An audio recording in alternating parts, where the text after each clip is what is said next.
Hey, Fran. You just found your peaceful haven for tonight. This is Nick, and I created this space for people exactly like you who need rest but cannot seem to find it. Let these eerie tales and gentle rain sounds become your lullaby tonight. You do not need to do anything except close your eyes and listen. Just a handful of ads in the first 10 minutes, then ad-free for the entire rest of the night. If this little haven brings you comfort, I would love it if you subscribed and tapped like. Let me know where you are finding shelter tonight in the comments below. You are home now. Let us begin this journey together right now. The Pinter lines had sounded wrong on the recording, strained, not quite his own voice, and Adrian had put it down to bad acoustics in the room where he had auditioned, or the phone's compression. Now, watching the island take shape in the fog, he wondered if it had sounded wrong because it was right. The trees came first, dark and indistinct, then the pale gravel of the beach, and finally the house itself, a sprawling gray structure perched on the cliff like something that had grown there rather than been built. He had the contract folded in his jacket pocket, and he touched it twice as the ferry's engines throttled down. Not to reassure himself that it was real, but to remind himself that he had agreed to this, that the decision had been his own, that he could not later claim he had been swept along by circumstance. The lawyer had played the old audition tape over the phone 3 days earlier. An old audition tape, she said, that the family had requested to verify his voice matched their requirements. Adrian had listened to himself deliver those lines and thought the performance sounded strained, over-rehearsed, not quite his own. But the lawyer had assured him the family was satisfied, that the contract would be sent by courier that afternoon, that he should pack for a month. The island waited. The house watched. He picked up his suitcase and joined the line of passengers, shuffling toward the gangplank. The dock smelled of creosote and salt. A black car idled at the end of the pier, its engine ticking in the cold. The driver stood beside it, a man in his 40s with the kind of posture that suggested military service or private security. He did not introduce himself. He took Adrian's suitcase, placed it in the trunk, and opened the rear door without meeting Adrian's eyes.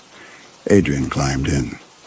The interior smelled of leather and something faintly medicinal, like the rubbing alcohol his mother had kept in the bathroom cabinet when he was a child. The driver closed the door and walked around to the front seat. They drove in silence. The road wound up through Douglas fir and madrone, the trees pressing close on both sides, their branches meeting overhead to form a tunnel. Adrian had been told the estate was isolated, but he had not understood what that meant until now. There were no other houses, no driveways, no mailboxes. The only sign of human presence was the road itself, recently paved smooth and black against the island's green. After 10 minutes, the trees opened and the house appeared. It was larger than it had seemed from the ferry.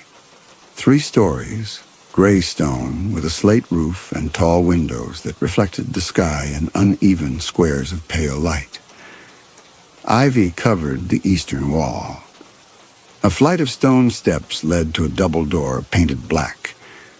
The driver parked at the base of the steps, retrieved Adrian's suitcase, and gestured toward the entrance. Adrian climbed out. The air was colder here, sharper, and he could hear the ocean somewhere below the cliff, waves breaking against rock with a sound like distant machinery. The door opened before he reached it. A woman stood in the doorway, backlit by the interior's yellow glow, and for a moment Adrian could not make out her features. Then she stepped forward, and he saw her clearly. Tall, 60s, silver hair pulled back so tightly it seemed to stretch the skin of her face, dressed in a dark blue skirt and cardigan that looked expensive in a way Adrian associated with old money rather than new. She extended her hand. Her grip was cold and firm, the kind of handshake that lingered half a second too long. She told him her name was Mrs. Draper, that she was Roland's widow, and that the family was grateful he had come on such short notice.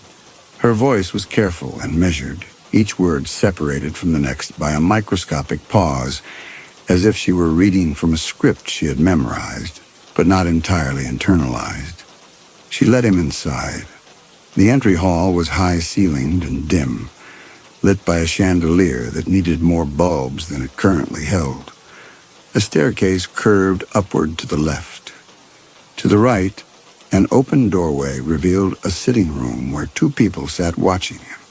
A man in his 30s, thin and pale, and a woman about the same age with dark hair and a face that might have been pretty if it were not so still. Mrs. Draper introduced them as her son and daughter-in-law, but did not provide their names. The son stood and shook Adrian's hand with the same cold precision his mother had used.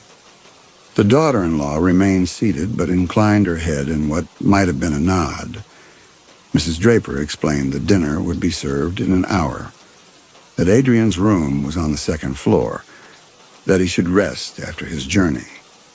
She gestured to the driver, who had followed them inside with the suitcase, and the man carried it up the stairs. Adrian followed. The room was at the end of the hall, a large space with a four-poster bed, a writing desk, a fireplace that looked as though it had not been used in years, and windows that faced the ocean. The driver set the suitcase on a low bench at the foot of the bed and left without speaking. Adrian closed the door and sat on the edge of the mattress. The bed did not creak. The room smelled faintly of lavender and dust, the scent of a place that had been cleaned recently, but not occupied in a long time. He took the contract from his pocket and unfolded it on his lap. 30 days. $10,000, half on arrival, half on completion. The terms were simple. He would live in the house, wear Roland Draper's clothes, sleep in Roland's study, and follow the daily routine the family would provide. The explanation they had given him over the phone was that this was a local custom, a maritime tradition, dating back centuries, called the Anchor Man. When a man of prominence died suddenly, his spirit was believed to search the house for the life that had been stolen from him. An outsider who resembled the deceased would be brought in to perform the dead man's routine, to calm the spirit, to anchor it so it could move on.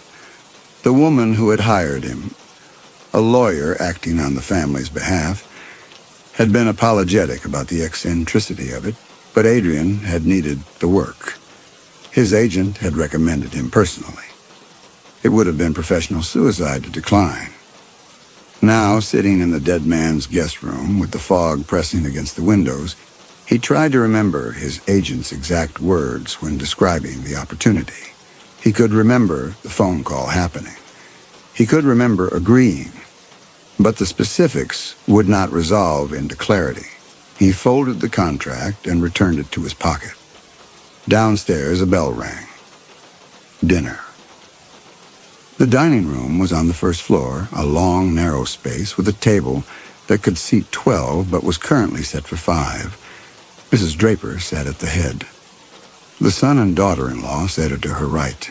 Adrian was directed to the seat on her left, closest to the door. A fifth place had been set at the far end of the table, but no one sat there. Adrian asked if they were expecting someone else. Mrs. Draper told him the seat was Roland's, that it would remain set for the duration of the 30 days, that this was part of the custom. Adrian nodded and said nothing. The meal was served by a housekeeper, a woman in her 50s who moved through the room without making eye contact with anyone. The food was plain: roast chicken, boiled potatoes, green beans that tasted as though they had been cooked too long. Mrs. Draper asked Adrian about his journey, about his training as an actor, about whether he had worked in regional theater or only in New York. Adrian answered carefully, aware that the son and daughter-in-law were watching him with the same unblinking stillness they had shown in the sitting room. When he asked about Roland, about what the man had been like, Mrs. Draper set down her fork and folded her hands in her lap. She told him that Roland had been a man of routine, that he had woken each morning at 6, that he had taken his coffee in the study, that he had conducted his business from the desk by the window, that he had walked the grounds each afternoon at 3, that he had read in the evening before bed. She recited these details without inflection, without grief, without the small hesitations or memory-triggered pauses that usually accompanied descriptions of the dead. It sounded like a performance review. Adrian thanked her for the information. She nodded and resumed eating. After dinner, Mrs. Draper led him to the study. It was on the first floor, down a short hallway past the sitting room. A square room with oak paneling, floor-to-ceiling bookshelves, a leather sofa, and a massive desk positioned in front of the window. The desk was clear except for a blotter, a fountain pen, and a leather-bound appointment book. Mrs. Draper opened the book and showed him the entries. 6 a.m. coffee, 7 a.m. correspondence, 9 a.m. telephone calls, and so on, every hour accounted for, the handwriting small and controlled. She explained that Adrian would follow this schedule beginning tomorrow, that he would dress in Roland's clothes.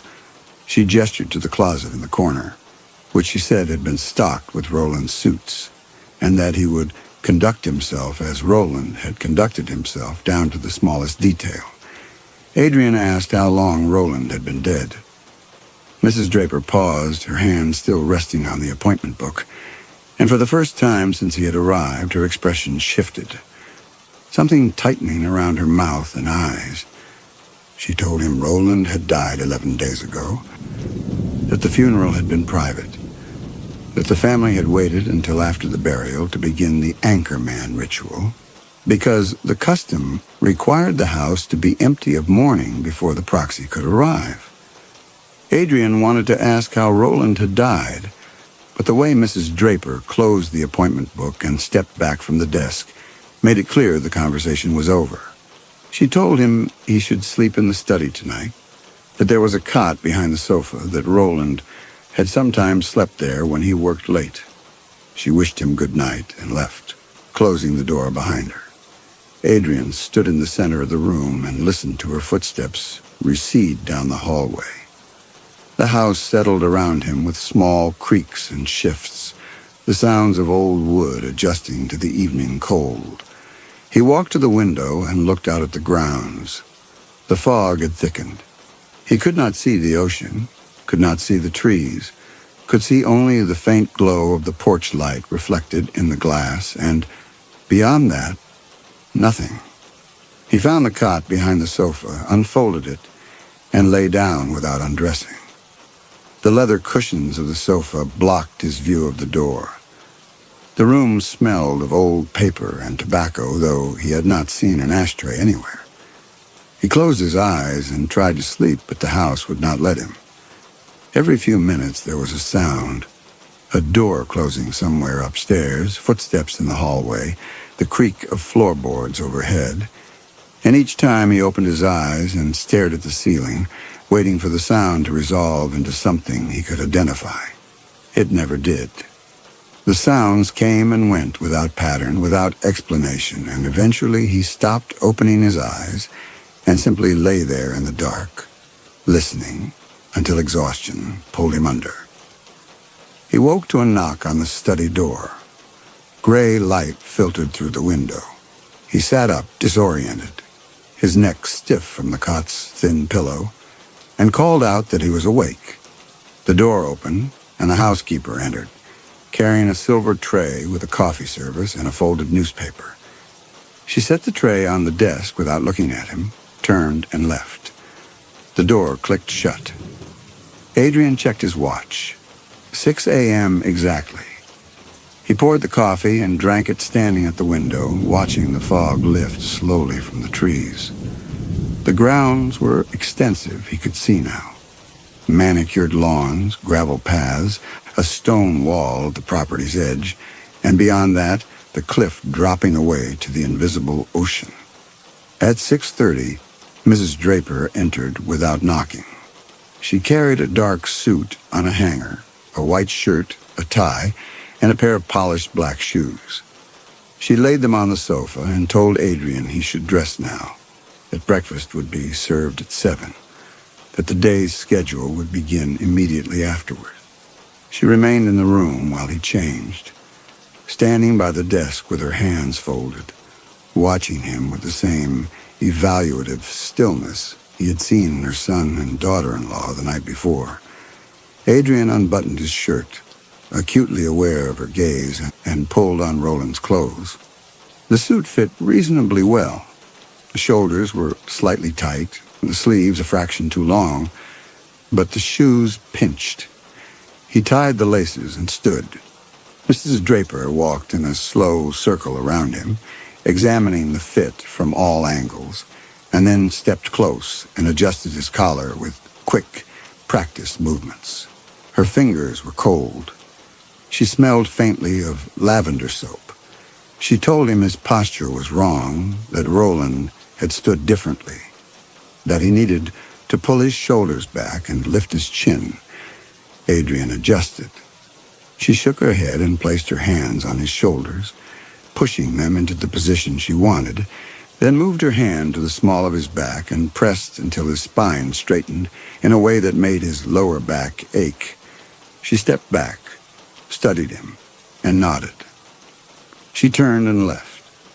Adrian followed her downstairs to the dining room. Breakfast was oatmeal and toast. The son and daughter-in-law were already seated. Mrs. Draper took her place at the head of the table and gestured for Adrian to sit in the chair he had occupied the night before. The meal was silent except for the sound of spoons against bowls. When Adrian reached for his coffee with his left hand, Mrs. Draper cleared her throat. He looked up. She told him Roland had been right-handed, that he must use his right hand for everything, that the small details mattered. Adrian switched hands. The coffee tasted bitter. No one spoke again until the meal was finished. Afterward, Mrs. Draper led him back to the study and directed him to sit at the desk. She opened the top drawer and removed a stack of correspondence. Letters, invoices, documents that appeared to be related to the estate's finances, and told him he would spend the next hour responding to these as Roland would have responded. She placed a sheet of paper in front of him, uncapped the fountain pen, and handed it to him. Adrian asked what he should write. She told him to copy Roland's signature, that there was an example in the appointment book, that he should practice until he could reproduce it exactly. Adrian opened the appointment book to the first page. Roland's signature appeared at the bottom, a tight, controlled script with sharp angles and no flourishes. Adrian copied it onto the practice sheet. Mrs. Draper leaned over his shoulder and watched. When he finished, she pointed to the capital R and told him the loop was too wide, that Roland's R was narrower, more compressed. Adrian tried again. She pointed to the final R and said the tail was too long. He tried a third time. She said nothing, which he took as provisional approval, and he filled the page with signatures, each one a refinement of the last, until his hand cramped, and the letters began to look less like letters and more like abstract marks whose meaning he had forgotten. Mrs. Draper took the sheet and examined it in the light from the window.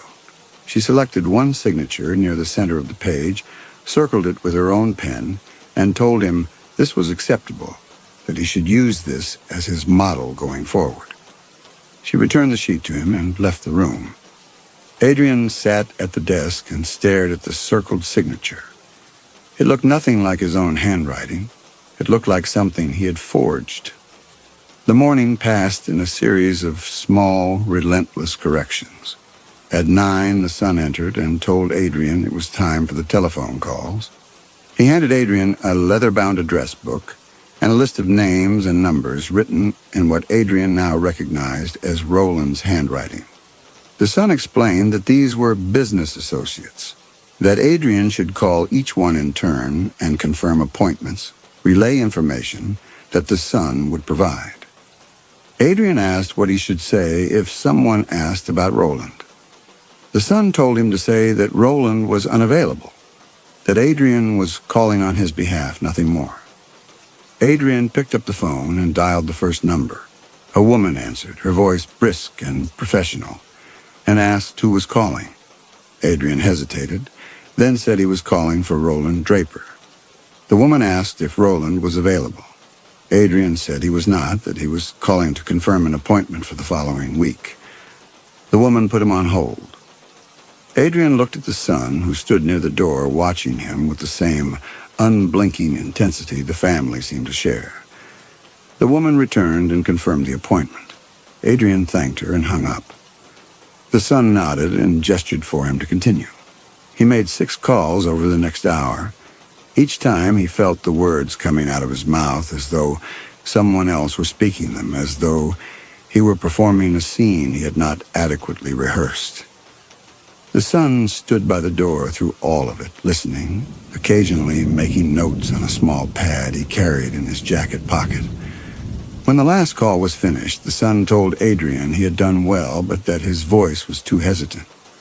That Roland had spoken with more authority, and that he should practice until the hesitation disappeared. Adrian asked how he was supposed to practice sounding like a dead man. The son looked at him for a long moment and then left without answering. At noon, the daughter-in-law brought him lunch on a tray, a sandwich, an apple, a glass of water. She set it on the desk and remained standing near the window, her arms crossed, watching him eat. Adrian asked if she had known Roland well. She told him she had been married to the son for 8 years, that she had lived in this house for most of that time, that, of course, she had known Roland. Adrian asked what he had been like. She said Roland had been exact. Adrian waited for her to elaborate, but she did not. She took the tray when he was finished and left. The afternoon was devoted to penmanship. Mrs. Draper returned at 1 and presented him with a stack of letters that required responses. She told him to compose replies in Roland's voice, to sign them with the signature he had practiced that morning. Adrian read through the letters.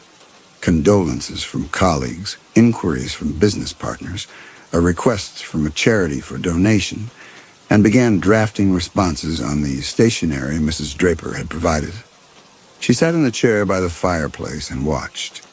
Every 10 minutes, she would rise, cross to the desk, and examine what he had written. Twice she tore up the letter and told him to start again. The tone was wrong. The phrasing was not something Roland would have used. By 3, his hand ached, and his back was stiff from holding the posture she had imposed on him that morning. Mrs. Draper stood and told him it was time for the afternoon walk. She led him outside through the side door and down a gravel path that wound through the grounds. The air was cold and damp. She walked half a step ahead of him, setting the pace, and did not speak until they had reached the stone wall at the edge of the property. She told him Roland had walked this route every day at precisely 3 o'clock, that he had stood here for 5 minutes, looking out at the ocean before returning to the house. She checked her watch, and they stood in silence. Adrian looked down at the water, gray and restless far below, and tried to imagine performing this routine for 30 days. It seemed less like a job and more like an incarceration. When they returned to the house, Mrs. Draper brought him back to the study and told him he would have 2 hours to himself before dinner. She suggested he use the time to familiarize himself with Roland's books, with the objects in the room, with the way Roland had organized his desk. She said understanding Roland's environment was essential to inhabiting Roland's life. Then she left, and Adrian was alone. He sat at the desk and opened the top drawer. Inside were pens, paper clips, a letter opener, a magnifying glass, and a small leather notebook filled with what appeared to be financial notations. He opened the second drawer. More files, more correspondence. The third drawer was locked. He tried the letter opener in the keyhole, but it would not turn. He closed the drawer and looked around the room. The bookshelves were filled with legal texts, histories of maritime commerce, bound volumes of financial records. Nothing personal. No photographs, no mementos, nothing that suggested Roland had existed outside the narrow parameters of his work. Adrian stood and walked to the closet Mrs. Draper had mentioned the night before. Inside were a dozen suits, all dark, all identical in cut, hanging in an evenly spaced row. Below them, 6 pairs of shoes, polished and aligned. He ran his hand along the sleeve of one jacket and felt the weight of the fabric. Expensive wool, probably custom-made. He closed the closet and returned to the desk. It was then that he noticed the small red light on the telephone's base unit, tucked beneath the keypad where it would not be immediately visible. He leaned closer. The light was steady and not blinking, and next to it was a label in small print, Rec, recording. He stared at it for several seconds, his mind assembling the implications slowly, like a puzzle whose final shape he did not want to see. The telephone calls that morning. The son, standing by the door, listening, taking notes, had been recorded. Every word Adrian had spoken, every confirmation he had given, every time he had said he was calling on Roland Draper's behalf had been captured. He sat back in the chair and looked at the closed door. The house was silent. Outside, the fog had returned, pressing against the window like something trying to get in. The contract was still in his jacket pocket upstairs. The money already accepted. The 10 days Roland had been dead. The 11 days Mrs. Draper had said they had waited. The numbers would not align. The family watched him, not with grief, but with assessment, as though he were a piece of equipment whose function they were still evaluating. The red light continued to glow. Adrian did not touch the telephone again. Dinner that evening was the same as the night before. Roast chicken, boiled vegetables, silence. Mrs. Draper asked him how he had spent his afternoon, whether he had made progress in understanding Roland's habits.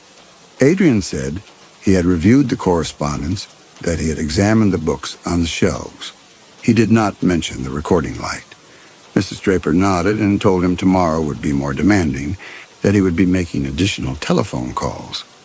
Adrian asked what kind of calls. She told him he would be given instructions in the morning and said nothing more. After dinner, he returned to the study and unfolded the cot. He lay in the dark and listened to the house. The sounds were the same as the night before. Footsteps overhead, doors closing, the creak of settling wood. But now they seemed less random, more purposeful, as though the family were moving through some coordinated routine he could not see. The red light on the telephone. The son standing by the door taking notes. Mrs. Draper's cold fingers adjusting his posture. He could leave. Walk down the gravel drive to the ferry dock and wait for the morning boat. But he had signed a contract. There were penalty clauses for early termination. He had read them twice before signing. And his agent had vouched for him. Walking away would mean burning that bridge permanently. And in his business, bridges were everything. He closed his eyes and tried to sleep. The knock came at 6 a.m., coffee and newspaper. He dressed in the suit Mrs. Draper had left on the sofa the night before, a charcoal gray that fit better than the first, and went downstairs for breakfast. The meal passed without incident. At 8, Mrs. Draper led him back to the study and told him to sit at the desk. She placed a sheet of paper in front of him with a list of telephone numbers, all of them preceded by country codes that looked like the Cayman Islands. She explained that these were banks, that Adrian would be calling to verify account information and confirm that certain transactions had been processed correctly. She said the bank representatives would ask security questions, that Adrian should answer using the information she would provide. Adrian looked at the list. The first number had a country code he thought might be the Cayman Islands. The second was Switzerland. He asked what kind of transactions he would be confirming. Mrs. Draper told him the specifics were not his concern, that his role was simply to provide verbal confirmation when the bank requested it. She handed him a second sheet of paper with account numbers and security answers. He asked why the banks needed confirmation if Roland was dead. Mrs. Draper's expression did not change. She told him The banks did not yet know Roland was dead, that the family had not filed the death certificate with the financial institutions. She said this was a temporary measure, that once the 30 days were complete, the estate would be properly settled, but that for now, Adrian's cooperation was essential. She said this as though it were the most ordinary thing in the world, as though asking a stranger to impersonate a dead man on calls to offshore banks were simply another detail to be managed. Adrian set the paper down and looked at her. He asked if what she was asking him to do was legal. Mrs. Draper told him the family's attorneys had reviewed the arrangement, that everything was in order, that he should not concern himself with matters beyond his role. She told him to make the first call. He picked up the phone and dialed. The line rang 3 times before a man answered. Adrian gave Roland's name and account number as instructed. The man asked him to hold. Music played.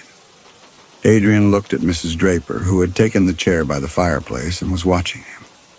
The music stopped. The man returned and asked for the date of birth associated with the account. Adrian read it from the sheet.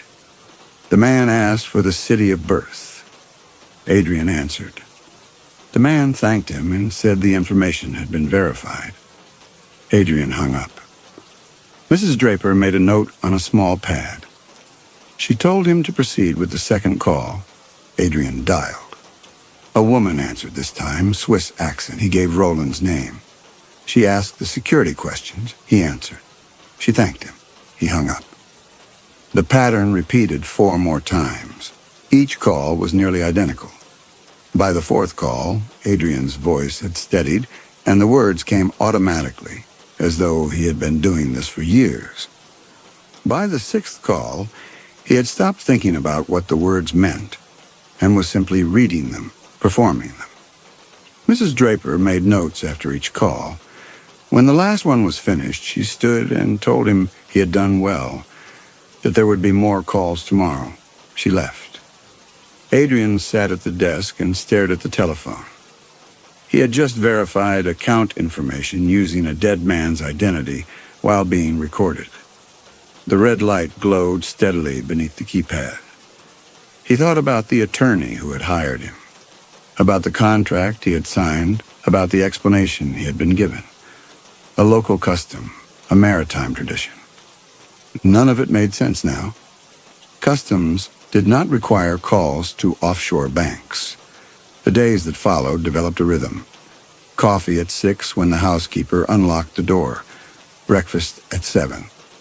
Telephone calls at 8, sometimes 6, sometimes 10.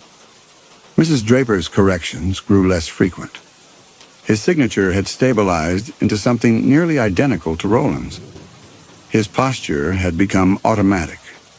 He no longer reached for things with his left hand. On the 7th day, something happened that made Adrian's hands go cold. He was writing a response to a letter, some business matter he did not fully understand. And he signed Roland's name at the bottom without thinking. It was only when he set down the pen that he realized he had not looked at the practice sheet, had not consciously formed the letters. His hand had simply known what to do, had executed the signature as automatically as his own name. He stared at the page and felt something fundamental shift beneath him, like standing on ground that had always been solid, and discovering it was only a painted floor over empty space. He had not chosen to write that signature. He had not remembered how to write it. His hand had known. Some part of him, deeper than thought, deeper than intention, had reached up through his conscious mind and moved his fingers in patterns he did not own. He tried to write his own name, Adrian Mercer, on a fresh sheet of paper. His hand formed the letters slowly, deliberately, like a child learning to write for the first time. He looked at both signatures side by side. Roland's was fluid, automatic, perfect. Adrian's was labored and uncertain, like a forgery of something he had once known how to do. That night, during the telephone calls, it happened again. He was speaking to someone about account balances, and he heard himself use a phrase, portfolio reallocation in light of current market volatility, that he did not remember learning. Not just the phrase itself, but the cadence, the slight emphasis on current, the way his voice dropped half a tone on volatility. These were not words he was reading. They were not words he was choosing. They were coming from somewhere beneath consciousness, rising up through his mouth as though his body were speaking a language his mind had never studied. He tried to stop a mid-sentence, tried to insert a different word, anything to prove he was controlling what came out of his mouth. But the sentence completed itself smoothly, professionally, exactly as it needed to. When he hung up, he sat very still and tried to remember, learning financial terminology, tried to summon the moment when someone had taught him what portfolio reallocation meant. There was nothing, just the knowledge itself sitting in his mind like furniture in a house he had never lived in. When he hung up, Mrs. Draper made a note and told him he had done well, that his voice had sounded very natural. Adrian's hands were shaking. He asked her what she meant by natural. She told him he had sounded like himself. Adrian said he did not sound like himself, that the voice coming out of his mouth belonged to someone else. Mrs. Draper looked at him for a long moment and then told him to rest, that tomorrow would be less demanding. On the 12th night, something happened that made Adrian understand he was running out of time. He was lying on the cot, unable to sleep, when he heard voices in the hallway, low, indistinct, and then footsteps approaching the study door. He sat up. The footsteps stopped just outside. He could see shadows moving in the gap beneath the door. Someone was listening. After a long moment, the shadows withdrew and the footsteps receded. Adrian stood and walked to the door. He tried the handle, still locked. He pressed his ear to the wood and listened. The house was silent except for the distant sound of the ocean. He returned to the cot but did not lie down. 18 days remaining until the 30 days were complete. 18 days until whatever was supposed to happen on day 30. The suits that fit too perfectly. His hand writing Roland's signature without thinking. Trying to remember his mother's face and finding nothing.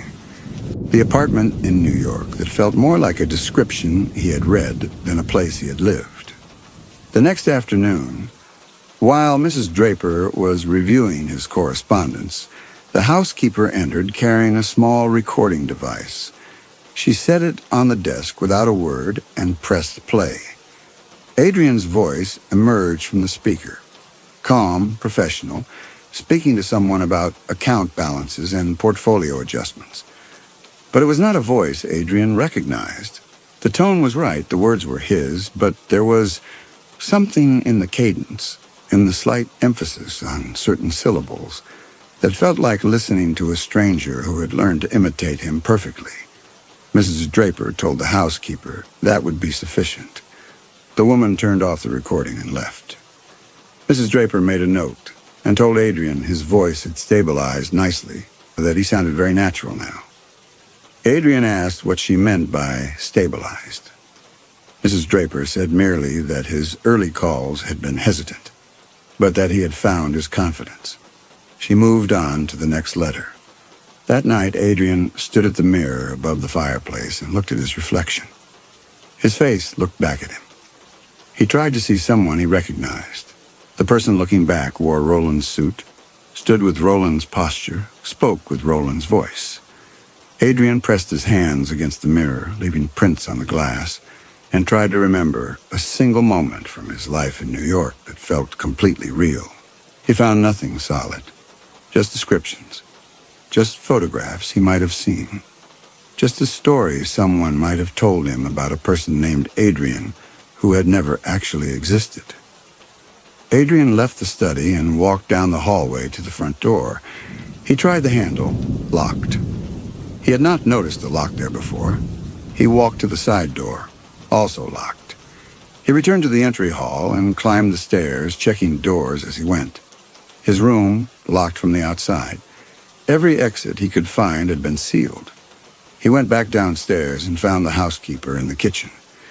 He asked her if she had a key to the front door. She did not look up from her work. She told him the family managed the keys, that if he needed to go outside, he should ask Mrs. Draper. Adrian asked where Mrs. Draper was. The housekeeper said she was unavailable. Adrian left. He returned to the study and stood in the center of the room. The house was silent. The locked doors, the recordings. His hand writing signatures he did not remember learning. He walked to the desk and looked down at the third drawer. He had tried the letter opener in the lock on his first day, and it had not worked. Now he pulled the drawer open as far as the lock would allow, perhaps an inch, and examined the gap. The drawer was shallow. He could see the edge of a folder inside. Adrian knelt beside the desk and ran his hand along the back panel. The wood was smooth, fitted tightly, but when he pressed near the bottom corner, he felt it give slightly.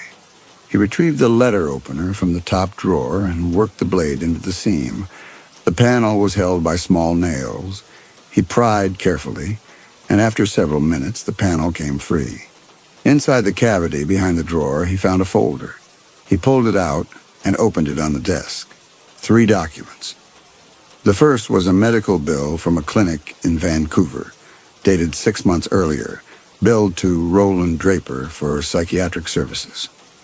The second was a consent form authorizing treatment for dissociative disorder, signed in the same tight script Adrian had been practicing. The third was a handwritten note on the clinic's letterhead. Federal contact day 30. Patient must be stabilized and performing routine without supervision by then. Recommend isolation, structured environment, reinforcement of alternate identity. Adrian read the note 3 times. Federal contact, day 30. The family had not been performing a ritual. They had been preparing him for inspection. Someone was coming. Someone from the federal investigation. And when that person arrived, they would find Adrian Mercer living as Roland Draper, signing Roland's name, making calls in Roland's voice, inhabiting Roland's life so completely that no one would believe he had ever been anyone else. He returned the documents to the folder and slid it back into the cavity. He fitted the panel into place as well as he could. Then he picked up the telephone. No dial tone. He examined the cord and found it had been cut cleanly, the severed end tucked behind the desk where it would not be immediately visible. Adrian sat on the cot and put his head in his hands. 17 days remaining. 17 days until federal contact, until someone arrived. If he stayed here until day 30, whoever came would find him performing Roland's life, surrounded by recordings of his voice authorizing transactions using Roland's identity. The only option was to leave before day 30, to escape and reach the authorities first, to tell them what had happened before the family could control the narrative. That night, locked in the study, Adrian lay on the cot and made his decision. Tomorrow, during the afternoon walk, he would not return to the house. He would keep walking, down the gravel drive, through the trees, all the way to the ferry dock. He would find a way to the mainland. He would go to the authorities and tell them what had happened. The documents were still in the desk. The medical bill, the consent form, the note about day 30. Once he reached the mainland, once he told his story, someone would come to the island and find the proof. The waves broke against the cliff. The fog pressed close. And Adrian closed his eyes and waited for morning. At 3 o'clock the next afternoon, Adrian stood at the stone wall with Mrs. Draper and watched the fog roll across the invisible ocean. She checked her watch. 5 minutes passed. She turned to walk back. Adrian did not follow. Mrs. Draper stopped and looked back. She asked if something was wrong. Adrian told her he wanted to stay a few more minutes. Mrs. Draper told him that was not part of the routine. Adrian said he needed to be alone. He said it with enough firmness that Mrs. Draper's expression shifted slightly. She told him not to be long. The dinner would be at 6. Then she walked back toward the house. Adrian waited until she disappeared into the fog. Then he turned and walked in the opposite direction, following the stone wall away from the house, moving quickly through the wet grass. The wall curved along the cliff edge before ending at a gate set into a line of trees. Adrian pushed it open and stepped through. Beyond the gate, a trail led downward through dense forest. He followed it, half running, his shoes slipping on the muddy path. Branches caught at his suit jacket. After 5 minutes, the trail leveled out and emerged onto a narrow gravel beach. The ferry dock extended into the water 50 yards to his left. At the far end of the beach, pulled up above the high tide line, was a small aluminum boat with an outboard motor. Adrian crossed to it and examined the motor, old but functional. He grabbed the bow and pulled. The boat was heavy. He dug his heels into the gravel and dragged it toward the water, the hull scraping.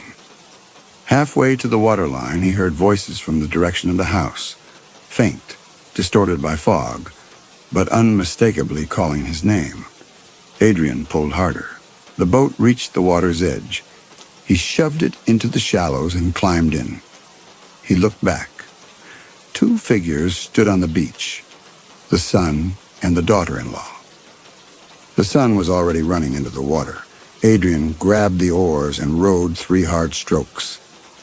The boat lurched forward. He shipped the oars and turned to the motor. He pulled the starter cord. Nothing. The sun was waist-deep now, closing the distance. Adrian pulled the cord again. The motor coughed. He adjusted the choke and tried a 3rd time. It roared to life. He twisted the throttle and the boat surged forward. The sun lunged for the stern, his fingers brushing the gunwale. But Adrian accelerated and the boat pulled away. The island fell away into the fog. He had no compass, no map. He kept the island's dark mass to his left and motored in what he hoped was a straight line. The fog was complete.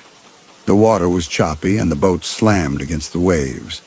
The motor's pitch rose and fell as the propeller came partially out of the water. After 45 minutes, the motor began to sputter. Adrian checked the fuel tank. Nearly empty. The motor coughed twice more and died. Silence descended. Adrian picked up the oars and began to row. His arms ached. After 50 strokes, his shoulders burned. After 100, his palms had blistered. He kept rowing. The fog began to thin. Adrian could see farther now, and the water's surface had changed, flattening as though something ahead was sheltering it. He rowed harder. The fog lifted further, and he saw it. Land, a dark line of trees rising from rocky shore, perhaps a quarter-mile distant. He rowed the remaining distance in a trance, his blistered hands screaming. The boat scraped bottom in the shallows. Adrian climbed out into knee-deep water and dragged the boat onto the rocks. He stood on solid ground and felt his legs nearly give out beneath him. He was on the mainland. He had escaped. He turned and looked back toward the island, but the fog had closed in again. He needed to move. He needed to find the authorities before the family realized where he had gone. He climbed up from the beach and found himself in a parking area. Beyond it, a 2-lane highway ran parallel to the coast. Adrian walked to the highway and looked both directions. He chose north and began walking. After a mile, a police cruiser approached, slowing as it neared him. The officer rolled down the window and asked if he was all right.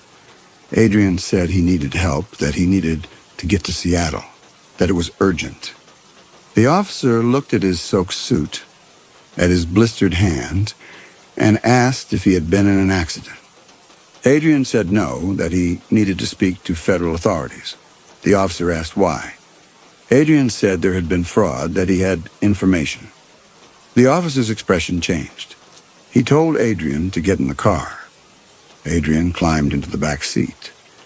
The officer radioed his position and said he was transporting someone to meet with federal agents. Adrian said he needed to contact the FBI. The officer asked his name. Adrian hesitated. The question hung in the air. The officer watched him in the rearview mirror. Adrian opened his mouth to say Adrian Mercer, but the words caught. He thought about the recording the housekeeper had played, and about the voice coming out of the speaker that had not sounded like his own, about his hand signing Roland's name without thinking. He told the officer his name was Adrian Mercer. The officer wrote it down and asked for identification. Adrian said he had none, that everything had been taken. The officer asked what island he had come from. Adrian described the location as best he could. Northwest of Seattle, a large house visible from the water. The officer said there were several islands matching that description. He said they would contact the FBI office in Seattle, that someone would meet them there. The drive took 90 minutes.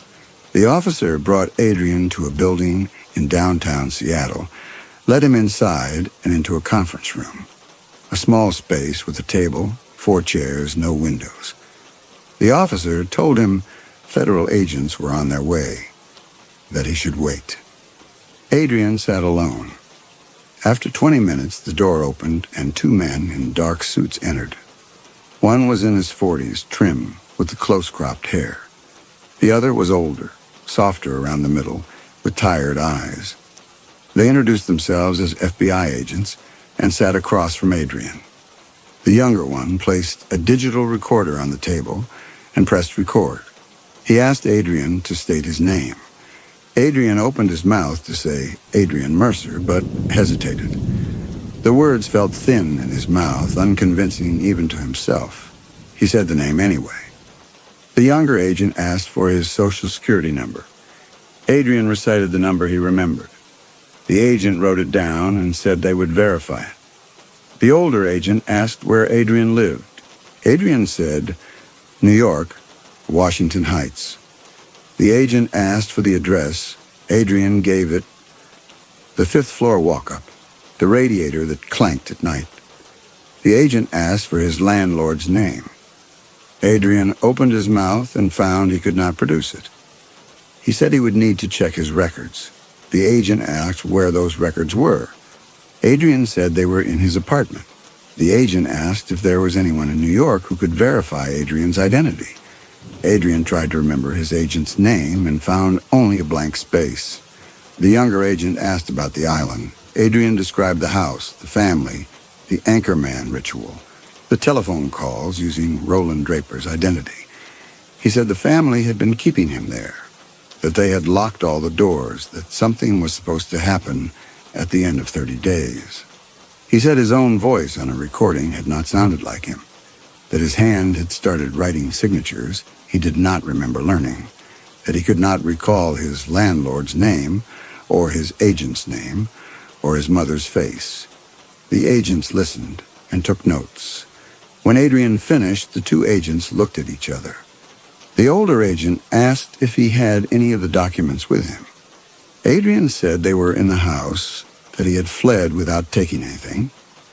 The younger agent asked for the exact location of the island. Adrian gave the best description he could. The older agent leaned back in his chair and was quiet for a moment. Then he asked Adrian when he had last seen a doctor. Adrian said he did not know, that he could not remember. The agent asked how long he had lived in New York. Adrian said years, that he had moved there after college, but he could not remember which year. The agent wrote something down. Both agents left. Adrian sat alone in the conference room and listened to the fluorescent lights hum. He could hear voices in the hallway, muffled and indistinct. The digital recorder sat on the table, and its red light glowing. Time passed. Adrian did not know how long. An hour, perhaps. Long enough for the fluorescent lights to begin to feel like a physical presence, humming inside his skull. Long enough to start counting the water stains on the ceiling tiles. Long enough to wonder if they had forgotten about him entirely. The door opened. Only the older agent returned. He sat down and folded his hands on the table. He told Adrian they had run the Social Security number. There was no record of anyone named Adrian Mercer associated with that number. The number itself belonged to someone else, someone who had died in 1987. He said they had checked the address in Washington Heights. The building existed, but the super had no record of anyone named Adrian Mercer ever living there. And the fifth-floor unit had been occupied by the same tenant for 6 years. Adrian said that was impossible. The agent said he understood this was difficult. He opened a folder and removed a document. He slid it across the table. It was a driver's license. The photograph showed a man in his 50s who looked somewhat like Adrian. Same build, similar features, but older, with different eyes. The name on the license read Roland Draper. The agent asked if Adrian recognized the man in the photograph. Adrian looked at it and said no. The agent said the photograph was taken 8 months ago. He said they had pulled Roland Draper's file. The physical description matched. Height, weight, blood type, a small scar near the base of the left thumb. Adrian looked down at his own left hand. The scar was there. He could see it, but he could not remember how he had gotten it. The agent said they had spoken to the family on the island. The family had confirmed that the person in this room was Roland Draper, that he had been staying with them, that they had been trying to help him. He said Roland Draper was under federal investigation. He said the family had contacted authorities months ago because they were concerned about Roland's mental state. Adrian said the family were lying, that they had kept him locked in the study, that they had made him make calls to banks using Roland's identity. The agent asked if Adrian had anyone who could verify his identity as Adrian Mercer. Adrian said his agent could. The agent asked for the agent's name. Adrian opened his mouth and found he could not produce it. The agent waited. Adrian said he would need to check his phone. The agent asked where his phone was. Adrian said it was on the island. The agent asked if there was anyone else. Adrian thought about his landlord, about his friends, about anyone in New York who knew him, and realized he could not produce a single name that felt solid. The agent leaned forward slightly. He said the family had been very cooperative. He said they had provided documentation going back 30 years, medical records, tax returns, employment history. He said the family had contacted federal authorities months ago expressing concern about Roland Draper's mental state. He said what Adrian had described, the island, the ritual, the bank calls, was consistent with what the family had already told them. Adrian said the family were lying. The agent opened a second folder and removed several documents. He slid them across the table, one at a time. A medical consent form signed by Roland Draper authorizing psychiatric treatment. A report from a clinic in Vancouver. Correspondence between the family's attorney and the FBI field office in Seattle dated 4 months earlier. The agent said the family had been trying to help. He said they had hired specialists. He said when Roland disappeared from the facility in Vancouver, they had brought him to the island because they thought the isolation might calm him. He said they had been following medical advice. Adrian stared at the documents. He said the family had locked him in the study. He said they had made him impersonate Roland on bank calls. The agent said the family's account was different. He said according to them, Adrian had insisted on performing the routine, that it had seemed to help stabilize him, that they had been careful not to disrupt what appeared to be a therapeutic process. Adrian opened his mouth and found he had nothing to say. The agent gathered documents and returned them to the folder. The agent closed the folder. He said they were going to transport Adrian to a facility for psychiatric evaluation, that this was a medical hold, not a criminal charge. He said doctors would determine competency, that if Adrian was found incompetent to stand trial, the federal case would be suspended indefinitely. He said the facility was comfortable, that there would be treatment, that some people stayed for months, and some for years, and some indefinitely. Adrian said he was not Roland Draper. The agent said he understood. He said identity was not just what someone believed about themselves. It was what could be verified through documentation, through institutional records, through legal frameworks. He said the law did not care what Adrian felt he was. The law cared what could be proven. And what could be proven was that the person in this room was Roland Draper. The agent stood. He said the van was waiting. Adrian asked what would happen when someone went to the island and found the documents. The medical bill, the consent form, the note about federal contact on day 30. The agent said if such documents existed and could be authenticated, they would be reviewed. But he said even if the psychiatric treatment had been deliberately induced, it would not change Adrian's legal status. Roland Draper's body had committed fraud. Whether the consciousness currently inhabiting that body called itself Adrian or Roland or anything else was a question for doctors, not courts. The charges were against the body, the fingerprints, the voice. The consciousness was irrelevant. Adrian sat very still. The agent's words settled over him like a weight. The consciousness was irrelevant. It did not matter what he remembered or what he believed or what he called himself. The system had already categorized him. The paperwork had already been filed. The institutional machinery had assigned him a name and a history and a set of crimes, and nothing he could say would change what the file said. He was not a person. He was a case number, a medical hold, a suspended prosecution, a body to be warehoused until doctors decided what to do with it. The agent opened the door, and 2 orderlies entered. They told Adrian it was time to go. Adrian did not resist. They led him out through the building, out to a waiting van. They told him to sit. Adrian sat. Through the window, he watched the FBI building recede as the van pulled into traffic. The agent's words came back to him. The consciousness was irrelevant. Identity was not what you felt. It was what could be proven. It was documentation. It was institutional consensus. It was a name in a file. The person he believed himself to be, Adrian Mercer, working actor, who had taken an unusual contract because his agent had vouched for it, because walking away would have meant admitting he had been fooled. That person had memories, had a history, had a life, but none of it could be proven. There were no documents. No one corroborated his story. The apartment he remembered did not exist at the address he had given. The agent's name he could not recall had never been real. The life he thought he had lived was vapor.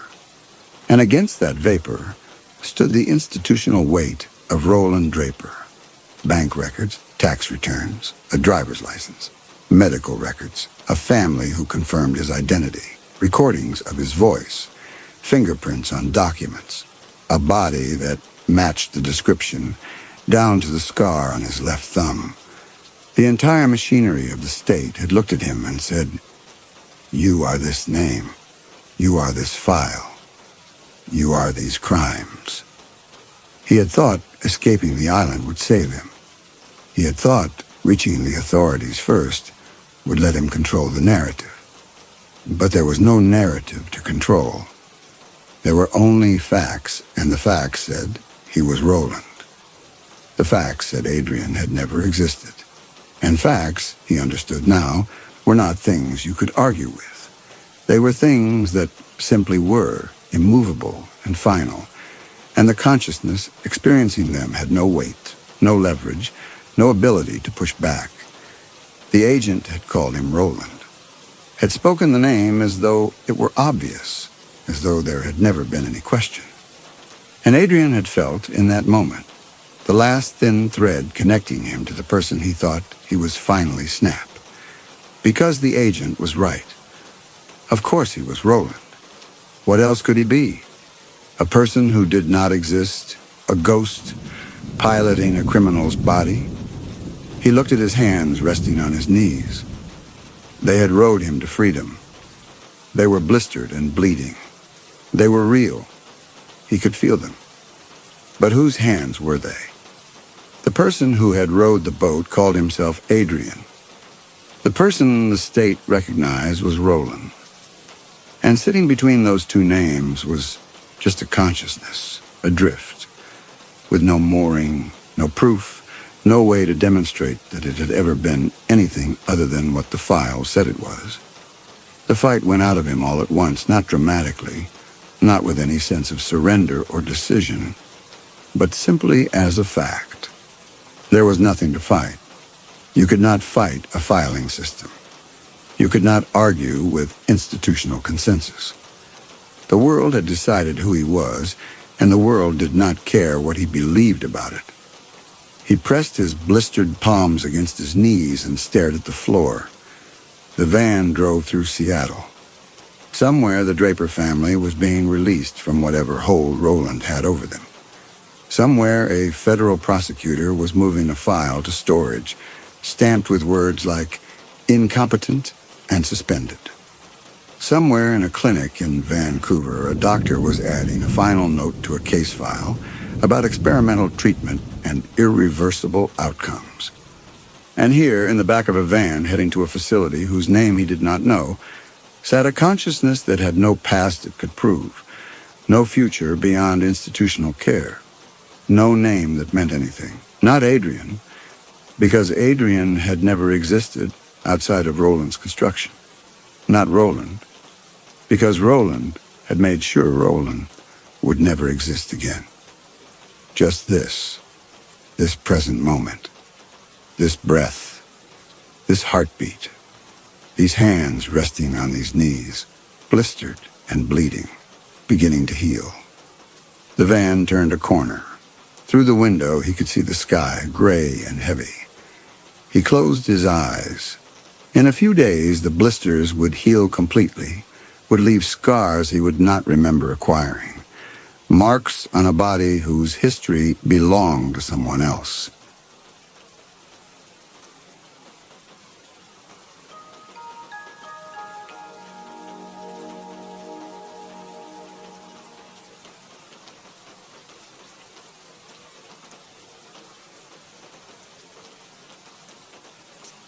Walter set the coffee cup on the kitchen table and watched Harold unpack the groceries. The agent's hands moved quickly, setting cans on the counter in a row. Soup, condensed milk, peaches, and the paper sack made a dry sound as he folded it flat. The apartment was hot. Walter's shirt stuck to his back, and the coffee in front of him had gone cold an hour ago, but he had not moved to pour it out. Harold was talking about the manuscript, how clean the murders were, how the publisher would love them, and Walter watched the hands. Harold praised the manuscript as he unpacked, said the belladonna sequence was the strongest yet. He asked where Walter had found the detail about glycoside concentration in the berries. Walter had not found it anywhere. He had transcribed it. The letters had started in March, 4 months now. They arrived under the door in the early morning, always typed, always on the same weight of paper. 20-pound bond, no watermark. Walter would wake to the sound of paper sliding across the threshold, a whisper of fiber on wood. And by the time he reached the hallway, the letter would be there, and the stairwell outside would be silent. He had tried to open the door quickly once in April, and the vertigo had dropped him to his knees. The floor tilting 40 degrees, his inner ear screaming, the hallway beyond the doorframe stretching into a tunnel he could not navigate. He had pulled the door shut from the floor and sat with his back against it until the spinning stopped. After that, he waited 5 minutes before retrieving the letters. Whoever left them was always gone. Walter said research. He lifted the coffee cup and set it down again without drinking. The Merck Index. Harold folded the paper sack into a square and set it on top of the icebox. His hands were clean, the nails trim. He wore a gray suit even in the heat, and his collar stayed crisp. He said the specificity was what sold it. Readers could feel when a writer knew what he was talking about. Walter had been a pulp writer for 6 years before Korea. Detective stories, mostly. Two-bit gumshoes and dames with bad intentions. 5 cents a word for Black Mask and Dime Detective. He had sold 43 stories before his number came up in 1950. He had sold nothing since returning in 52. The vertigo made travel impossible, interviews impossible, research impossible. He could not go to a library or a precinct house or a morgue. He could write only what he could imagine from his kitchen table, and the imagination was not enough. The market had moved on. The pulps were dying. Harold had told him this in January when Walter asked if there were any magazine assignments, and Harold had been correct. The digest format crime magazines wanted realism now, procedural detail, the texture of actual police work. Walter could not provide it. Then the letters had started. Harold opened the icebox and put the condensed milk inside. The icebox was a General Electric, 10 years old, and it made a humming sound that filled the apartment at night. Walter had learned to sleep through it. Harold closed the icebox door and turned to face him, and for a moment the light from the window caught Harold's profile.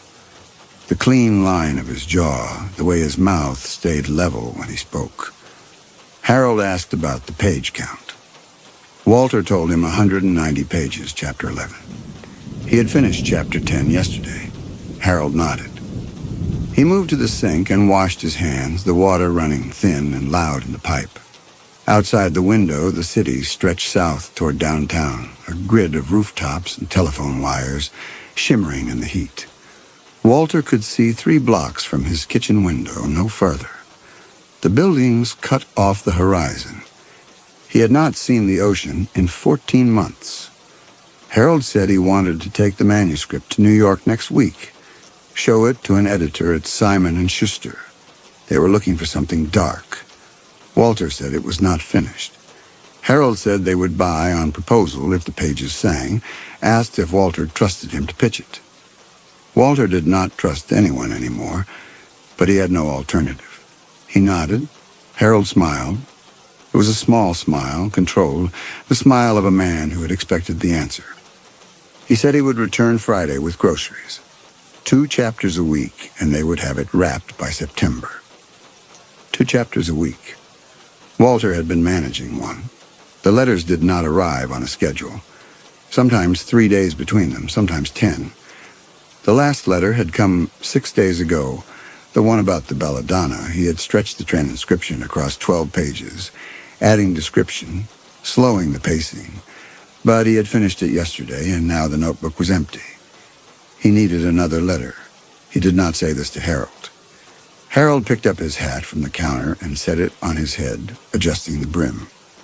He said Walter was doing fine work, the best thing he had written. Walter said he was transcribing. The word came out before he could stop it.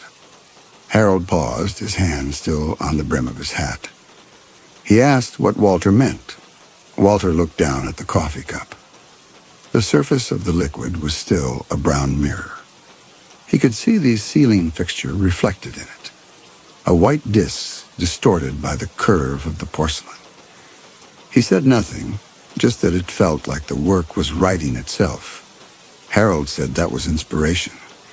He adjusted the hat and picked up his briefcase from beside the door. He told Walter not to question it, just to keep the pages coming. He let himself out. The door clicked shut, and Walter heard his footsteps descending the stairwell, fading as they reached each landing. Then the sound of the outer door closing 3 floors below. The building settled back into silence. The icebox hummed. Somewhere below him, a radio played, faint and warped by distance. Walter sat at the table and looked at the cans Harold had left on the counter. 2 Campbell's tomato soup, 1 Carnation condensed milk, 1 Del Monte peaches in heavy syrup. The labels faced forward in a row, edges aligned. He had not asked Harold to arrange them that way. Harold had simply done it. The same way he folded the paper sack into a perfect square. The same way he dried his hands and draped the towel with the edge aligned to the nail. The neatness was automatic. Walter had been watching it for 4 months. Since March, since the letter started. And he had not noticed it before. Or he had noticed it and filed it as a trait. The way some men were neat and some were not. But now, sitting in the hot kitchen with the coffee gone cold and the cans in their row, he wondered if neatness was the right word. Precision was closer. Walter stood and poured the coffee into the sink. The liquid swirled brown against the white porcelain and disappeared down the drain. He rinsed the cup and set it on the counter to dry, then walked to the front room where the typewriter sat on a desk by the window. The manuscript was stacked beside the typewriter, 190 pages held together with a binder clip. He sat down and rolled a fresh sheet into the carriage, then stopped. He had nothing to write. The last letter had been transcribed. He could invent something, a new murder, a new method. But the invention would not have the weight of the letters. The letters had detail that Walter could not fabricate.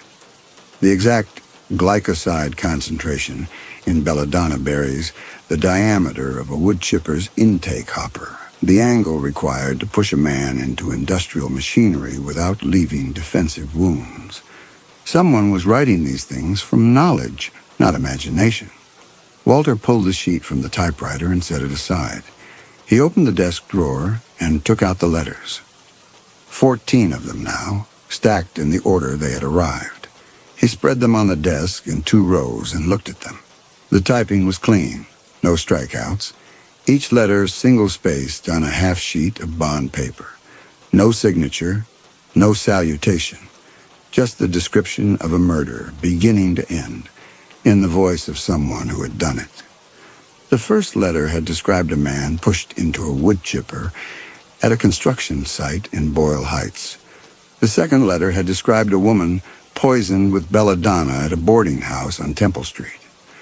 The third letter had described a man drowned in a commercial laundry's industrial washer in Vernon. 14 letters, 14 murders, all in Los Angeles. All described with the kind of detail that came from standing close enough to see it happen. Walter had tried to find the crimes in the newspapers Harold brought. He went through the Times and the Examiner page by page, looking for bodies found in wood chippers or laundries, looking for poisoning deaths on Temple Street. He had found nothing. No murders, no investigations. A few industrial accidents, a few natural deaths, but nothing that matched the letters. Either the murders had not happened, or they had been staged so carefully that no one recognized them as murders. Walter did not know which possibility frightened him more. He gathered the letters back into a stack and returned them to the drawer. The apartment was silent, except for the icebox hum and the muffled radio from below. He could write nothing today. He would wait for the next letter. It would come tomorrow or the day after that. It always came. And when it did, he would transcribe it into Chapter 11, and Harold would take the manuscript to New York, and an editor at Simon & Schuster would read about murders that may or may not have happened, and no one would know the difference. Walter leaned back in the chair and looked out the window. The sky was white with heat, the sun a flat disk behind the haze. He had not been outside in 8 months. He had not felt wind or rain. He had not walked farther than the length of his apartment. The world beyond the window was a photograph, something he could see but not touch. And the only news he received came from Harold, twice a week, groceries and newspapers. The voice of a man who moved through that world with ease. Walter thought about Harold's hands arranging the cans, the precision of it. Walter thought about the letters. He did not let himself think about the connection. The next letter arrived on a Thursday morning, 2 days after Harold's visit. Walter woke to the sound of paper on wood and lay still in the heat, listening. The building was silent. No footsteps on the stairs, no creak of the outer door closing. He waited 5 minutes by the clock on the nightstand, then rose and walked to the front door in his undershirt and trousers. The letter lay on the floor just inside the threshold, a white rectangle against the dark wood. He bent and picked it up. The paper was smooth and cool. 20-pound bond. No watermark, the same as the others. He carried it to the kitchen and set it on the table beside the percolator, then filled the pot with water and spooned coffee into the basket. While the coffee brewed, he sat at the table and unfolded the letter. The typing was clean and single-spaced. No date, no salutation. It began. The man was a pharmacist named Eugene Slater. He lived alone in a bungalow on Maltman Avenue in Silver Lake. He kept morphine sulfate tablets in a lockbox under his bed, diverted from the pharmacy where he worked. 600 tablets in brown glass bottles with typed labels. On a Sunday in February, I waited until he left for church, then let myself in through the back door with a glass cutter and a flathead screwdriver. The lockbox was where he kept it. I replaced 200 tablets with aspirin, same size and color, and left the bottles where I had found them. He would notice the weight difference if he picked up a bottle, but he would not pick up a bottle unless he intended to use it. And when he intended to use it, he would not be thinking about weight. Walter stopped reading and looked up at the kitchen window. The light outside was gray, the sun not yet above the roofline. The percolator bubbled on the stove, the smell of coffee filling the small room. He read the next paragraph. Slater sold morphine to men who could not get prescriptions. I knew this because I had watched him for 3 weeks, noting the customers who came to his bungalow after dark and left 20 minutes later. On a Wednesday in March, one of these men came to the door at 10 o'clock. Slater let him in. I waited across the street in my car and watched the lights in the front room. At 10:45, the customer left. At 11:15, I saw Slater's shadow move past the window, then the lights went out. The next morning, the police found him in his bedroom, dead from aspirin poisoning.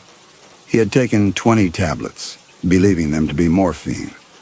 The dose was not lethal by itself, but Slater had been drinking, and the combination of alcohol and salicylate caused gastric hemorrhage. The coroner ruled it accidental death by misadventure. No one looked for these substituted tablets because no one knew they had been substituted. Walter set the letter down. His hands were steady, but there was a tightness in his chest that had not been there a moment ago. He stood and poured coffee into a cup, then sat back down and read the letter again from the beginning. Maltman Avenue, Silver Lake. A pharmacist named Eugene Slater. The detail was specific enough to verify. If Harold brought the newspapers today, Walter could check the obituaries for February and March.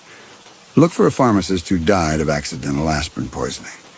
He did not want to find it. He wanted the letters to be invention, the work of someone with a precise imagination and too much time. But the specificity was wrong for invention.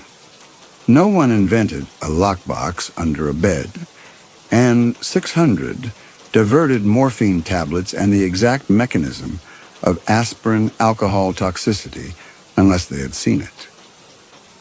Walter folded the letter and carried his coffee to the front room. The manuscript sat on the desk, 190 pages clipped together, and beside it, the notebook where he outlined each chapter before writing. He opened the notebook to a blank page and wrote at the top, Chapter 11, Pharmacist. Then he stopped. He did not want to write this chapter. He did not want to transcribe a murder that might have happened, to turn it into clean prose and give it to Harold, who would give it to an editor in New York who would publish it as fiction. But he had no other material. The well was dry. Without the letters, he had nothing. Walter set the coffee cup on the desk and began to outline. Protagonist discovers body. Police investigation. Coroner's conclusion. He worked for an hour, building the scene around the letter's details, adding the texture of a detective's perspective. The smell of the bungalow, the shape of the body on the bed, the brown glass bottles lined up on the nightstand. By 9 o'clock, he had 3 pages of outline and the shape of a chapter. He rolled a fresh sheet into the typewriter and began to write. The work went quickly. The letter had given him the skeleton. He only needed to add flesh. By noon, he had written 8 pages, and the pharmacist Eugene Slater had become a character named Frank Dutton, and Maltman Avenue had become a street called Sycamore, and the murder had become a scene in a book. Walter read what he had written and felt the same tightness in his chest. The prose was good. Better than anything he had written before Korea, the detail sang. An editor would buy it. He pulled the page from the typewriter and added it to the stack, then stood and walked to the kitchen.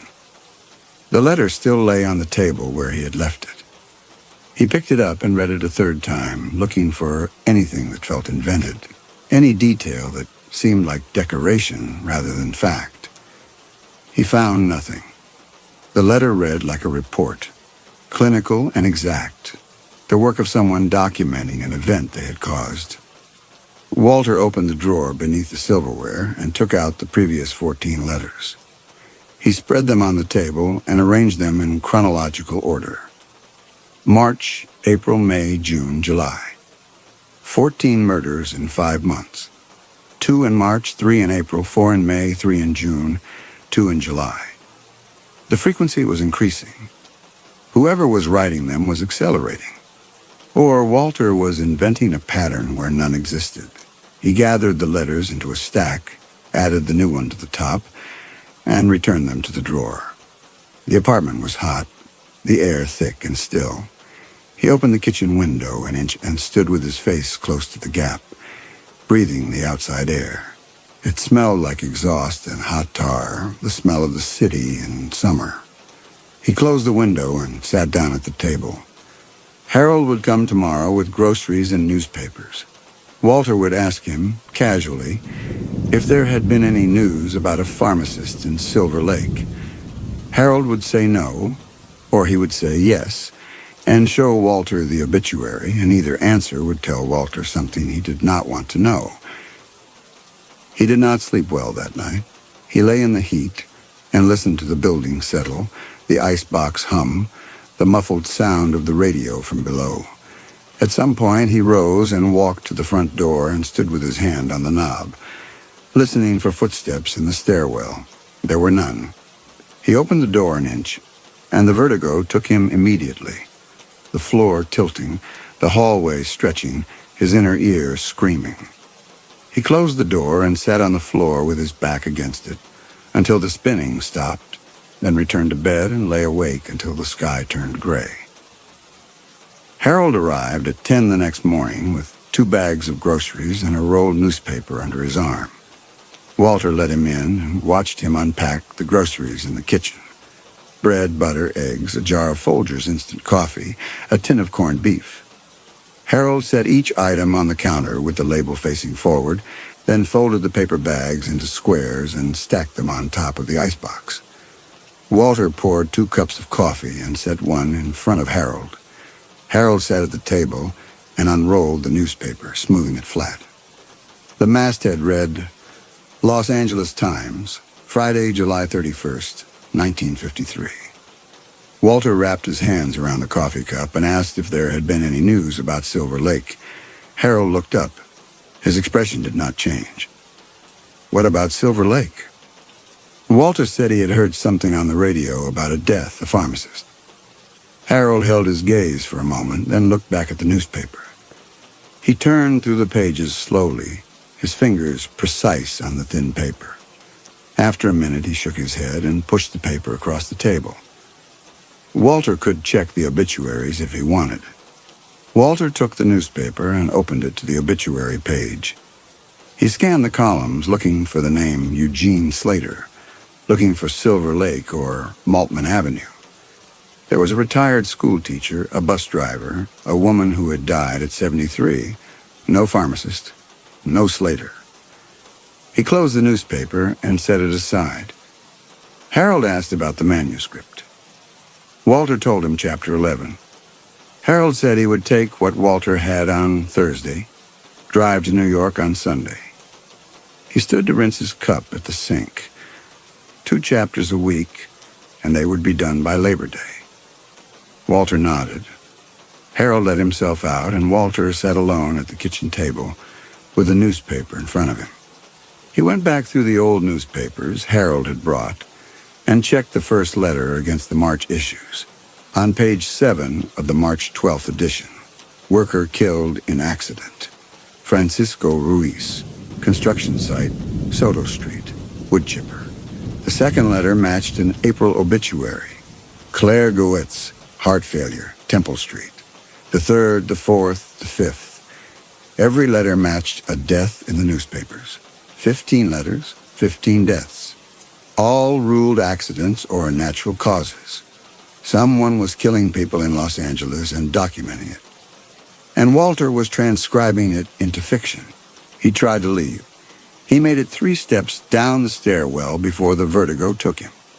The stairs tilting, his vision doubling, his legs giving out. He sat on the landing with his back against the wall until the spinning stopped, then crawled back to his apartment. He could not reach the street. He could not reach the police. He was trapped. And whoever was writing the letters knew it. The letters came faster in August. 3 in 1 week, 4 the next. The murders were getting bolder, the details more specific. And then a letter arrived describing an apartment on Coronado Street. The smell of coffee from a percolator, the sound of a typewriter at night, the view south toward downtown from a 4th-floor window, Walter's apartment. The killer had been inside, or directly above. Harold returned on Thursday to collect the manuscript. Walter heard him on the stairs and opened the door before Harold could knock.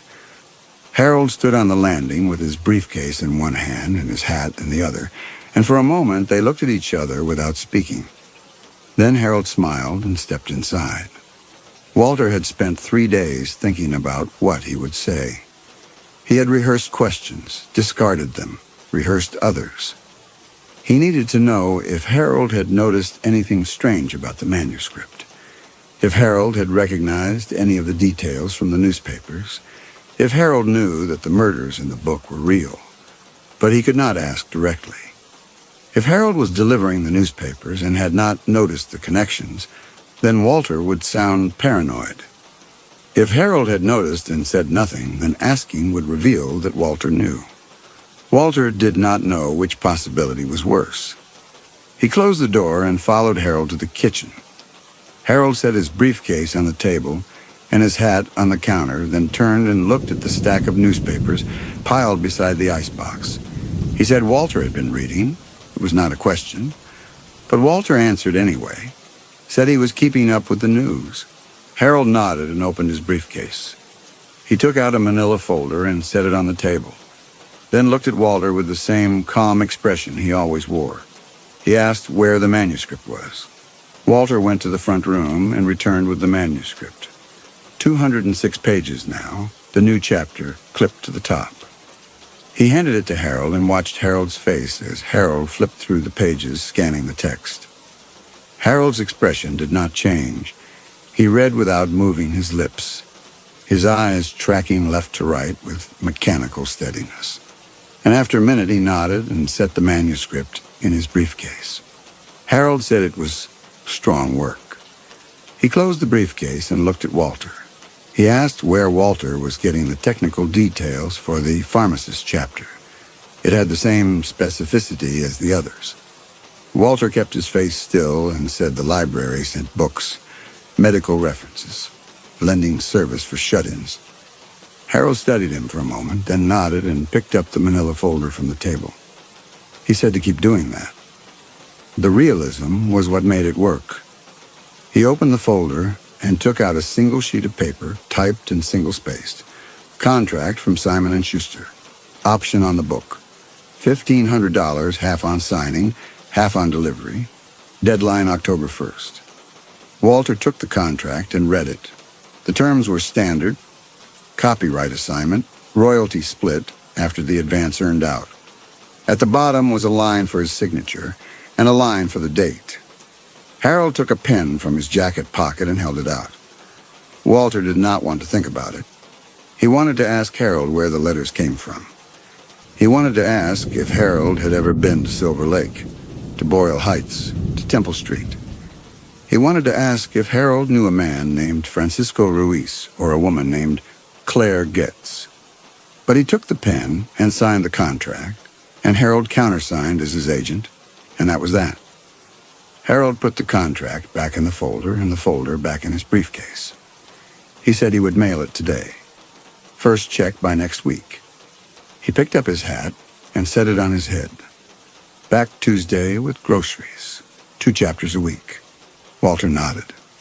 Harold let himself out, and Walter stood in the kitchen listening to the footsteps, descending the stairs, counting them. Down through 3 floors, the outer door closing, then silence. Walter went to the front room and sat at the desk. The typewriter was still loaded with the last page he had written, Chapter 11, the scene where the detective discovers the pharmacist's body. He read the page and felt the same tightness in his chest. The prose was clean. The detail was exact. An editor in New York would read it and believe Walter had imagined it, and no one would know that a real man named Eugene Slater had died in his bungalow on Maltman Avenue after swallowing tablets he believed were morphine. Walter pulled the page from the typewriter and set it aside. He opened the desk drawer and took out the letters, 15 of them, stacked in order. He read through them one by one, looking for anything that connected them to Harold. The typing was professional, the kind produced by someone who had been trained on a typewriter, but that described half the men in Los Angeles. The paper was common, available at any stationery store. The details were specific, but they were the kind of details anyone could learn if they watched carefully enough. There was nothing in the letters that pointed to Harold. But Harold was the only person who came to the apartment. Harold was the only person who had a key. Harold brought the newspapers that matched the letters, and Harold took the manuscript that transcribed the letters, and Harold had arranged for a publisher to pay Walter $1,500 to turn real murders into fiction. Walter put the letters back in the drawer and closed it. He sat at the desk and looked out the window at the city stretching south toward downtown. The sun was high, and the shadows were short. And somewhere in that grid of rooftops and streets, someone was killing people and writing about it and slipping the letters under Walter's door. And Walter was taking the letters and turning them into chapters.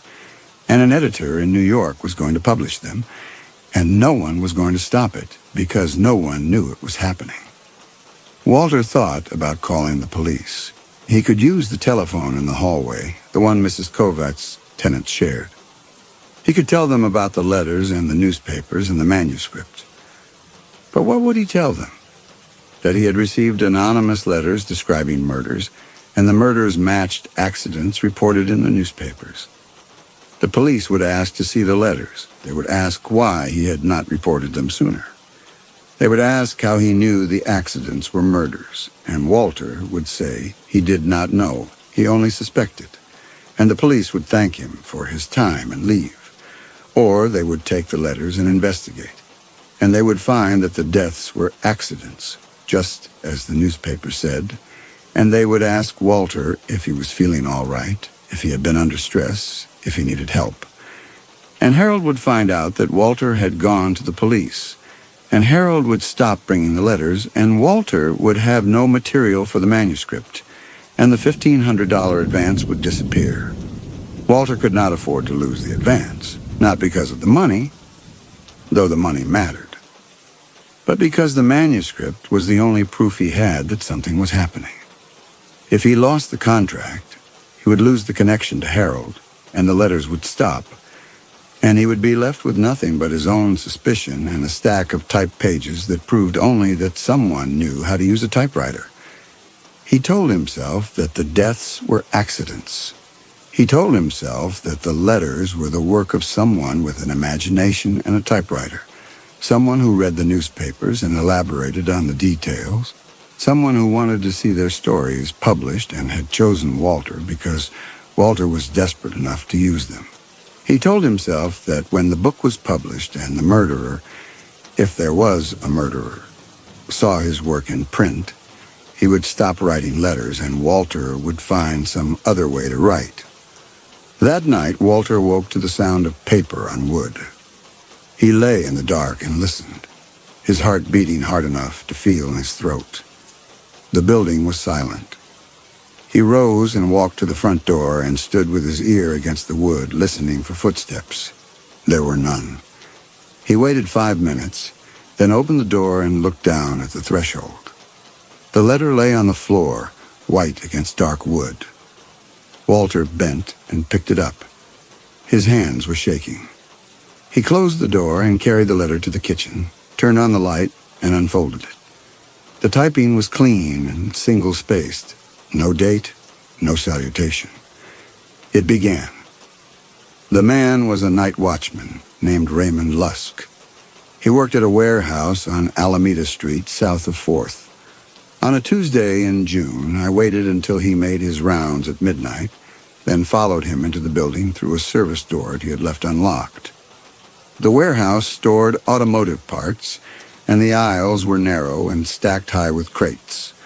Lusk walked with a flashlight, checking doors and windows, and I followed 20 feet behind him in the dark. At the back of the warehouse, there was a loading platform with a motorized freight elevator. I waited until Lusk stepped onto the platform. Then I activated the elevator from the control panel on the wall. The platform descended into the basement. When it was halfway down, I cut the power. The platform stopped. Lusk was trapped between floors, the ceiling 8 feet above him, and the basement floor 20 feet below. I restored the power, and the platform continued down. But I had reversed the wiring. The platform crushed him against the basement ceiling. The police found him the next morning and ruled it equipment failure. Walter set the letter on the table and stared at it. His hands had stopped shaking. He felt very cold, though the apartment was hot and the air was still. He read the letter again, then folded it and carried it to the front room. He opened the desk drawer and added it to the stack. 16 letters now, 16 murders. He sat at the desk and looked out the window at the city under the stars. Somewhere out there, a night watchman named Raymond Lusk had died in a warehouse basement, crushed by a freight elevator, and the police had called it an accident. Walter put his head in his hands and sat that way for a long time. When he looked up, the sky was turning gray. He noticed his right hand. There was ink on his fingertips, dark smudges on his thumb and forefinger, the kind that came from changing a typewriter ribbon. But Walter had not changed his ribbon in weeks. He stood and walked to the typewriter. The ribbon was old, faded, the same one he had installed in June. He looked at his fingers again. The ink was fresh. He went to the bathroom and scrubbed his hands until the water ran clear, then returned to the front room and stood looking at the typewriter in the gray dawn light. He could not remember changing the ribbon. He could not remember typing anything after going to bed. But the ink had been on his fingers, and the letter had been under his door. And his typewriter had the same defects as the letters. For 12 hours, Walter did not write. He sat at the kitchen table. Had he woken in the night? Walked to the typewriter, typed descriptions of murders in a fugue state he could not recall. He thought about his own hands documenting deaths that had not happened, creating fiction so vivid his mind believed it was real. He thought about Harold's calm concern, his patient delivery of newspapers that showed no murders, his suggestion that Walter had been under stress. He checked the newspapers again, went through them page by page, found the accidents, the natural deaths. No murders, just as Harold had said. At dusk, Walter rolled a sheet into the typewriter and typed one word: testing. He pulled the sheet out and examined it. The T had the chip. The E was double struck. He folded the page and put it in his pocket, then went to bed fully clothed and lay awake in the dark, listening for the sound of his own footsteps. He did not sleep. At dawn, there was no letter under the door. The next night, he tried to sleep. At 3 a.m, he woke with his heart pounding, convinced he had heard his bedroom door open. He lay still and listened. The apartment was silent. He rose and walked to the front room. The typewriter sat by the window untouched. No paper in the carriage. The desk drawer was closed. He opened it. The letters were still stacked inside, exactly as he had left them. Walter sat at the desk until sunrise. No letter came. On the third night he slept, and when he woke there was a letter under the door. He did not check his hands for ink. He carried the letter to the kitchen and read it. A stenographer poisoned through her skin, the description clinical and exact. And he knew he had not written it. He had been awake until 4. The letter had been delivered at dawn. He would have heard himself get up, walk to the typewriter, type a page, slip it under his own door. Unless the fugue state was so complete, he had no memory of it at all. Walter put his head in his hands and sat that way for a long time. When he looked up, the morning light was gray through the window, and he had made his decision. He would write the chapter. He would finish the manuscript. He would take the money.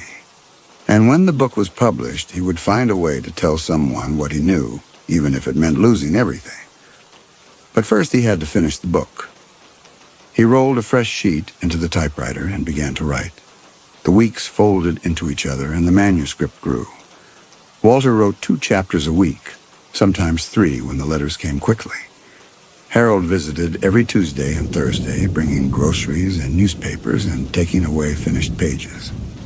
By the 3rd week of August, Walter had 270 pages, 18 chapters, and a stack of 23 letters in the desk drawer. The letters had accelerated. 2 in the 1st week of August, 3 in the 2nd week, 3 in the 3rd. Whoever was writing them was no longer spacing them out. They were coming faster, and the murders were getting bolder. A woman pushed from a Bunker Hill funicular at night. A man strangled with a ligature in the back room of a dry cleaner's on Broadway. A woman drowned in the Los Angeles River, her body found a mile downstream. Ruled an accidental drowning, though the river was only 6 inches deep in summer. Walter transcribed each one, turned each one into a chapter, and Harold took the pages to New York, and the editor at Simon & Schuster sent a telegram saying the manuscript was exactly what they wanted. The first check arrived on a Thursday in mid-August. $750 made out to Walter Ramsey. Walter cashed it at the bank by mail and deposited the money in his savings account. He did not spend any of it. He told himself he would use it to leave Los Angeles when the book was finished, to move somewhere with a ground-floor apartment and no stairs, somewhere he could live without depending on anyone. He told himself this, and he knew it was a lie. He would never leave. The vertigo would trap him wherever he went. On a Friday morning in late August, Walter woke to the sound of paper on wood and lay still, listening. The building was silent. He rose and walked to the door and picked up the letter without waiting 5 minutes. His hands were steady now. He had stopped shaking weeks ago. He carried the letter to the kitchen and unfolded it under the light. The typing was clean and single-spaced. No date, no salutation. It began, "The woman was a stenographer named Alice Brenner. She worked at a law office on Spring Street and lived alone in a studio apartment on Coronado Street in Echo Park. On a Thursday in July, I followed her home from work and waited until she went to bed, then let myself into her apartment through the fire escape window. She kept barbiturates in the medicine cabinet, Seconal prescribed for insomnia, a bottle of 30 capsules. I took 10 capsules and dissolved them in a glass of water, then poured the solution into a bottle of cold cream she kept on her nightstand. She used the cold cream every night before bed. The barbiturates were absorbed through the skin. Over the course of 2 weeks, she became drowsy and confused, and her doctor increased her Seconal prescription, believing the insomnia was worsening. On the 15th night, she took her prescribed dose of Seconal and applied the cold cream, and the combined dose was lethal. She died in her sleep. The coroner ruled it accidental overdose. Walter set the letter on the table and looked at his hands. They were not shaking. He felt nothing. He had read 23 letters describing 23 murders, and he had transcribed them into 23 chapters, and now he was reading the 24th, and he felt the same cold absence he had felt since the night watchman letter. The horror had worn itself out. There was only the work now, the transcription, the clean prose, and the exact detail. He carried the letter to the front room and added it to the stack in the drawer. 24 letters, 24 murders. He sat at the desk and opened his notebook and wrote at the top of a blank page. Chapter 24. Stenographer. Then he stopped. He looked at his hands. No ink on his fingers today.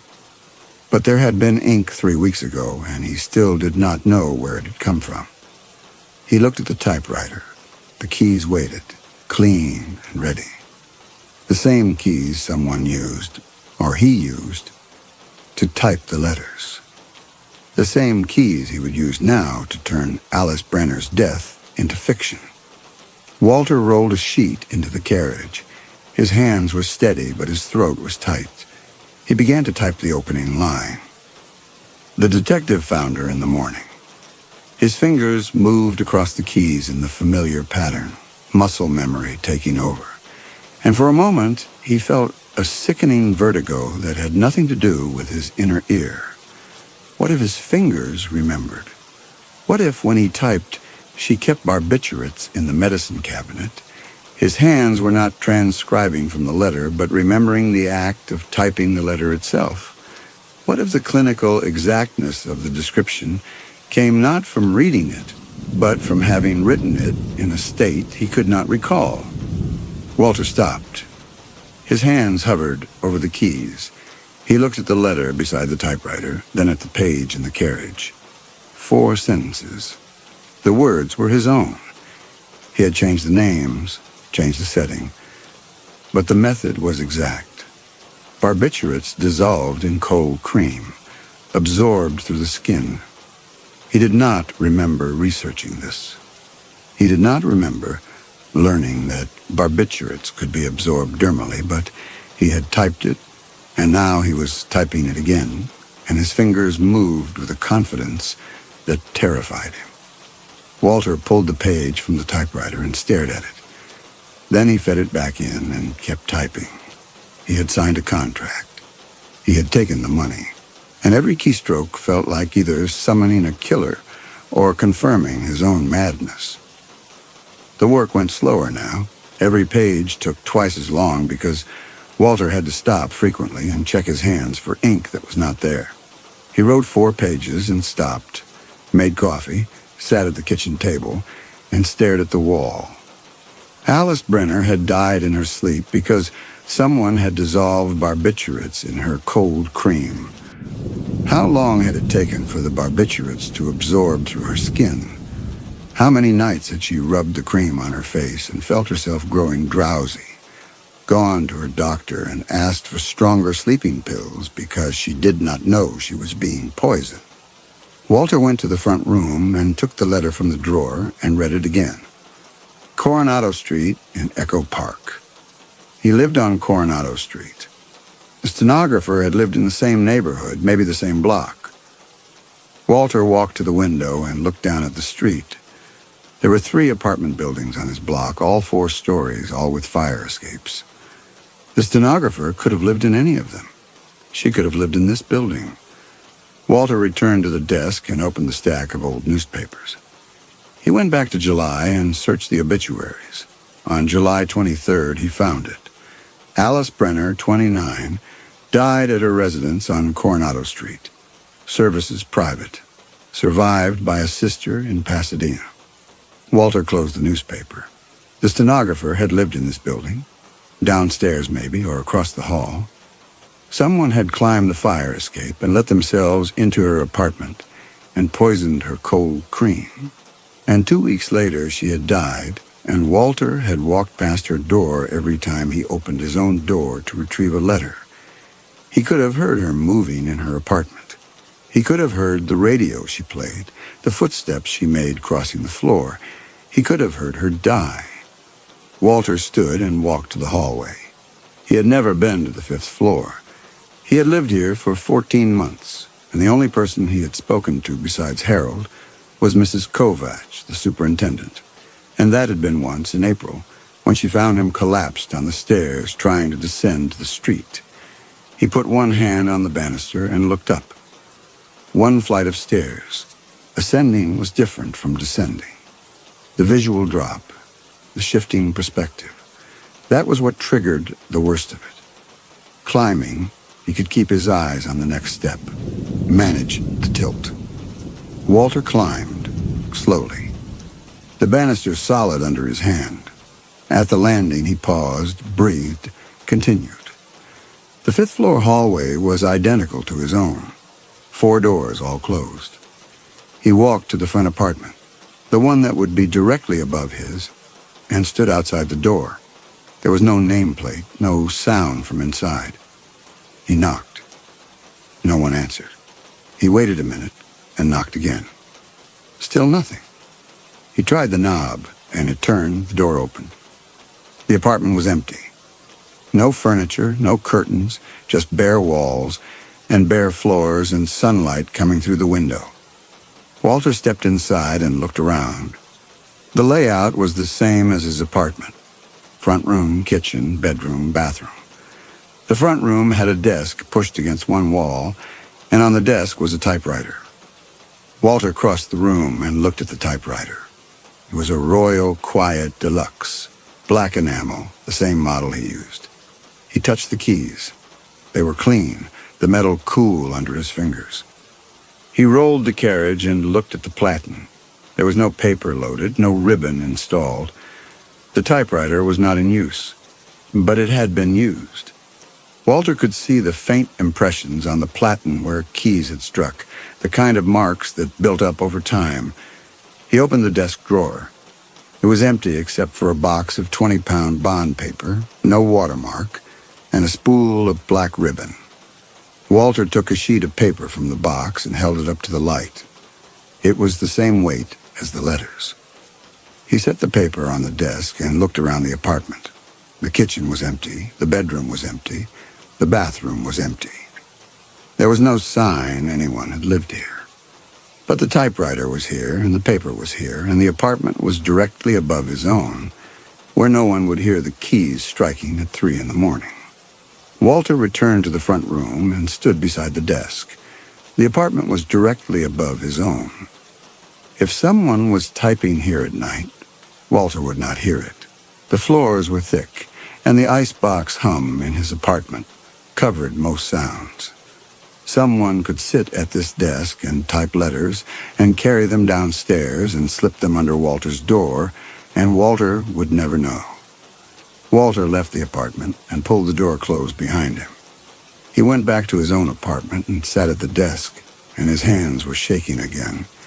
He had assumed the letters were coming from outside, from someone who climbed the stairs and left them and disappeared into the city.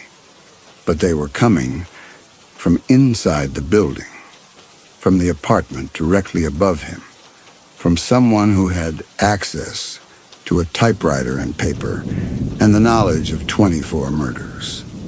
Walter opened the desk drawer and took out the letters. He read through them one by one, looking for anything that suggested who had written them.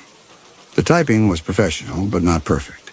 There were occasional strikeouts, occasional corrections, the kind of mistakes someone made when they were typing quickly, when they were not being careful. Walter looked at the corrections and saw a pattern. The letter E was struck twice in several places. A double impression that made the letter slightly darker. The letter T had a faint chip in the crossbar, visible only if you looked closely. Walter went to the front room and looked at his own typewriter. He rolled a sheet of paper into the carriage and typed a line of text. The quick brown fox jumps over the lazy dog. He pulled the sheet out and examined it under the desk lamp. The T in the had a faint chip in the crossbar. The E in over was slightly darker, a double impression. Walter's typewriter had the same defects as the typewriter that had produced the letters. He sat at the desk and stared at the page he had just typed. The apartment above him had a typewriter, but Walter's typewriter had the defects, which meant either there were two typewriters with the same defects, unlikely, or the letters had been typed on Walter's typewriter by someone who had come into his apartment while he was asleep and used his typewriter to write letters describing murders, then carried the letters upstairs to the empty apartment and brought them back down in the morning to slip under Walter's door. Walter thought about Harold. Harold had a key. Harold came into the apartment twice a week, and sometimes Walter was in the bedroom or the bathroom when Harold arrived, and Harold could have made a copy of Walter's key any time in the past 4 months. Harold could have let himself in at night, typed the letters on Walter's typewriter, and left them under the door before Walter woke. But why would Harold do that? Why not simply write the letters at home and bring them with the groceries? Why use Walter's typewriter? Walter pulled the newest letter from the stack and read it again. I took 10 capsules and dissolved them in a glass of water, then poured the solution into a bottle of cold cream. The level of detail was not the kind that came from imagination. It was the kind that came from doing. Walter set the letter down. Harold was not writing fiction and slipping it under the door to give Walter material. Harold was committing murders, documenting them on Walter's typewriter, and using Walter to turn the documentation into a manuscript that would be published under Walter's name. When the book came out, the murders would be in print, and Harold would have a permanent record of his work, and no one would ever connect the fiction to the reality because the murders had been staged as accidents and the book was just a book. Walter stood and walked to the kitchen. He poured a glass of water from the tap and drank it, then set the glass in the sink. His hands were shaking badly now. He gripped the edge of the counter and breathed slowly until the shaking stopped. Then he went to the hallway and picked up the telephone receiver. He would call the police. He would tell them about the letters and the typewriter in the empty apartment upstairs. He would tell them to check the deaths in the newspapers against the letters. He would give them Harold's name and address. The police would investigate. And if Walter was right, they would find evidence. And if Walter was wrong, they would leave, and Walter would lose the advance and the manuscript. And Harold would stop coming, and Walter would starve in this apartment because he had no other way to get food. Walter held the receiver to his ear and listened to the dial tone, a steady hum. He did not dial. After a minute, he hung up the receiver and went back to his apartment and closed the door. He could not call the police. He had no proof. The letters were typed on his own typewriter, which meant they could have been typed by him. The empty apartment upstairs proved nothing. The defects in the typing proved nothing. The police would see a housebound man who had written a book about murders and believed the murders were real because he had cross-referenced them with newspaper accidents. They would see a man who was unraveling. Walter sat at the desk and put his head in his hands. He was trapped. He could not leave the apartment, could not investigate, could not prove anything. He could only write the chapters and take the money and wait for the book to be published. And when the book was published, Harold would have what he wanted, and Walter would have $1,500 and a manuscript full of real murders that no one would ever know were real. Unless Walter stopped writing. If he stopped, Harold would not get his book. The murders would remain undocumented, unpublished, and Harold would have killed 24 people for nothing. But if Walter stopped, he would have to explain why. He would have to tell Harold he knew. And Harold would come for him anyway, without the manuscript, without the need to wait. The book was protection now. As long as Harold needed it finished, Walter stayed alive. Walter lifted his head and looked at the typewriter. He had 34 days until the October 1st deadline. He needed to write 16 more chapters to reach the contracted length of 400 pages. If he wrote 2 chapters a week, he would finish on time, and Harold would take the manuscript to New York, and the book would be published, and 24 people would be dead. And Walter would have helped their killer document it. He could not stop. He could not call the police. He could only write. Walter rolled a fresh sheet into the typewriter and stared at the blank page. Then he began to type. The final letter arrived on September 27th, 4 days before the deadline. Walter woke to the sound of paper on wood and lay in the dark, listening to the silence. He knew what the letter would say before he opened it. He had known since the stenographer letter, since the empty apartment upstairs, since the discovery that the letters were being typed on his own typewriter. The letters were a countdown, and this was the last one. He rose and walked to the door. The letter lay on the threshold, white against dark wood. He picked it up and carried it to the kitchen, turned on the light, and unfolded it. The typing was clean and single-spaced. No date, no salutation. It began, "Thanks for editing my confessions, Walter. Tonight I killed the writer." Walter set the letter on the table and stared at it. His hands were steady. He felt very calm. Calmer than he had felt in weeks. The letter was different from the others. Shorter, no details, no description of method or victim. Just a single sentence and a signature. H. Harold. Walter read the letter again. "Tonight I killed the writer." Not a description of a murder already committed, but a promise of a murder to come. Harold was not documenting this one in advance. He was announcing it. Walter looked at the kitchen clock. It was 5:30 in the morning.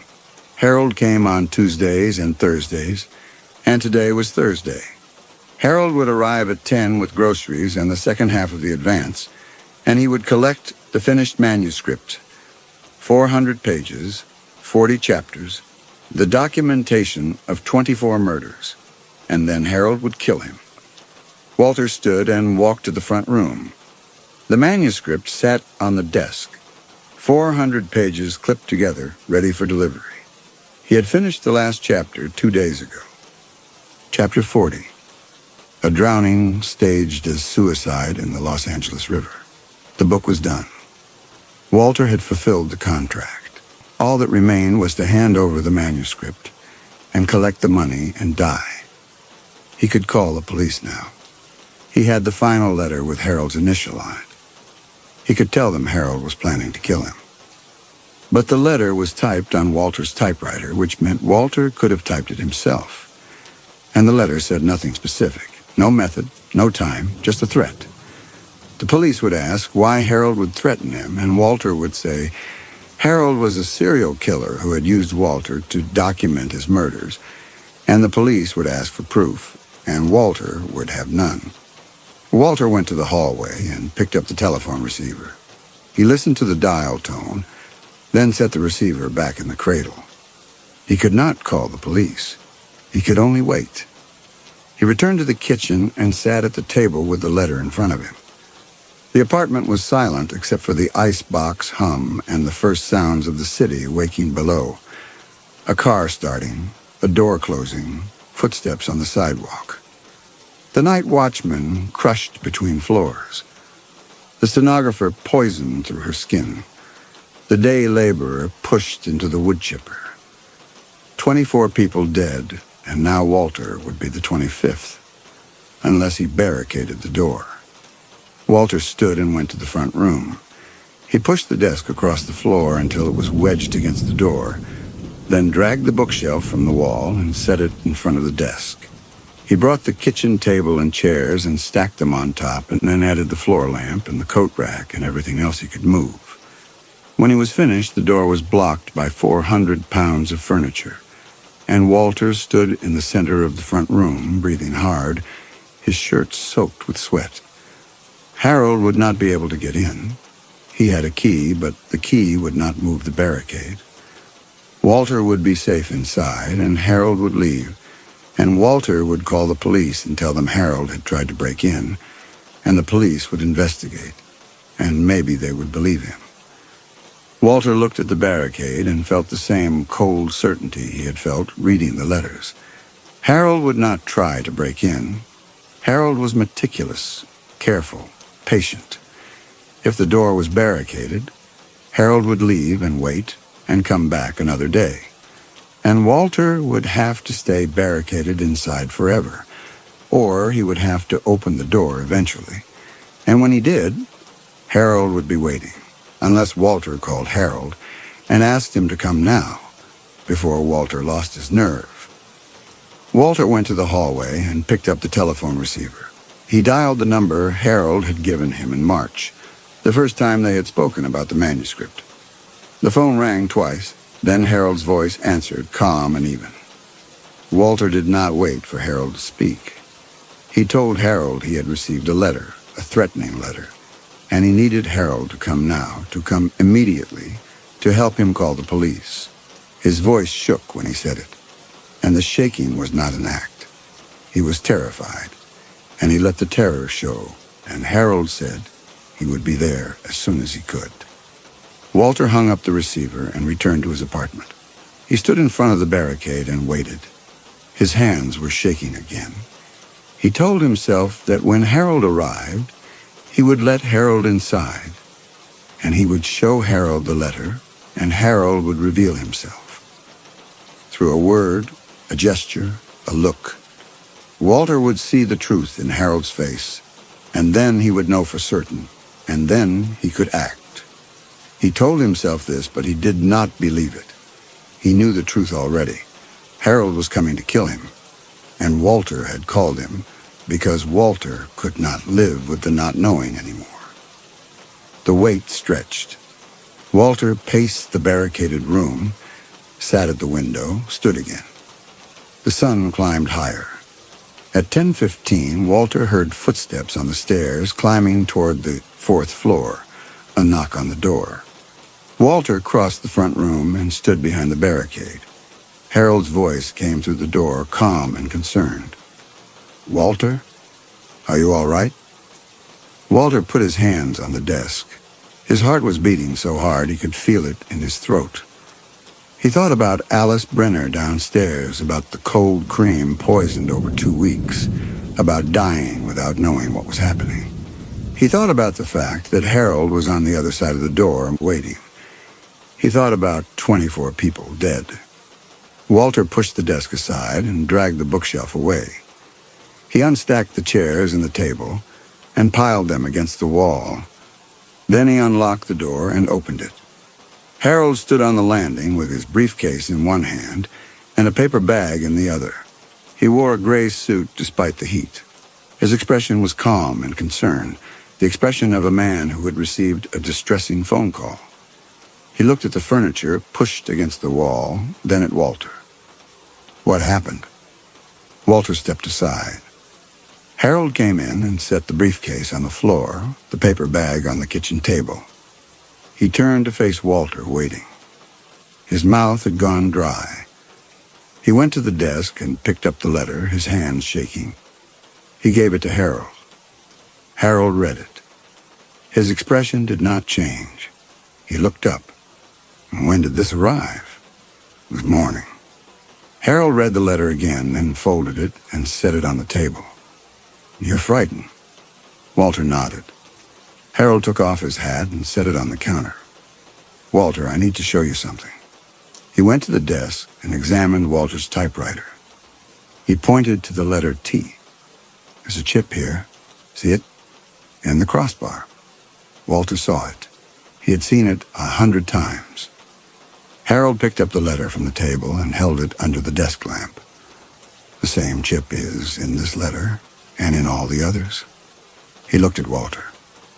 These letters were typed on your typewriter, Walter. Walter's hands were shaking. He said the letters came under the door. Harold's voice stayed calm. You've been under tremendous pressure. The deadline. the isolation. You haven't left this apartment in over a year, he paused. The mind does things to protect itself. It creates stories. You needed material for the manuscript, and your mind gave you material. The letters, the murders, you wrote them yourself during the night. You don't remember because you were in a fugue state. But they're yours, Walter. All of them. Walter's hand found the back of the desk chair. His fingers closed around the rail, and he stood there, holding it while Harold kept talking. Harold set the letter down. There are no murders. I've checked every newspaper. The deaths you found, they were accidents, natural causes. Your mind connected them to the letters because it needed them to be connected. But they're not murders, Walter. They're just accidents. Walter backed away from the desk. His legs felt weak. Harold stepped toward him. You need help. Professional help. I'm going to call a hospital. They can... No, Walter said. The word came out as a whisper. Harold's expression shifted, just slightly. Concerned something else. Walter. I found the apartment upstairs, the typewriter, the paper. Harold was very still. Walter's voice was shaking now.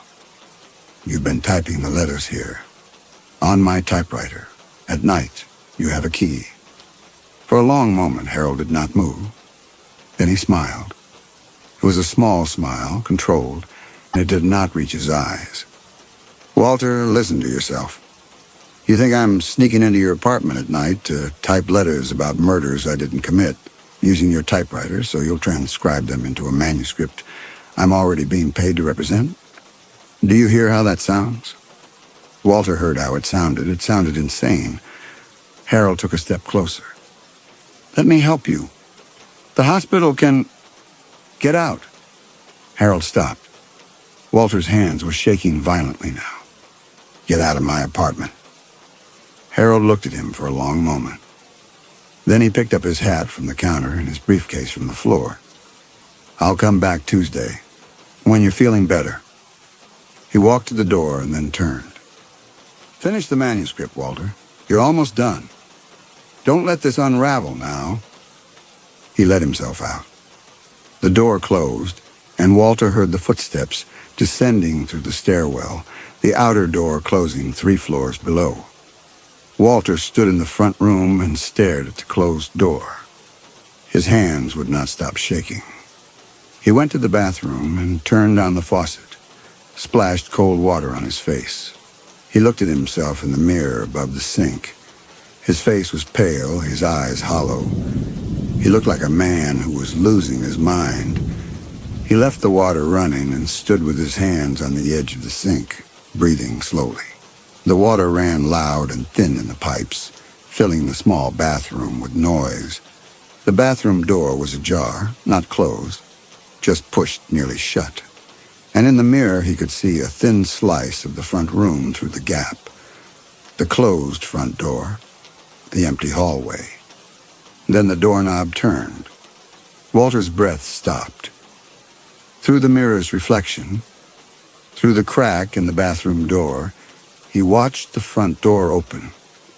Slow, silent, completely inaudible over the rush of the tap. Harold stepped inside and closed the door behind him without a sound. He stood in the hallway for a moment, listening. Then his posture changed. The concern drained from his shoulders. The agent's careful attentiveness vanished. He stood straighter, looser, the way a man stands when he believes he is entirely alone. Harold set down his briefcase and his hat. His movements were different now. Economical, efficient. The practiced motions of a man who had done something many times before. He reached into his jacket and took out a pair of black leather gloves. He pulled them on slowly, one finger at a time, smoothing the leather over each knuckle. Then he walked to the fireplace and picked up the iron poker from the stand. Walter's hands tightened on the edge of the sink. He did not move, did not breathe.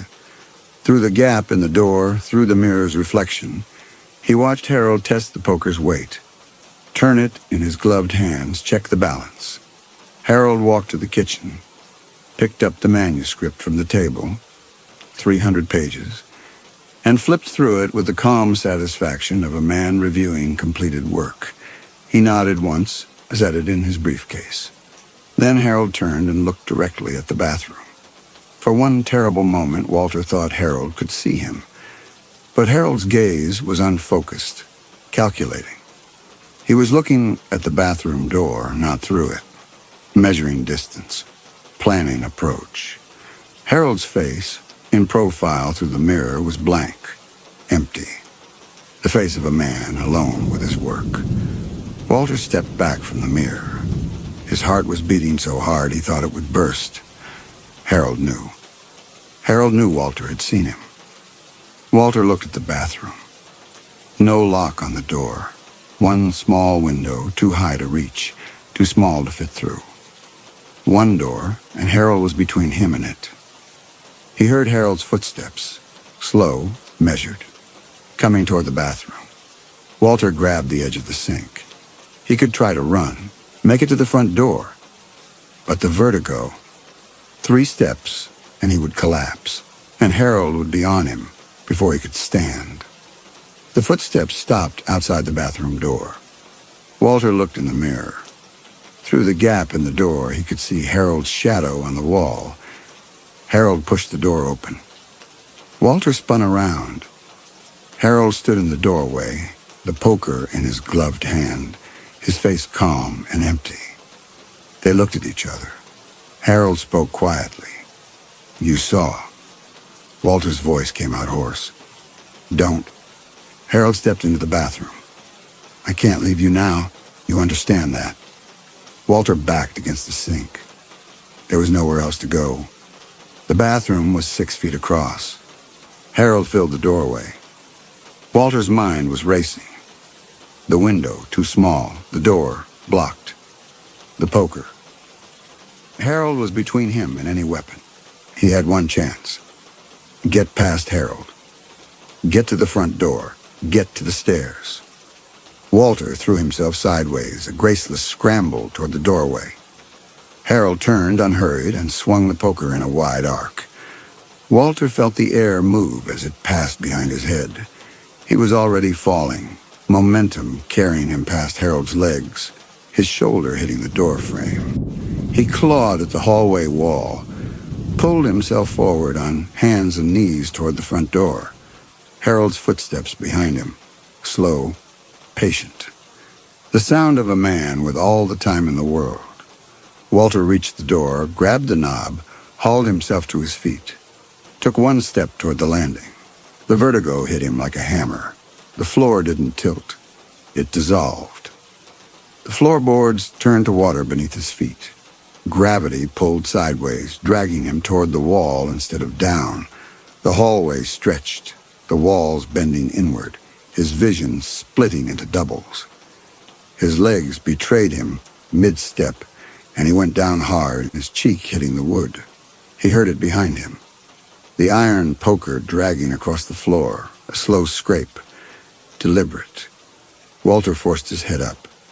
Through his doubled vision, he could see the stairwell beyond the open door, the steps elongating into an impossible tunnel, the landing a mile away. His hand found the doorknob. Cold metal. He gripped it, tried to pull himself up. His legs would not obey. The world spun. Harold's shoes appeared in his vision, level, steady, perfectly flat against a floor that was liquid chaos to Walter's eyes. The scraping stopped. Walter looked up. Harold stood over him. The poker hung at his side, then rose, slow, controlled. The movement of a man who had done this before. Harold waited. His expression did not change. He gave Walter no time.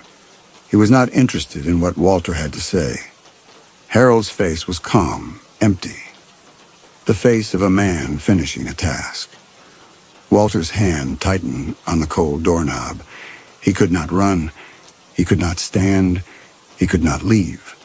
The poker reached its apex. Walter's vision split again. Harold's blank face doubled. two identical expressions, perfectly aligned. The overhead light fixture stretched into a burning streak across his failing sight. The last thing Walter saw clearly was the poker's shadow on the wall behind Harold, elongated and warped, growing larger.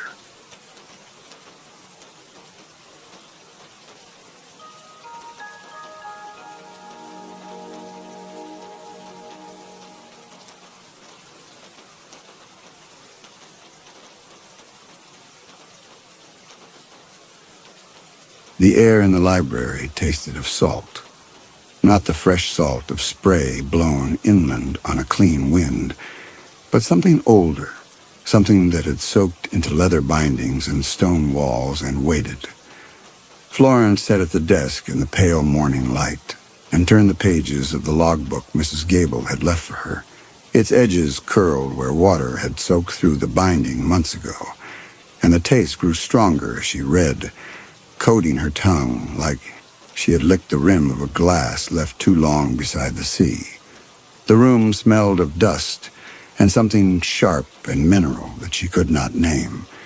And when she spread her fingers across the brittle pages, she felt the faint grittiness of dried brine beneath her palm. Mrs. Gable had left the book on the desk without explanation, along with 3 rolled charts that crackled when Florence unfolded them, and showed coastlines she did not recognize, soundings marked in a small, careful hand. She had arrived the previous afternoon by carriage from Penzance, the road winding along the cliffs until the house appeared above the sea like something carved from the gray stone itself, narrow and tall with windows that caught no light, even in full sun. The housekeeper had met her at the door, a silent woman of perhaps 50 who took Florence's single trunk and led her up 3 flights of stairs to a small room overlooking the water. Mrs. Gable herself had appeared only briefly at dinner, a pale figure in black silk who spoke in a low voice about the library and the cataloging work Florence was hired to complete, and then withdrew before the soup course was cleared. The library occupied the entire western wing of the house, a long room with shelves rising to the ceiling, and a stone fireplace at one end that had not been lit in what looked like years. Dust lay thick on every surface, and when Florence ran her finger along a shelf, it came away gray and gritty. The books were arranged without system, maritime law beside volumes of sermons, novels stacked on atlases, and the disorder suggested years of accumulation without care. But what struck her most were the objects that had no place in a library at all. A ship's compass mounted on a wooden stand, its brass face spotted with verdigris, a coil of tarred rope coiled beside a stack of encyclopedias, a brass sextant tarnished green sitting atop a complete set of Shakespeare. There were charts rolled and tied with string, a ship's bell that had lost its clapper, a barometer with a cracked face, and in one corner a wooden sea chest with iron fittings that was locked with a rusted padlock. It was as though someone had taken everything from a captain's cabin and simply deposited it here without thought for organization or preservation. Florence found this strange, given Mrs. Gable's otherwise meticulous household, but she supposed grief affected people in different ways. Perhaps the widow could not bear to see these reminders of her husband, but could not bring herself to dispose of them either. Florence had spent the morning making an inventory, her pen scratching against the silence, cataloging titles and noting condition.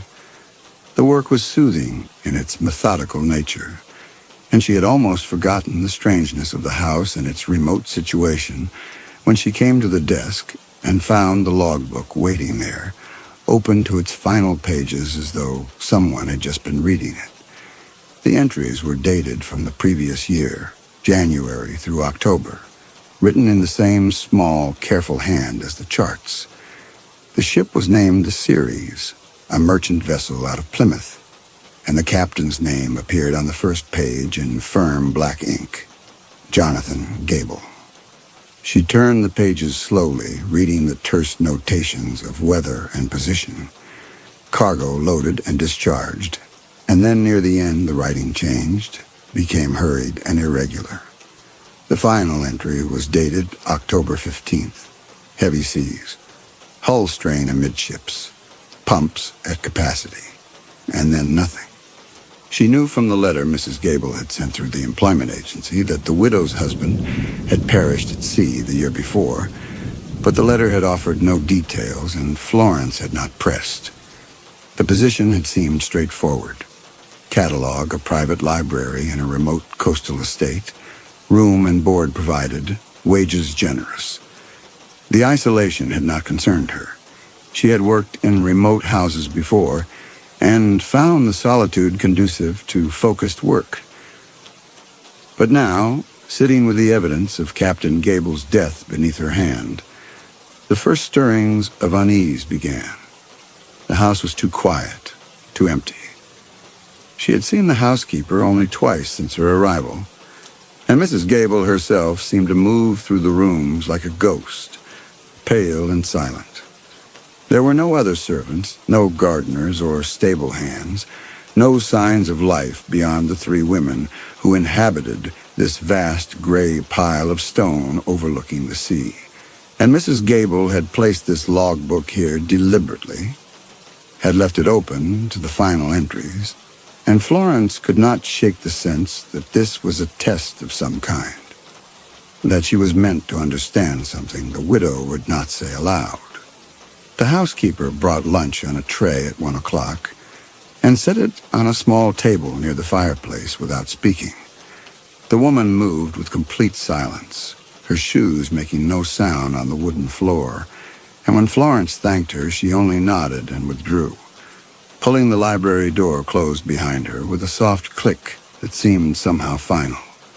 Florence ate cold meat and bread and returned to the inventory, cataloging titles and making notes about condition and subject, but her attention kept drifting back to the logbook. The charts showed a route along the Cornish coast, past the Lizard and around Land's End, and she traced the course with her finger, following the penciled line out into the western approaches, where the soundings grew deeper and the notations sparse. At the point where the line ended, there was a small X marked in red ink, and beneath it someone had written in a cramped hand, 16 souls. By late afternoon, the light had shifted, and the library filled with shadows that the lamps could not quite dispel. Florence stood and walked to the windows, pressing her hand against the cold glass. Below, the sea moved in slow gray swells against the base of the cliffs, and she could hear the faint crash of waves even through the thick stone walls. The house stood perhaps 200 feet above the water, perched on a narrow shelf of rock with no visible path down to the shore. She had seen no other buildings on the approach, no village or farmstead, only the long, empty road and the cliffs and the house itself like a watchtower overlooking nothing. When she turned back to the desk, she saw that one of the charts had unrolled itself slightly, the weighted corner slipping free, and when she smoothed it flat again, her hand came away damp. She touched her fingertips together and felt the faint tackiness of salt water, still wet, though the chart had been sitting in the dry library air all day. She looked down at the paper and saw that the dampness extended along the entire lower edge, a dark stain that had not been there an hour before, and the smell of brine rose sharp and immediate from the surface. She stood very still, her hand hovering above the chart, and listened to the silence of the house. No footsteps, no voices, no sound but the distant rhythm of the sea. The dampness gleamed faintly into the lamplight, and when she bent closer, she could see grains of sand caught in the fibers of the paper, as though the chart had been pulled from the shallow water and laid out to dry. But it had been dry when she first examined it that morning. She was certain of that. The housekeeper appeared in the doorway to announce that Mrs. Gable requested Florence join her for dinner at 8 o'clock. And Florence nodded and said she would be there. And when she looked down at the chart again, the dampness had already begun to fade, leaving only a faint gray stain and the smell of the sea. She worked until the lamps burned low and the windows showed only her own reflection against the darkness outside. At 7:30, she went upstairs to wash and change her dress. And when she came down again, the dining room was lit by candles that threw long shadows across the walls. Mrs. Gable sat at the head of the table in the same black silk, her face pale and still, and gestured for Florence to take the chair opposite. They ate in near silence, the only sound the soft clink of silver against china. Mrs. Gable asked once if Florence had found the library satisfactory for her work, and Florence said yes, it was quite satisfactory, and mentioned the logbook and the charts. The widow's expression did not change. She said only that her late husband had been a careful man, that he kept meticulous records, and then she turned her attention to her plate and did not speak again until the meal was finished. Florence returned to her room before 9 and sat by the window looking out at the dark sea. The house was utterly silent, as though she were the only living thing inside it. And when she finally undressed and lay down in the narrow bed, she felt the stillness pressing against her like a weight. She thought of the damp chart, the grains of sand, the smell of brine rising from paper that should have been dry, and told herself there was a rational explanation, that dampness could persist in old documents, that her eyes had simply missed the stain in the morning light. But she did not quite believe it, and when she closed her eyes, she saw the careful handwriting in the logbook, the final entry trailing off mid-sentence, and she wondered what it had been like in those last hours aboard the Ceres, the hull groaning under the weight of the sea, the pumps failing, the water rising. She must have slept, because when she woke the room was cold and the darkness complete. She lay very still and listened, trying to understand what had woken her, and then she heard the clock in the downstairs hall begin to chime. 3 slow, deliberate strikes that echoed through the house, and then silence. And then the temperature dropped. It came not as a gradual chill, but as a sudden fall, as though someone had opened every window in the house at once and let the night air flood through the corridors. Florence sat up in bed and pulled a blanket around her shoulders, her breath misting faintly in the darkness. The cold was not the dry cold of winter, but something damp and clinging that settled on her skin like a wet cloth, and with it came a smell, the thick, briny reek of kelp rotting on a beach, seawater gone stagnant in tidal pools, salt and decay and something carrion breaking down.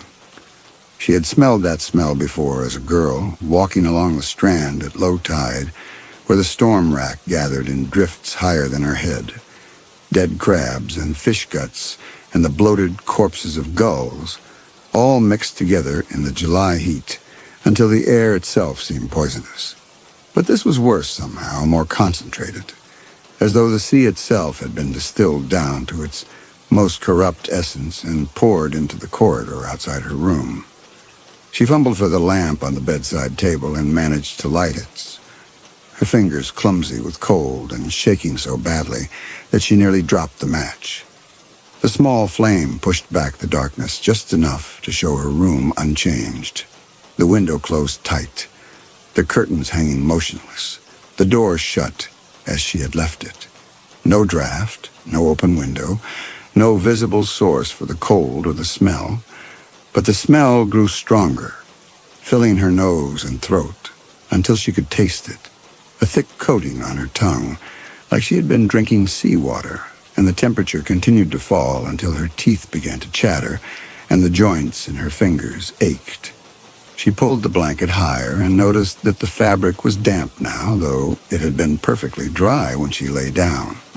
Not wet exactly, but clammy, as though it had been hanging in a cellar for weeks and absorbed all the moisture from the stone walls.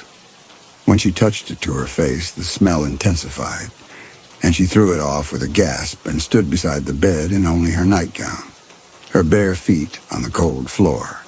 And then she heard the footsteps. They came from the corridor outside her room, slow and heavy, and with each step there was a wet sound like boots squelching through mud, or a man walking through the surf with the water up to his knees. Thud squelch, thud squelch. A deliberate rhythm, unhurried, moving along the hallway toward her door with terrible patience. Florence stood frozen beside the bed and watched the thin line of darkness beneath her door. That gap of perhaps an inch where light should show if anyone were carrying a lamp in the corridor. But there was no light, only darkness, and the footsteps grew louder, closer, accompanied now by the sound of water dripping, a steady patter like rain falling on stone, and beneath that a horrible liquid, gurgling as though whoever was walking was also drowning, their lungs filling even as they moved. The cold deepened until Florence could see her breath pluming white in the lamplight, could feel the moisture in the air condensing on her skin in tiny droplets that ran down her arms like sweat. The footsteps stopped directly outside her door. Florence could not move, could not breathe. The silence stretched out, broken only by the dripping water, and she stood there with her hand pressed over her mouth and listened to nothing, to the horrible absence of sound where something should be breathing, moving, making some indication of life. The seconds dragged past, 5, 10, 20, and still nothing. Only the drip, drip, drip of water pooling on the floorboards. And then she heard it. A horrible gasping wheeze. The sound of lungs trying to draw air through water, wet and desperate and rhythmic. Gasp, choke, gasp. Like a man drowning, like a man fighting for one more breath, while the sea poured into his mouth and nose and filled his chest with salt water.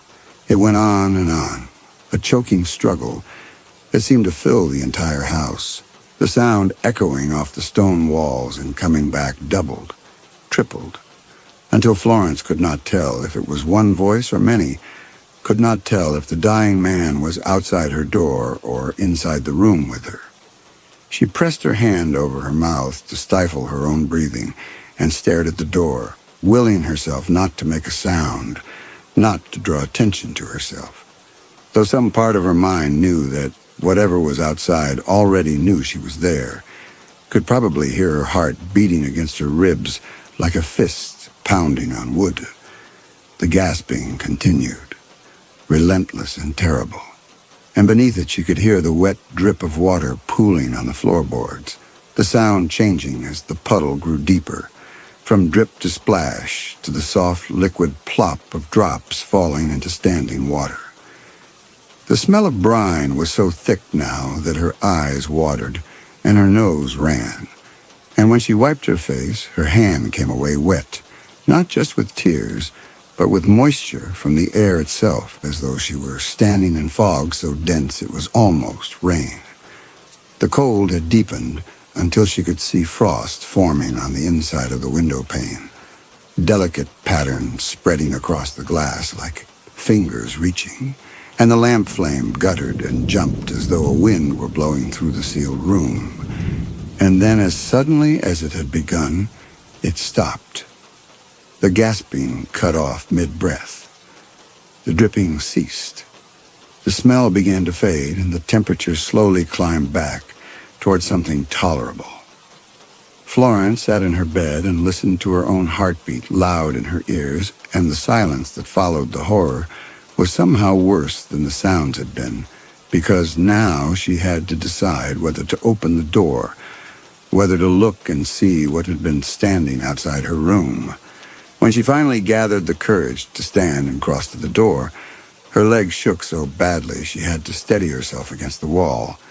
She counted to 10, then 20, then 50, her hand on the cold brass handle, before she could make herself turn it.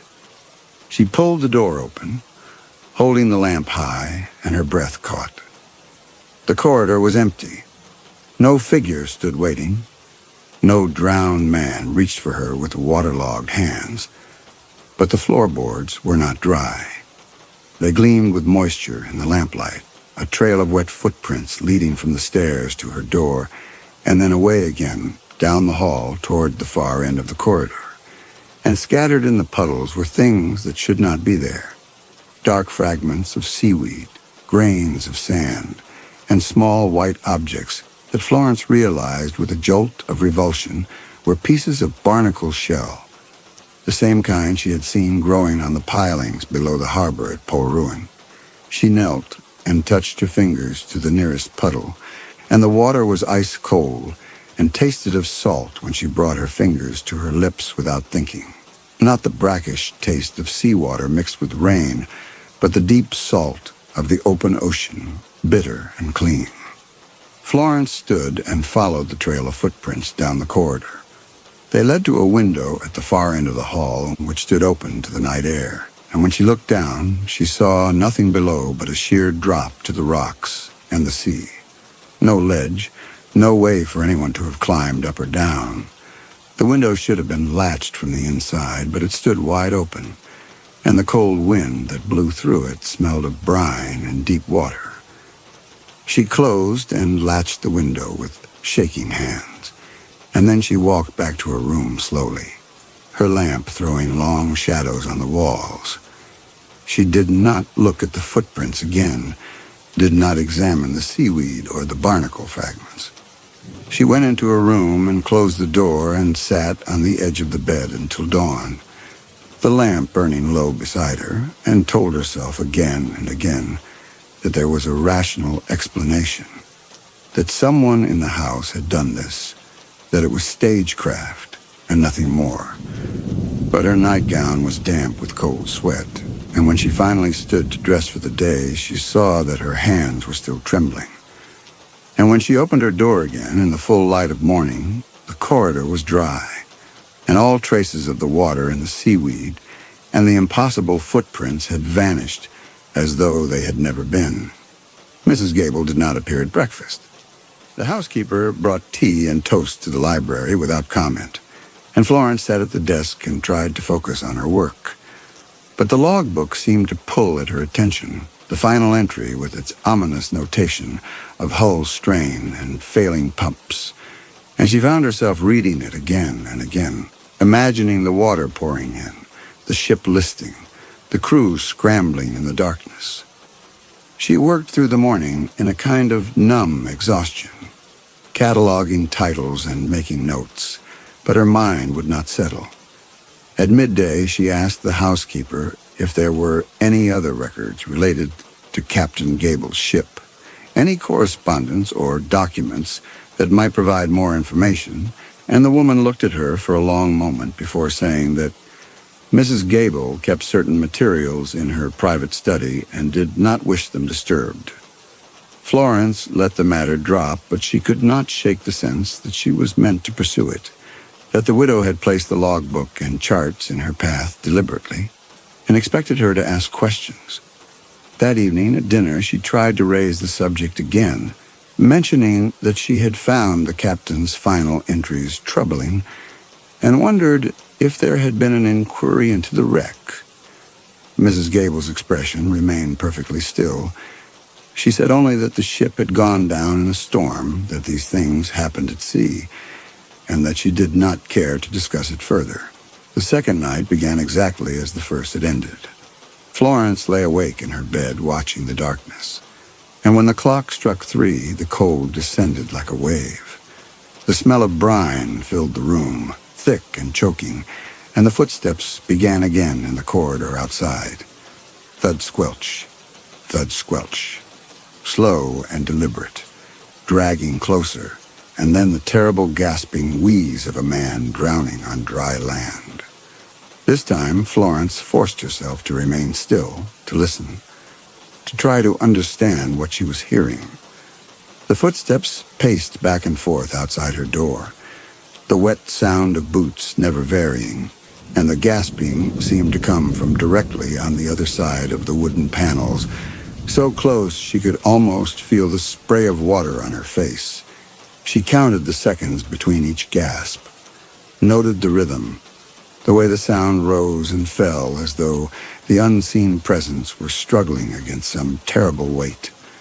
It lasted perhaps 10 minutes, though it felt like hours, and then it stopped as abruptly as before.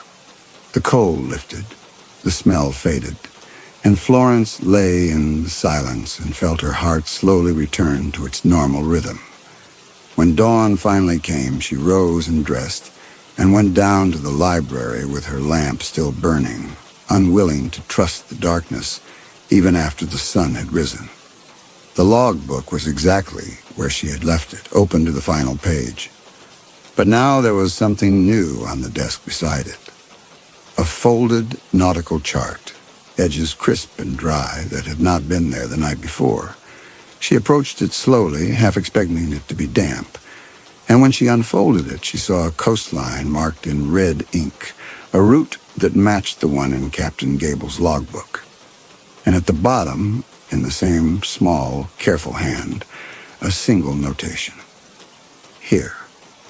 The mark indicated a point perhaps 30 miles off the coast, where the soundings showed deep water, and the chart's legend noted dangerous currents. Florence stood looking at it for a long time, and then she folded it again and placed it back on the desk. Her hands steady now, her exhaustion replaced by something colder and more deliberate. She would find out what had happened to the series.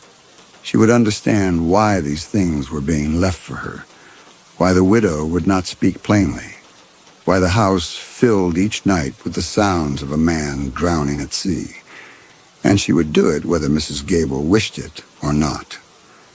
The village of Polruan lay 6 miles down the coast road, a small cluster of gray stone buildings arranged around a harbor where fishing boats rocked at anchor and gulls wheeled overhead in the cold wind. Florence walked there on the third morning, telling the housekeeper she needed supplies for her work, and the woman had looked at her with an expression Florence could not read, before nodding and returning to her duties without a word. The walk took nearly 2 hours, the road winding along the cliff edge with the sea visible far below, gray and restless under an overcast sky.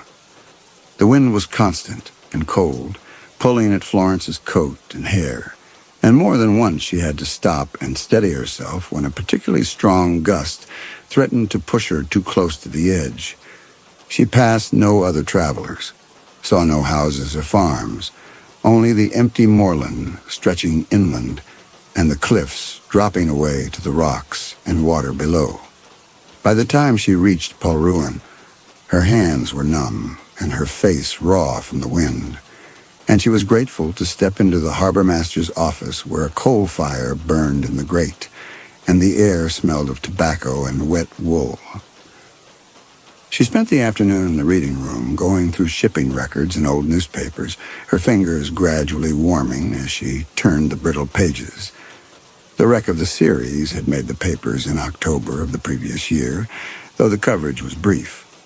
The ship had gone down in heavy seas approximately 30 miles southwest of Land's End, and there had been no survivors save one, a deckhand named William Penwith, who had been pulled from the water by a passing trawler 12 hours after the ship foundered. The rest of the crew, 16 men including Captain Gable, had been lost. The inquiry had concluded that the vessel's hull had failed under storm conditions, a structural weakness that the captain either had not known about or had chosen to ignore, and the matter was closed with no finding of negligence. Florence read the inquiry report twice, making notes in her small leather book, her pen scratching against the silence of the reading room, while outside the wind rattled the windows and the gulls cried their harsh laments over the harbor. The description of the hull failure was vague, mentioning only that the ship had taken on water rapidly and capsized before lifeboats could be properly launched.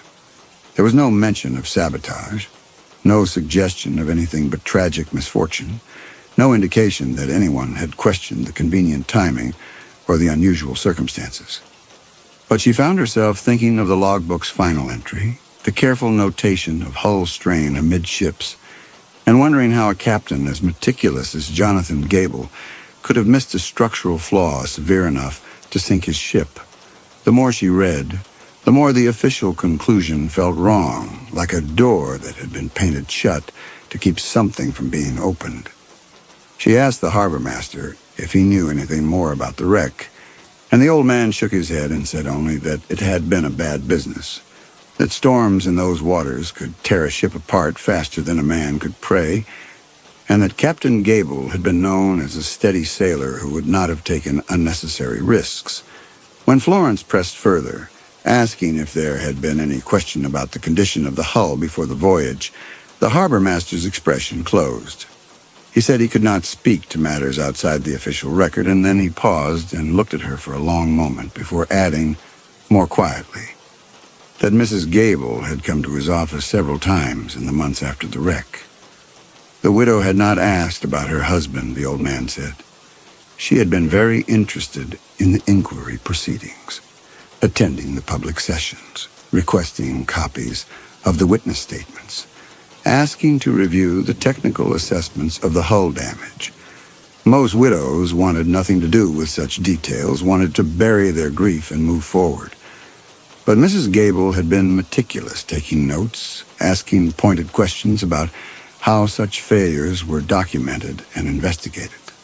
The harbor master had thought it odd at the time, a grieving widow so focused on the bureaucratic machinery of maritime inquiry.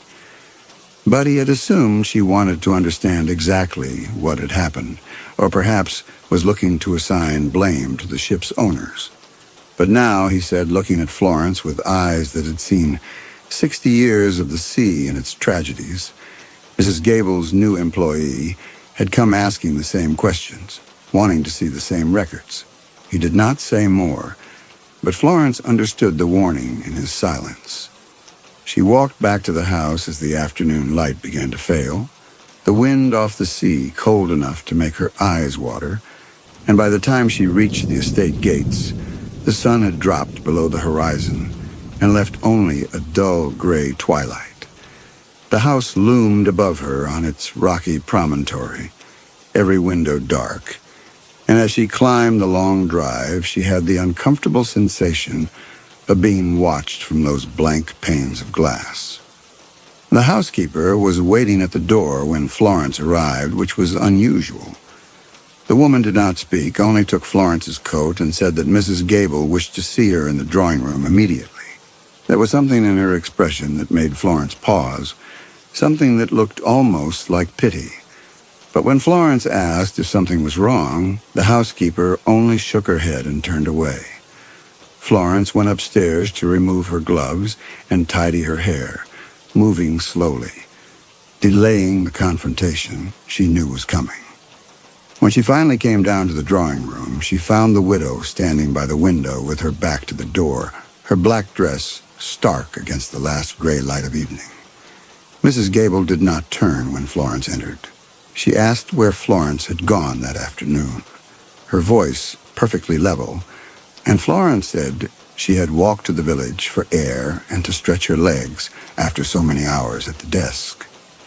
The widow was silent for a moment, and then she said that the work Florence had been hired to do was in the library, not in the harbor master's office, and that she did not appreciate her employee conducting inquiries into private family matters without permission. Florence felt her face flush. She said she had only been reading publicly available records, that she meant no intrusion, and Mrs. Gable turned then and looked at her with eyes that were perfectly dry and perfectly cold. The widow said that her husband's death was not a subject for idle curiosity, that Florence was here to catalog books and nothing more, and that if she could not confine herself to that task, then perhaps the arrangement was not suitable after all. The threat hung in the air between them.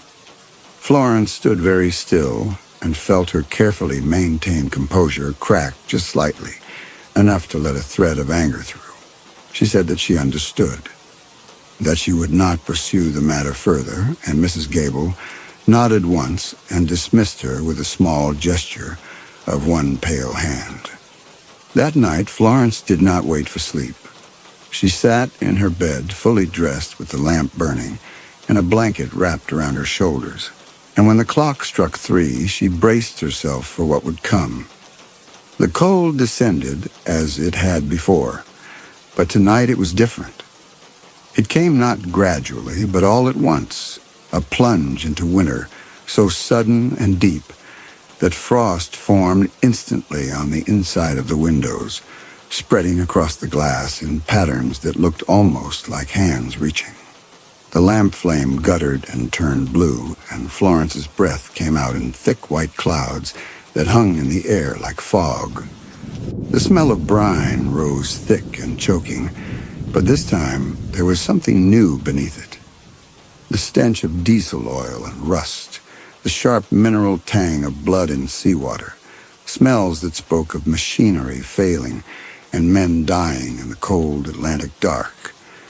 And with it came the sound of water pouring, a steady rush like a pump failing, like a hull breached and the sea flooding in. The footsteps came again, dragging and wet, but now they were accompanied by other sounds. The creak of timber under strain, the groan of metal buckling, and beneath it all a low, persistent roar like waves breaking against rock. The gasping wheeze began outside her door, but tonight it was louder, more desperate, the sound of a man's final moments as the water closed over his head. Not one voice, but many overlapping, 16 men drowning in unison. And Florence understood with horror that the ritual was no longer reenacting just the captain's death, but the deaths of all the men who had gone down with the series. She sat frozen and listened, her fingernails digging into her palms hard enough to draw blood, and tried to understand what she was meant to do with this horror, what purpose it served to torment her, night after night, with the phantom deaths of men she had never known. And then the door shook. It was not a knock, but a blow, as though something heavy had struck the wood from the outside, and the sound reverberated through the room like a gunshot. Florence gasped and pressed herself back against the headboard, her heart hammering, and the door shook again, harder this time, the hinges rattling. The gasping grew louder, more frantic, and she could hear fingernails scraping against the wood, a horrible, scrabbling sound like hands clawing for purchase, and then a voice, low and choked and barely human. "Let me in." The words were thick with water, distorted and strange, but unmistakably speech. Florence could not answer, could not move, and the door shook a third time so violently that she thought the lock would give way. But it held, and after a moment the scraping stopped, the gasping faded, and the cold began to lift. The smell of brine lingered longer this time, soaking into the bedclothes and the curtains, and when dawn finally came, Florence rose on shaking legs and examined the door. There were scratches in the wood, long parallel gouges that had not been there before. And when she knelt and touched her fingers to them, she felt the faint dampness of salt water still clinging to the grain. She went down to the library and found the desk covered with new items that had not been there the previous evening. A ship's compass, its brass face green with verdigris, a length of rope still damp and smelling of the sea, and several loose pages that appeared to have been torn from a ship's log, water-damaged and swollen, stuck together in clumps. She separated them carefully and saw they were covered in the same small hand as the logbook she had been reading. But these pages had been immersed in seawater and then dried imperfectly, the ink running in places, whole passages illegible. On the desk beside the ruined logbook was a small brass key, tarnished black, and a folded note in Mrs. Gable's hand. Florence unfolded it and read, "Captain's cabin, 2nd floor, east wing. Do not disturb before 9 o'clock." She stood looking at the note for a long time, and then she folded it again and placed it in her pocket. The widow was leading her somewhere, offering fragments of evidence like a trail of breadcrumbs, and Florence could not tell whether this was a plea for help or a test of obedience. But she knew now with absolute certainty that the house was not haunted by Captain Gable's ghost. No spirit could scratch wood or leave damp rope on a desk. Whatever was happening here had a human hand behind it, and Florence intended to discover whose. She waited until 9:30, when she knew Mrs. Gable would be in the drawing room taking her morning tea, and then she climbed the stairs to the second floor and walked down the corridor to the east wing. The captain's cabin was easy to identify, a heavy oak door at the end of the hall with a brass plate that read, J. Gable in tarnished letters. Florence tried the key from the desk, and the lock turned smoothly as though it had been oiled recently. The room beyond was small and spare, furnished with a narrow bed, a writing desk, and a single wardrobe. The window looked out over the sea, and the walls were lined with shelves holding navigation instruments, charts, and rows of leather-bound logbooks dating back a dozen years. Everything was meticulously organized, each item in its place, and the air smelled of dust and old paper and faintly of tobacco.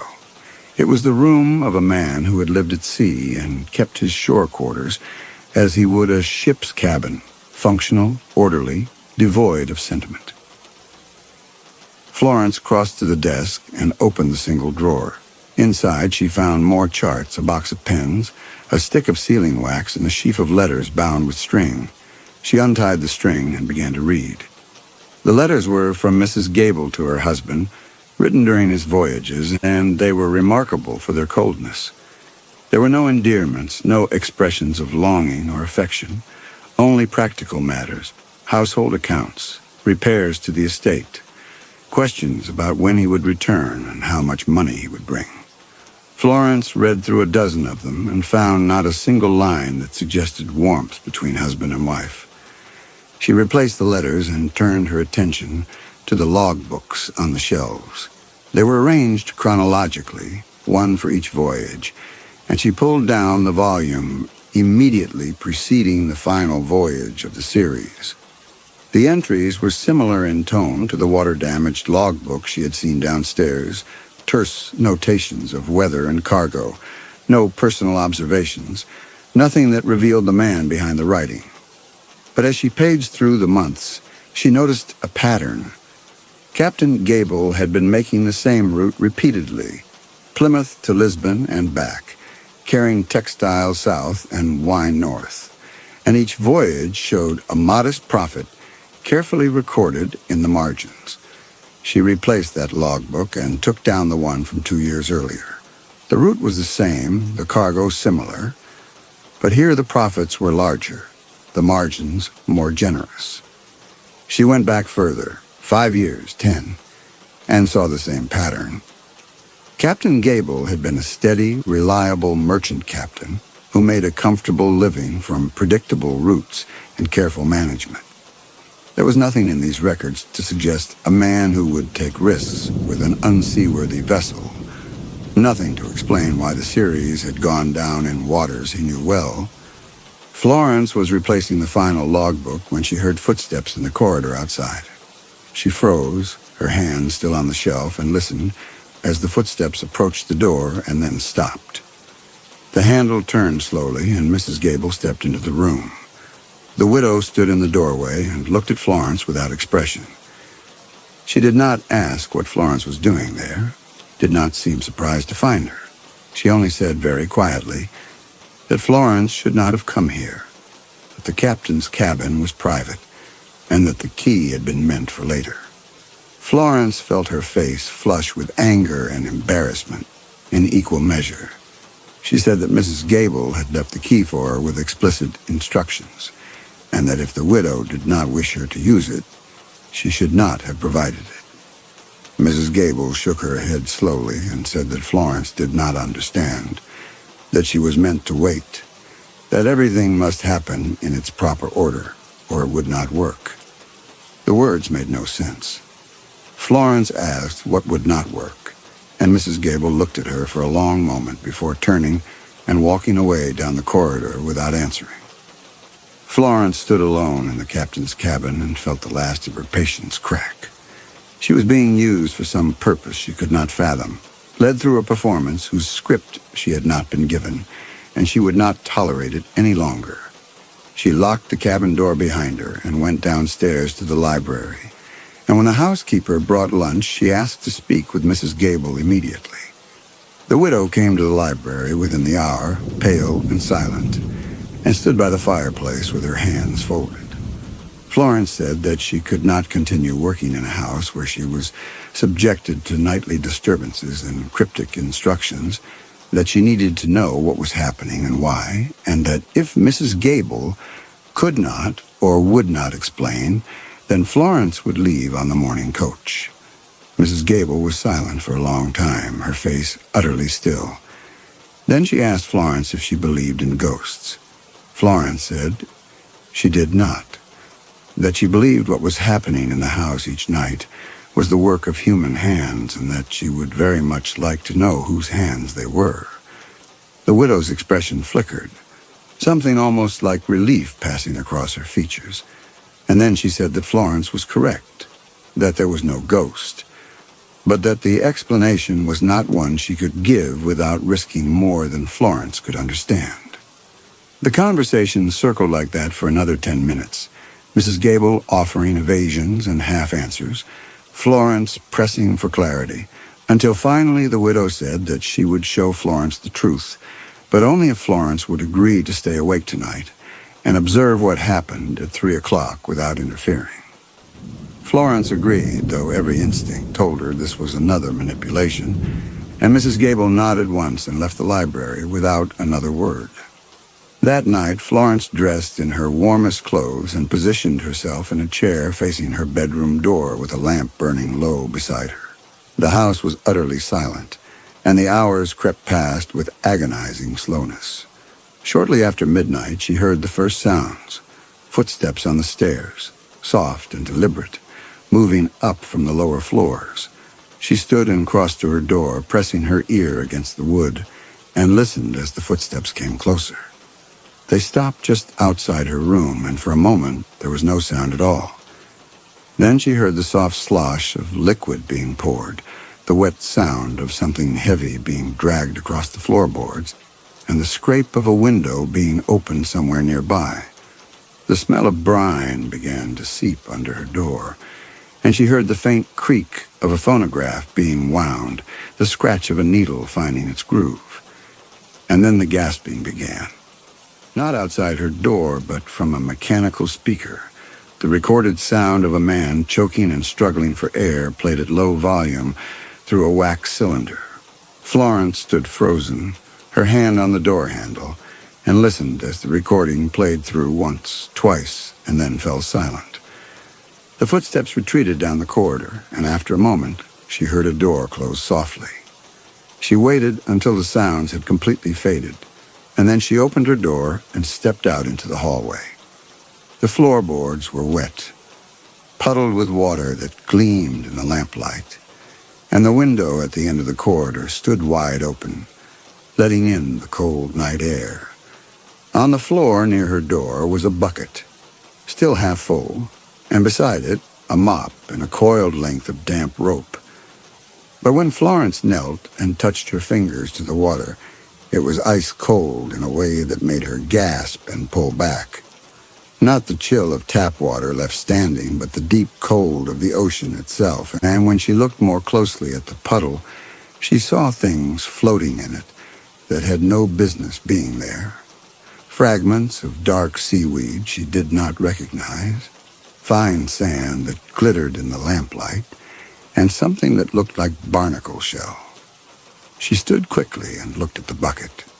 It was half full of ordinary water, slightly murky, the kind you might pour from a basin.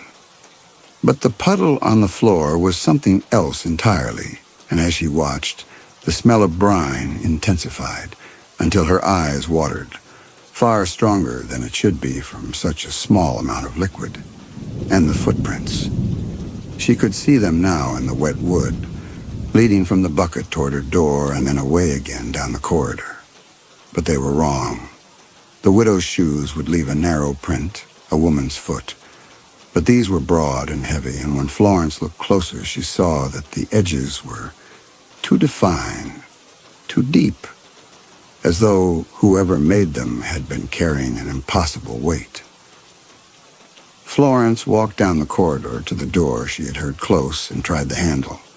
It was unlocked, and when she pushed it open, she found herself looking into a small room lit by a single candle. Mrs. Gable sat on the floor in her black dress, soaked to the skin, her hands trembling as she wound the phonograph's crank for another cycle. The widow looked up at Florence with a face streaked with tears, and for a moment, neither of them spoke. Then Mrs. Gable said, her voice broken and hoarse, that she was sorry, that she had not meant for Florence to see it like this, and that she could explain everything if Florence would only listen. Florence stepped into the small room and closed the door behind her. She felt no pity yet, only a cold anger at having been deceived, and she said that Mrs. Gable had precisely 5 minutes to explain why she had been staging these elaborate hauntings and terrorizing her own employee night after night. The widow flinched at the word terrorizing, but she did not look away. Mrs. Gable told her story in a low voice, her hands still trembling, the candle throwing long shadows across the damp floor. She said that her husband had been a cruel man, violent and unpredictable, that he had beaten her throughout their marriage and threatened worse if she ever tried to leave. When he died at sea, she had felt only relief, a terrible, guilty relief that she was finally free. But then the dreams had started. Dreams of him returning, walking up from the cliffs soaked and gasping, coming to punish her for being glad he was dead. The widow paused, her breath catching, and then continued. She said that the dreams had grown worse, more vivid, until she could no longer tell sleep from waking. She had consulted a spiritualist in Plymouth, a woman who claimed to have helped others tormented by vengeful spirits, and the spiritualist had given her very specific instructions.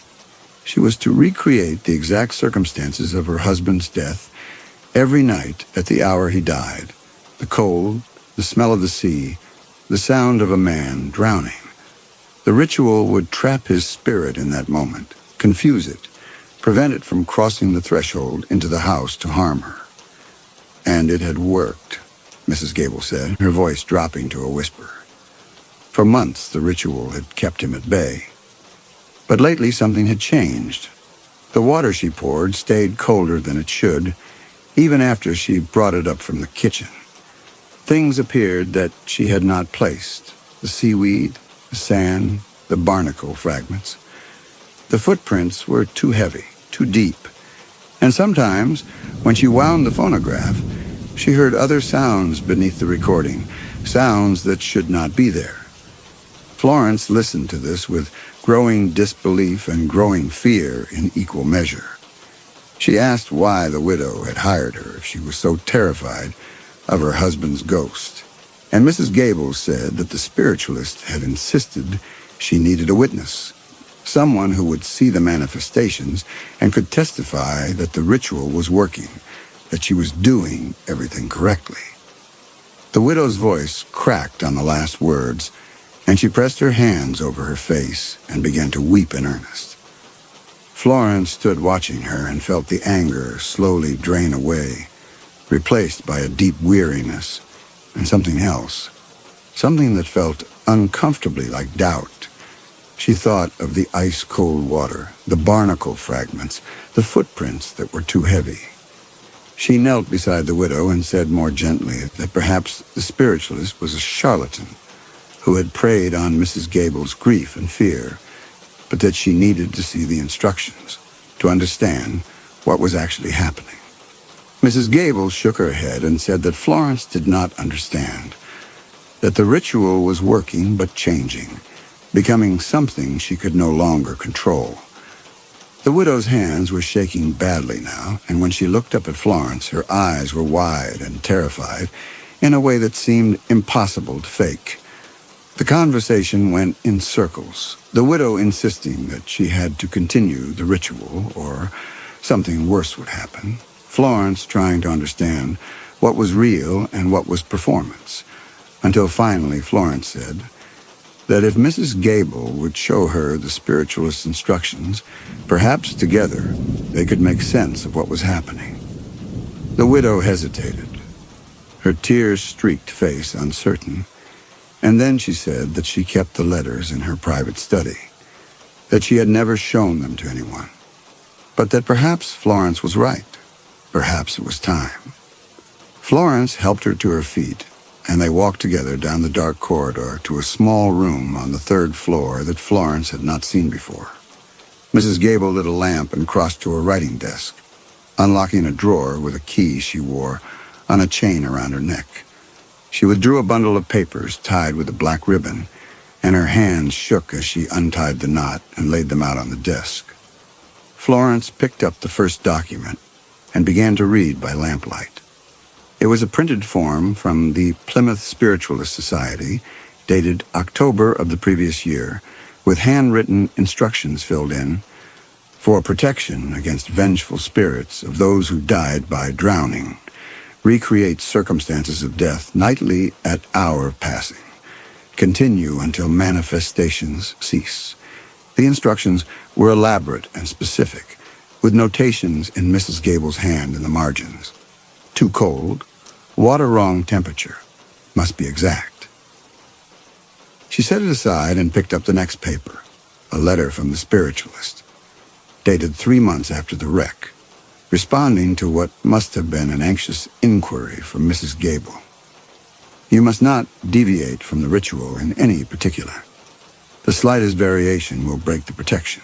If you cannot maintain the conditions precisely, you risk inviting rather than repelling. Florence spread the papers out across the desk. There were more letters, a dozen at least, charting Mrs. Gable's growing desperation. The cold is too intense. I cannot achieve it with ordinary means. And the spiritualist's reply, you must find a way. Authenticity is everything. And then near the bottom of the stack, something that made Florence's hand still, a single sheet of notepaper in Mrs. Gable's hand, undated, with a list of names written in careful columns. At the top, William Penwith. Below it, other names Florence did not recognize, and at the bottom circled London employment agencies. Florence picked up the last document with numb fingers. It was a letter from a London agency dated 8 months after the wreck, confirming Mrs. Gable's request for candidates with archival experience, emphasizing that the position required someone with excellent references and no local connections. The letter mentioned the generous wages Mrs. Gable had offered, and included a note in the agency director's hand. I have 3 suitable candidates if the isolation is acceptable. Florence's breath came short and fast. She turned to the widow who stood against the far wall watching her, and tried to understand what she was seeing. The ritual was real. Mrs. Gable had been performing it for over a year obsessively, with increasing desperation. But the spiritualist's letters spoke of protection, of repelling, and Mrs. Gable's notes spoke of fear. Yet she had hired Florence from far away, had brought a witness to this remote house, had left evidence where Florence would find it. The nightly hauntings were a performance, but to what end? To establish her madness, to create an alibi? Or had Mrs. Gable genuinely believed the ritual would work and hired Florence to witness that she had done everything correctly, everything the spiritualist demanded? And William Penwith's name at the top of that list, the sole survivor. What did it mean that his name was there, circled, before the other names, before the London agencies? Florence looked at the papers spread across the desk and felt certainty slip away. Mrs. Gable might be a murderer, or she might be a woman who had paid the survivor to tell her what happened in her husband's final moments, who had descended into obsessive ritual, who had hired a witness because she feared she was losing her mind. Mrs. Gable's expression was unreadable as she watched Florence try to assemble the fragments into something coherent. The tears had stopped, the trembling had stilled, and when she spoke, her voice was perfectly level, perfectly cold. But even as she tried to hold on to that uncertainty, another thought cut through. If the hauntings were mere performance, what explained the barnacle fragments? The deep ocean coal that no bucket of water could produce? The footprints too heavy to be the widow's? Mrs. Gable watched her and then said very quietly that Florence should not have read those papers, that they were private, and that she had made a terrible mistake. The widow's voice was different now, stripped of its trembling. She said that Florence was welcome to leave in the morning, that a carriage could be arranged, and that she would be paid if she chose not to pursue this unfortunate misunderstanding. But her eyes were cold and calculating, and Florence understood it was not an offer but a threat. Florence looked at the papers spread across the desk and felt her mind racing. The spiritualist letters, the list of names, the London agency correspondence. None of it was proof, but together they suggested something she could not quite name. If she could get them to the authorities in Polruan, if someone else could read them and tell her what they meant, if she could make someone listen. Mrs. Gable stepped forward and began gathering the papers with quick, efficient movements. She said that Florence had been under a great strain, that the nightly disturbances had clearly affected her judgment, and that it would be best if she rested now and they spoke again in the morning with clear heads. The widow's hands were steady as she retied the bundle with black ribbon, and when she locked the drawer again and tucked the key inside her dress, she smiled. Florence backed toward the door. She said she would leave tonight, that she did not need the carriage, that she would walk to Polruan and catch the morning coach from there. Mrs. Gable shook her head and said that was impossible, that the cliff road was dangerous in the dark, that Florence would surely fall and hurt herself. The way she said it, surely fall, made Florence go very still. She turned and ran for the door, but Mrs. Gable was faster, stepping between Florence and the exit with a speed that seemed impossible for a woman her age. The widow's hand shot out and gripped Florence's wrist, and her fingers were ice cold, far colder than they should be, and strong. Florence wrenched herself free and stumbled backward, and Mrs. Gable's expression flickered, something passing across her face that looked almost like fear. The widow glanced toward the window, where the first gray light of dawn was beginning to show, and her grip tightened on the key at her throat. She said very quietly that Florence had seen things she could not be allowed to speak of, and that she was very sorry, but there was no other way. She reached into her pocket and withdrew something small and dark, and Florence saw it was a vial, the kind apothecaries used, and understood that Mrs. Gable had planned for this possibility, had prepared for the chance that her witness might prove too curious, too stubborn, too dangerous to release. And then, from somewhere below them in the house, came the sound that froze them both, the wet, dragging footsteps. Thud squelch, thud squelch, slow and deliberate, climbing the stairs. Mrs. Gable's face went white. She looked toward the door of the study, and Florence saw naked terror in her eyes, the same terror she had seen in the small room when the widow sat weeping on the floor. This was not performance. This was real. The footsteps grew louder, closer, accompanied now by the sound of water dripping, and the temperature in the small study began to drop. Florence felt it against her skin, that same damp cold that had filled her bedroom each night, and the smell of brine began to seep under the door, thick and choking. Mrs. Gable backed away from the door, the vial forgotten in her hand. She whispered something Florence could not hear, and then louder, "No, not yet. It's not 3 o'clock yet." But the footsteps did not stop. They reached the top of the stairs and began moving down the corridor toward the study, and Florence understood, with a horror beyond reason, that the ritual had changed, that the thing the widow had summoned was no longer bound by her rules, no longer confined to the hour of death. The two women stood on opposite sides of the small room and listened as the footsteps stopped outside the door.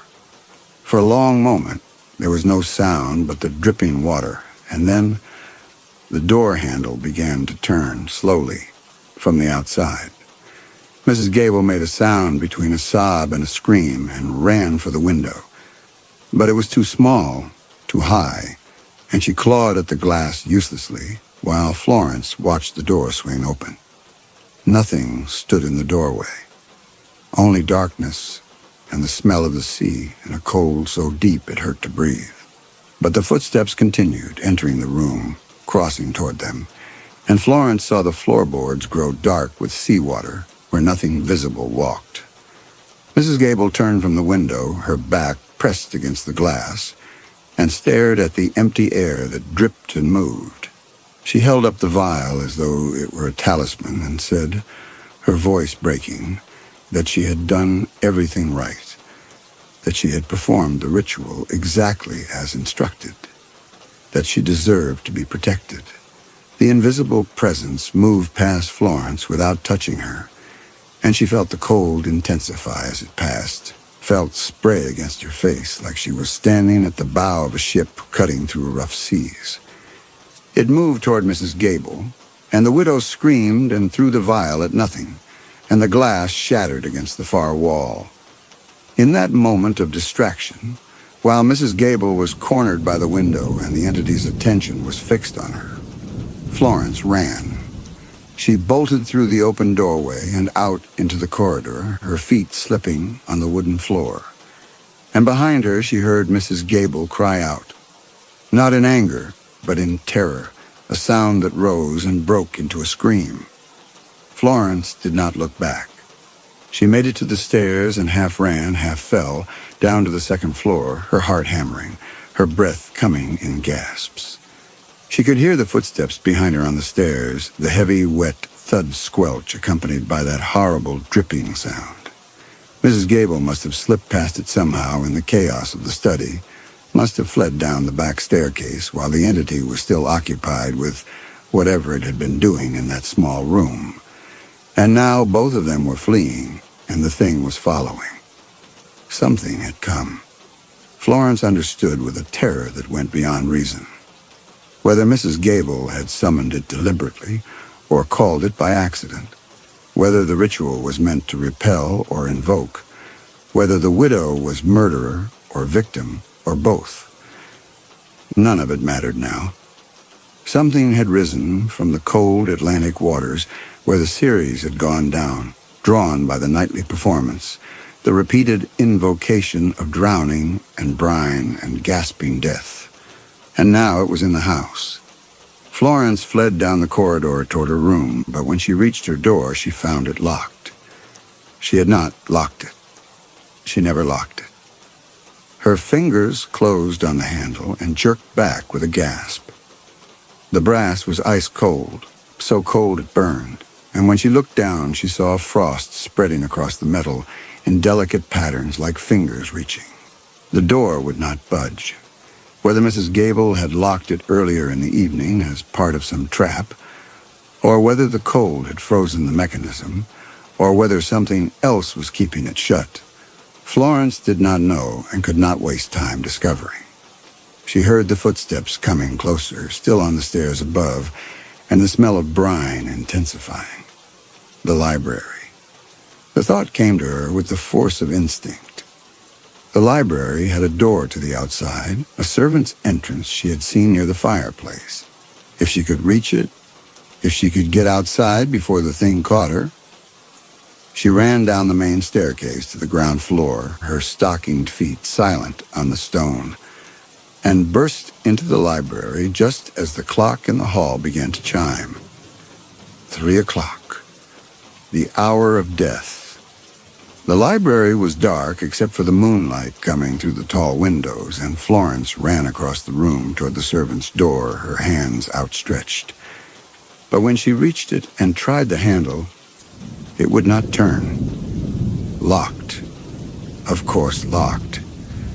She spun around, looking for another way out, and heard the thud squelch of footsteps entering the library behind her. And then another sound, lighter, quicker, stumbling. Mrs. Gable burst through the doorway, her face white with terror, her lamp swinging wildly in her hand. The widow looked at Florence across the dark library, and her mouth opened as if to speak. But what came out was not words, but a sob. Mrs. Gable backed away from the doorway, her eyes fixed on something Florence could not yet see. And as she moved, the temperature in the library began to drop. Florence backed away toward the windows, her mind racing. The tall windows were leaded glass set in heavy wooden frames, the kind that would not break easily, but perhaps... She remembered the brass sextant she had catalogued on her first day, the one mounted on the shelf beside the maritime law texts. Her hands found it in the darkness, heavy and solid, and she gripped it tight as the thing entered the library. Florence could not see it clearly. The moonlight seemed to bend around it, or perhaps it carried its own darkness with it. But she could see the effects of its presence. The floorboards darkening with seawater where it walked, the air distorting like heat waves, but made of freezing mist, and the smell, the overwhelming smell of brine and rot and deep ocean cold, that made her eyes water and her throat close. And water, so much water. It poured from the place where the thing stood, gallons of dark seawater, streaming onto the library floor as though a ship's hold had been breached. And in the water were things that should not be there. Fragments of wood and rope, pieces of rusted metal, and pale shapes that might have been bone. Mrs. Gable backed away from it, her lamp held before her like a ward. And she was saying something now, words tumbling out in a desperate stream, that she had done everything right, that she had performed the ritual exactly as instructed, that she deserved to be protected. But the thing moved toward her with terrible inevitability, and where it passed, the wood groaned and cracked, as though crushed under impossible weight. Florence could see it more clearly now, or thought she could, a shape in the darkness, broad-shouldered and tall, and for an instant the lamplight caught something pale, the gleam of waterlogged flesh, and the suggestion of a face that had been too long in the sea. But the image slid away from her eyes, refused to resolve into anything her mind could hold, and she looked away before the sight could fix itself in her memory. The entity turned from Mrs. Gable and moved toward Florence, and she raised the sextant and brought it down hard against the nearest window. The glass cracked, but did not break. The thing was 10 feet away now, 5, and she could feel the cold radiating from it like frost, could see the floorboards buckling and splitting under its footsteps. She struck the window again, harder, feeling the impact jar through her arms. The glass spider-webbed, and she hit it a third time with all her strength, just as she felt a grip like freezing iron close around her ankle, fingers of numbing cold tightening with the desperate, crushing strength of a drowning man who has found something to pull down with him into the dark. The window shattered outward in a shower of glass, and Florence tore her leg free, feeling the grip slide and clutch and finally release, and climbed through the broken frame, feeling glass cut into her hands and feet, not caring, knowing only that she had to get outside, had to get away. She fell more than climbed through the window, landing hard on the rocky ground outside, and scrambled to her feet. When she looked back, she saw a shape standing in the broken window, water pouring from it in a steady stream, and for just a moment she thought she saw the outline of a hand pressed against the remaining glass, fingers spread wide. And from inside the library, Florence heard Mrs. Gable scream, a sound that cut off abruptly in a wet, choking gurgle, and then silence. Florence turned and fled toward the main drive, stumbling into the gray pre-dawn light. The cliff road stretched before her, narrow and treacherous, and she ran without looking back, her feet bleeding on the stones, her breath ragged in her throat. She did not stop running until she reached Balruin, until she pounded on the harbor master's door and collapsed on his doorstep.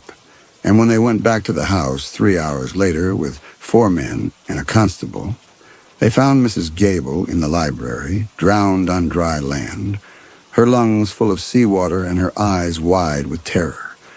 They found Florence's room locked from the outside. They found the phonograph and the buckets and the evidence of the nightly performances. They found the papers in the widow's study, the spiritualist letters, and the list of names and the correspondence with the London agency that had sent Florence to this remote house on the cliffs.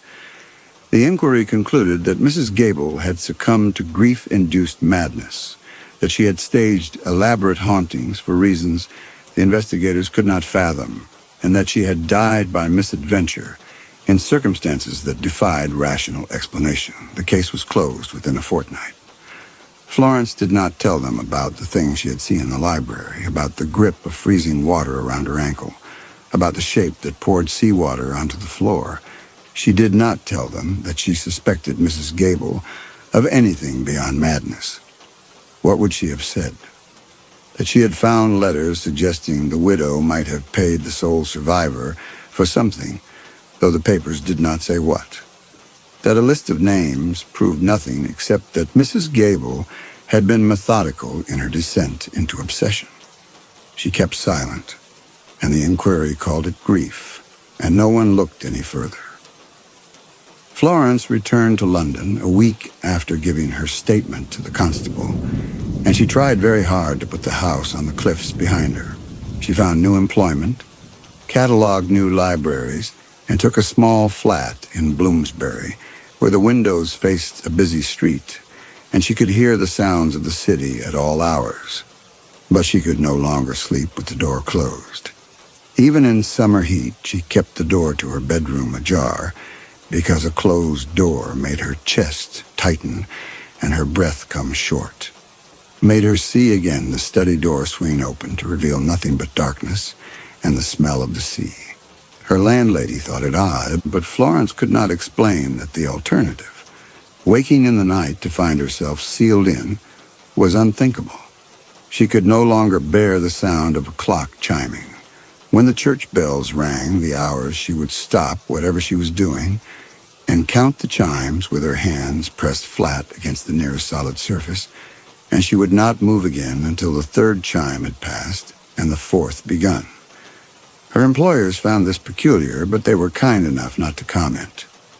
And sometimes, in the hour before dawn, she would wake to the smell of brine and rotting kelp.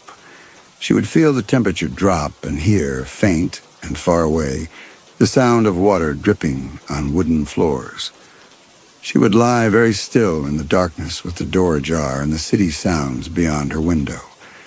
And she would wonder if the ritual had ended when Mrs. Gable died, or if somewhere in the gray house above the cliffs, at 3 o'clock every morning, something still performed its nightly drowning, waiting for someone to witness it, waiting for someone to call it home.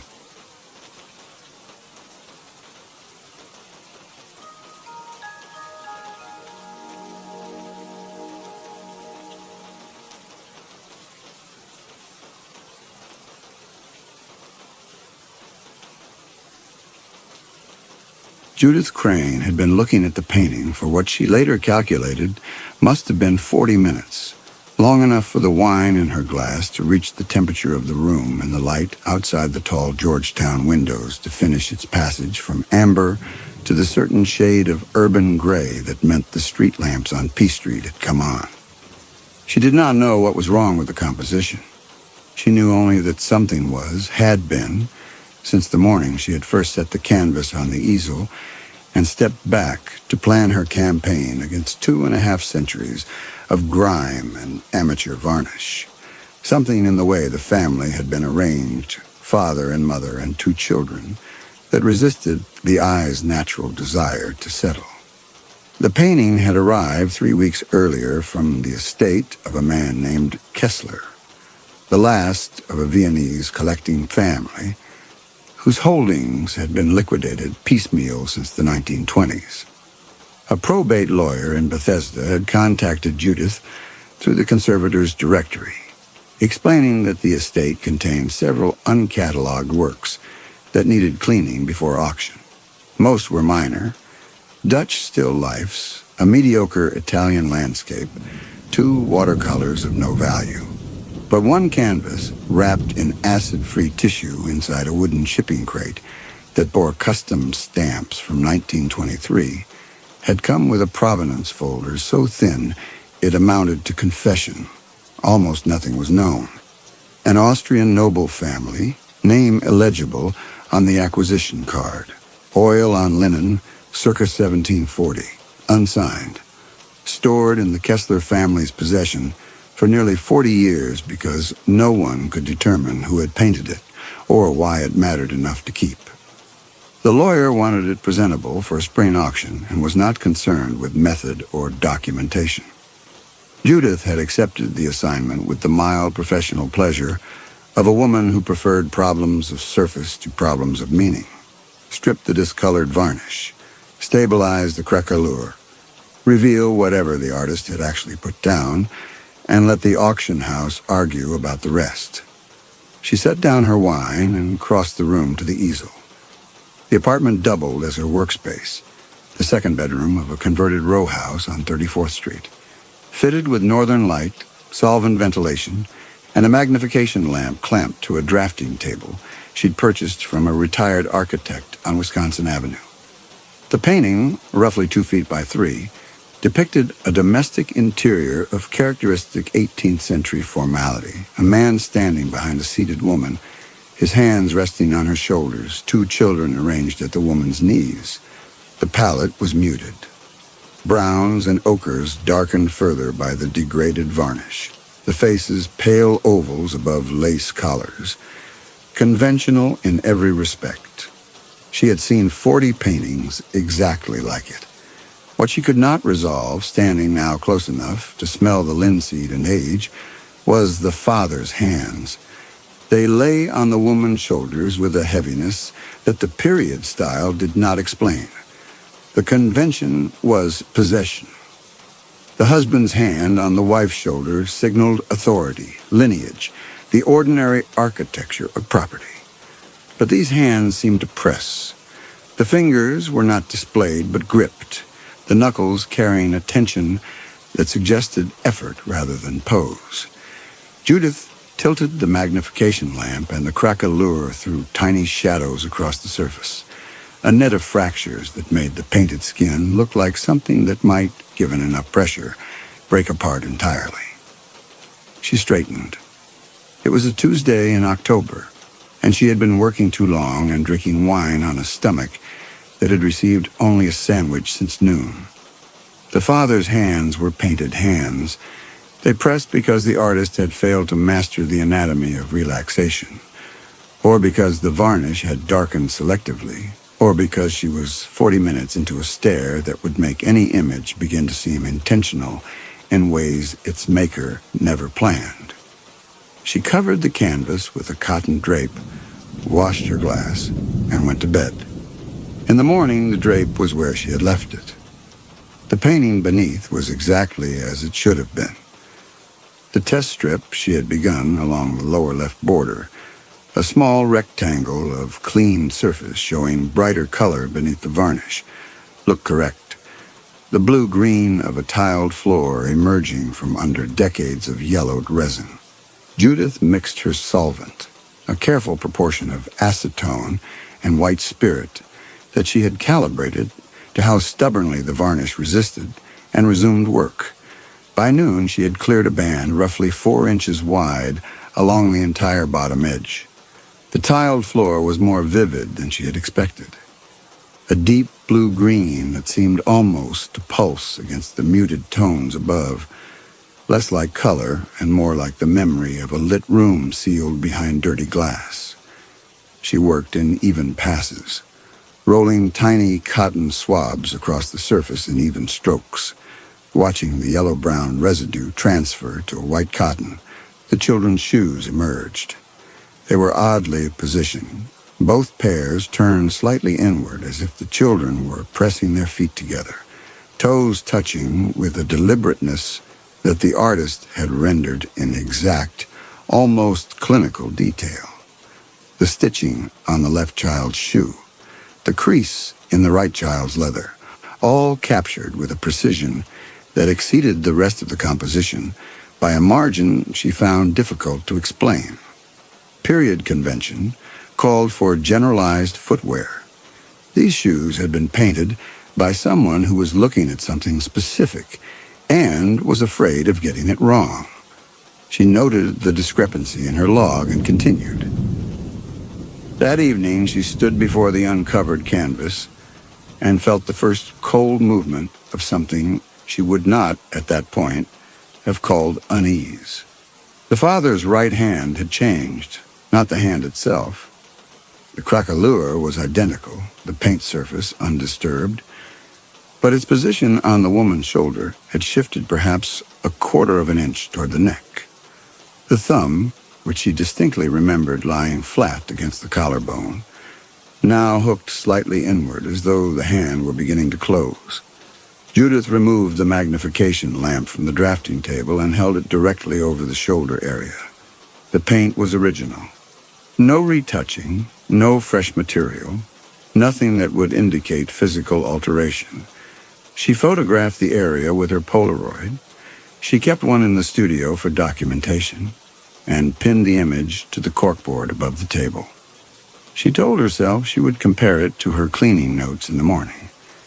She told herself this very firmly, as one does when the alternative is to admit that one's professional instruments have confirmed something that one's professional training cannot explain. She did not cover the canvas that night. She left the studio light on and the door open, and slept with her own bedroom door open too, as though the painting were a child she wished to hear if it cried out. Nothing happened.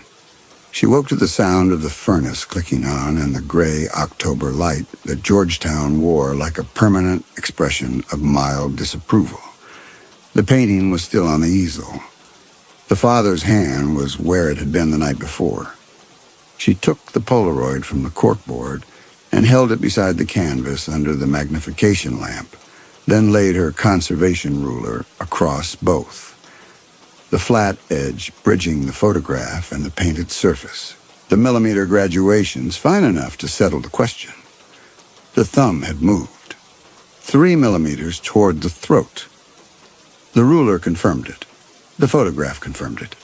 The evidence was measurable, repeatable, and entirely incompatible with the physical properties of dried oil paint on a linen substrate, which meant that either her camera had introduced parallax distortion at midnight that happened to simulate exactly the kind of positional shift she had perceived, or the canvas had warped microscopically in the October humidity in a pattern that happened to mimic anatomical movement, or the paint had moved.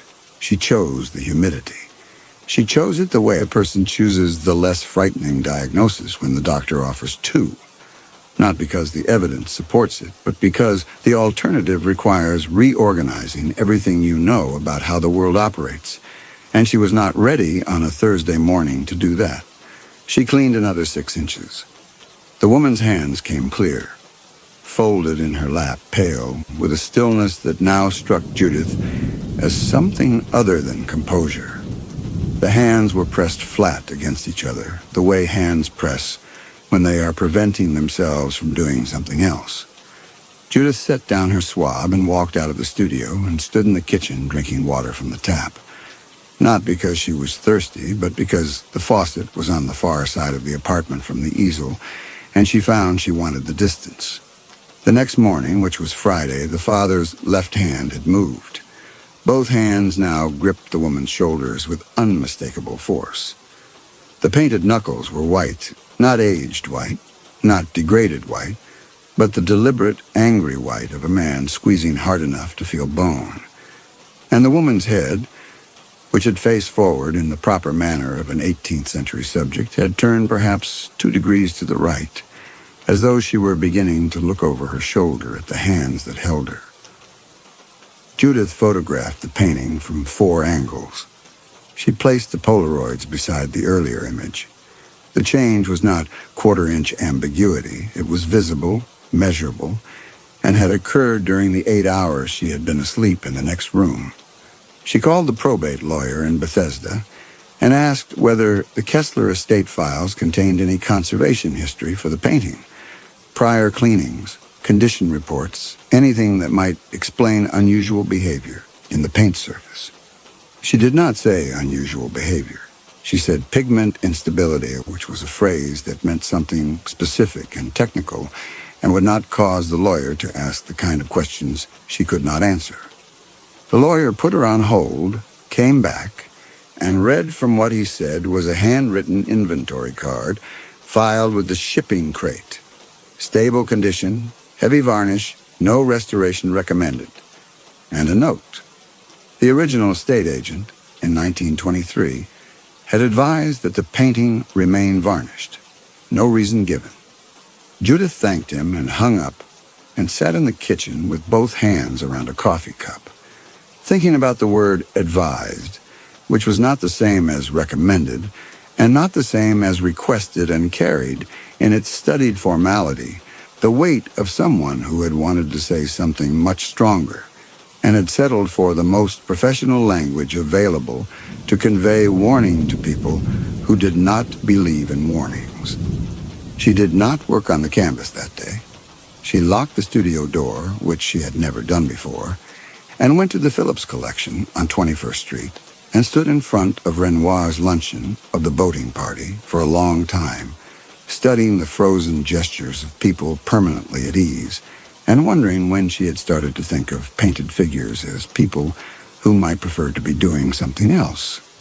That afternoon, she drove to the lawyer's office in Bethesda. She told him she needed to examine the full estate files for the painting. Provenance documentation, correspondence, anything the Kessler family had kept. The lawyer, who had the incurious efficiency of a man billing by the hour, gave her access to a file box in his conference room. Most of it was customs paperwork and insurance valuations. But near the bottom she found a letter, typed on cotton bond paper and dated March 4th, 1931, from the estate agent who had originally sold the painting at the 1923 Vienna auction. It had been written in English, formal and careful, addressed to no one in particular, perhaps to any future owner. And it said this: "The painting designated Lot 31 in the Kessler estate auction is accompanied by the following conditions, which I relay on behalf of the late Herr Kessler's explicit instructions preserved in his will. The painting must not be cleaned, restored, or subjected to any process that removes material from its surface. The varnish layers are not decorative and must remain intact. The painting must be stored in darkness when not displayed, and should ideally not be displayed at all. These conditions are not negotiable. They were impressed upon me by Herr Kessler personally before his death, and his emphasis was such that I record them here as a matter of professional obligation rather than personal belief. Herr Kessler stated that the painting contains an original composition beneath a secondary application of paint, and that the secondary application was executed by the original artist as a corrective measure. He used the word Schutz, which I translate as protection. He stated that the upper layers of paint were applied to protect the viewer from the lower layers, and that any removal of the upper layers would constitute, in his words, Einbefreiung, a liberation. The letter was unsigned except for a firm stamp from the estate agency. Judith read it twice in the fluorescent light of the conference room, and filed it as precisely the sort of superstitious nonsense that a Viennese collector might generate around an unsigned canvas to increase its mystique and its value. She copied the German words into her notebook. Schutz, eine Befreiung. Because she was thorough, not because she believed them. She thanked the lawyer and drove back to Georgetown and went to bed, thinking about the father's hands and not about the letter, because the letter was a story and the hands were a fact, and she was not yet ready to consider the possibility that both were the same thing. Saturday morning. She unlocked the studio. The father's hands had moved from the woman's shoulders to her throat, not close to the throat, on it. The thumbs pressed the windpipe. The fingers wrapped the sides of the neck, and the woman's face, still mostly obscured by darkened varnish, had contorted into something that no 18th century portrait convention could accommodate. The mouth was open. The children had turned toward their mother, their hands reaching up toward the father's arms, and their small, painted faces bore expressions of such exact and unembellished terror that Judith felt her own throat constrict, as if the studio air had thickened to something that required effort to draw in. She backed out of the room. She closed the door.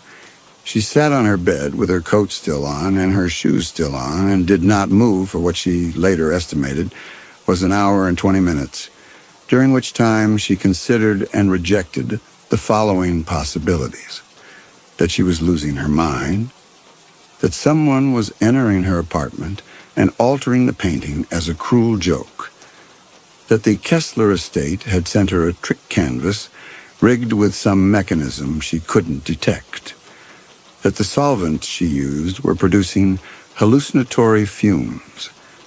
The last of these was the most reasonable and the one she trusted least, because the Polaroids on the corkboard did not hallucinate, and they showed what she had seen.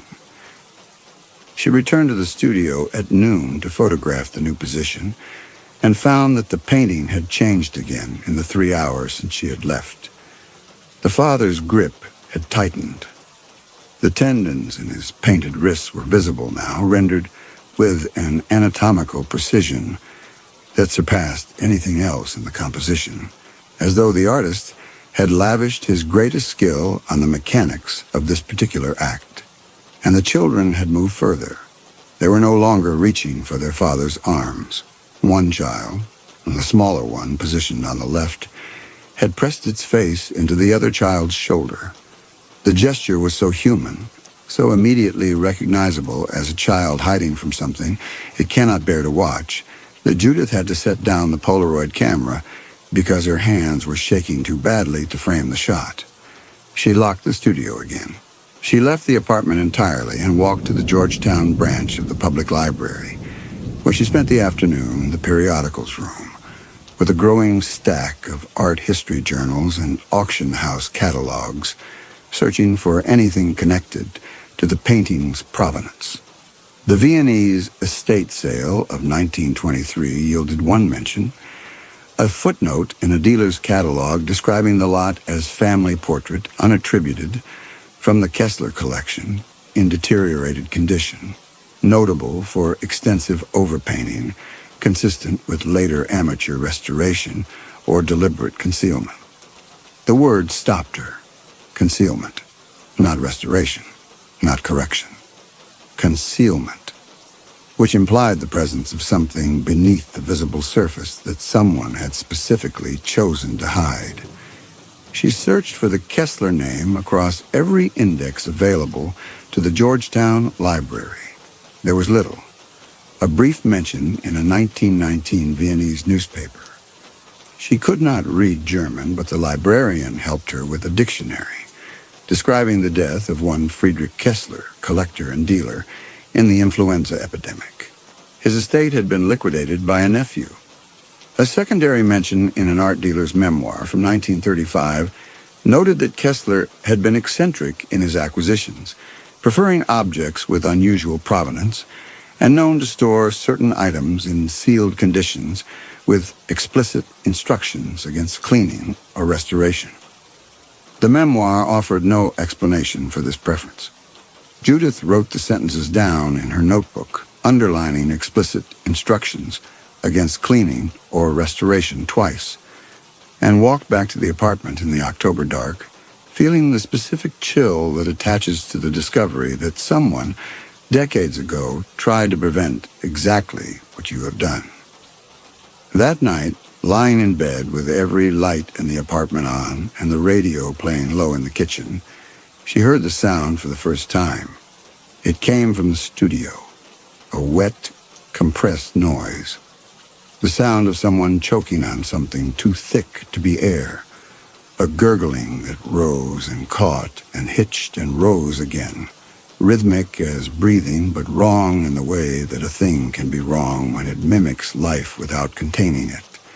It lasted perhaps 30 seconds. Then it stopped, And the silence afterward was worse than the sound, because silence after a sound like that means either the choking has stopped or the person has. Judith did not go to the studio.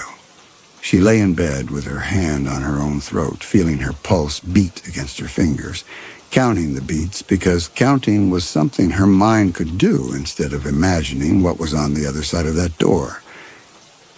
In the morning, the father had the woman's head bent backward. The children were no longer reaching for his arms. They had retreated to the far edge of the canvas, huddled together in the corner of the painted room, and their faces were turned away.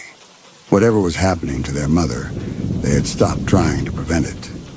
Judith stood in the studio doorway and wept, not from fear, though she was more frightened than she had ever been in her life, but from the helpless, childlike rage of witnessing an act of violence she could not interrupt. The painting was two-dimensional. It was pigment and oil and linen. It was object, not event.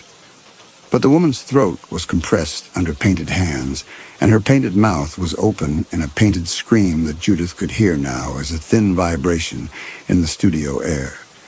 As though the canvas were a membrane between this room and some other room where the thing she was looking at was actually happening. Had always been happening, had never stopped. She decided to return the painting. The thought arrived with the clarity of a solution so obvious it seemed embarrassing. She would wrap the canvas, drive it to the lawyer's office in Bethesda, and tell him that the varnish removal had revealed structural damage beyond her capacity to repair. A lie, but a professional one. The kind the conservators told when a project exceeded them. The lawyer would find someone else or withdraw the piece from auction. Either way, she would be free of the painting by noon. She went to the studio to wrap it. She had acid-free tissue, cotton batting, a rigid transport case she used for deliveries. She laid the materials on the drafting table and approached the easel with the cotton batting held in front of her, which she recognized as absurd and did not care. The children in the corner had turned their faces back toward the room, and they were looking at Judith with an expression she could not read, or could read but refused to, because what it most resembled was hope. She reached for the stretcher bars. Her hands closed around the wooden frame, and the studio air thinned to something that was not quite air, a substance that entered her lungs but carried no satisfaction, as though the oxygen had been removed and replaced with something that occupied the same volume but served no biological purpose. She could not breathe, not in the dramatic, gasping sense of suffocation, but in the slow, meticulous way that a thing is taken from you incrementally, so that you cannot identify the exact moment of loss. Each breath a little shallower, each inhalation a little less complete, until the cumulative deficit pressed against the inside of her chest. She released the painting. The air returned. She stumbled backward, knocking the transport case to the floor, and stood in the hallway breathing in deep, deliberate pulls that she counted. 1, 2, 3, 4. The way she counted brush strokes, making each one deliberate and complete, forcing her lungs to accept what her body had, for a moment, forgotten how to take. The painting could not be moved. She tested this twice more that morning, approaching the easel from different angles, and each time the thinning began the moment her fingers touched the frame and ceased the moment she let go. The effect was systematic, reliable, reproducible, a system that operated according to rules she did not understand but could observe. Then she tried the front door. The hallway was wrong. She registered this before she could name what, specifically, had changed. The walls were too close, the ceiling too low, the perspective compressed as though the corridor were a painting of a corridor rather than the thing itself. The baseboard trim ran in straight lines toward a vanishing point that should have been the landing and the stairs, but was instead a flat terminus, a wall where no wall existed, rendered with the formal precision of 18th century architectural perspective.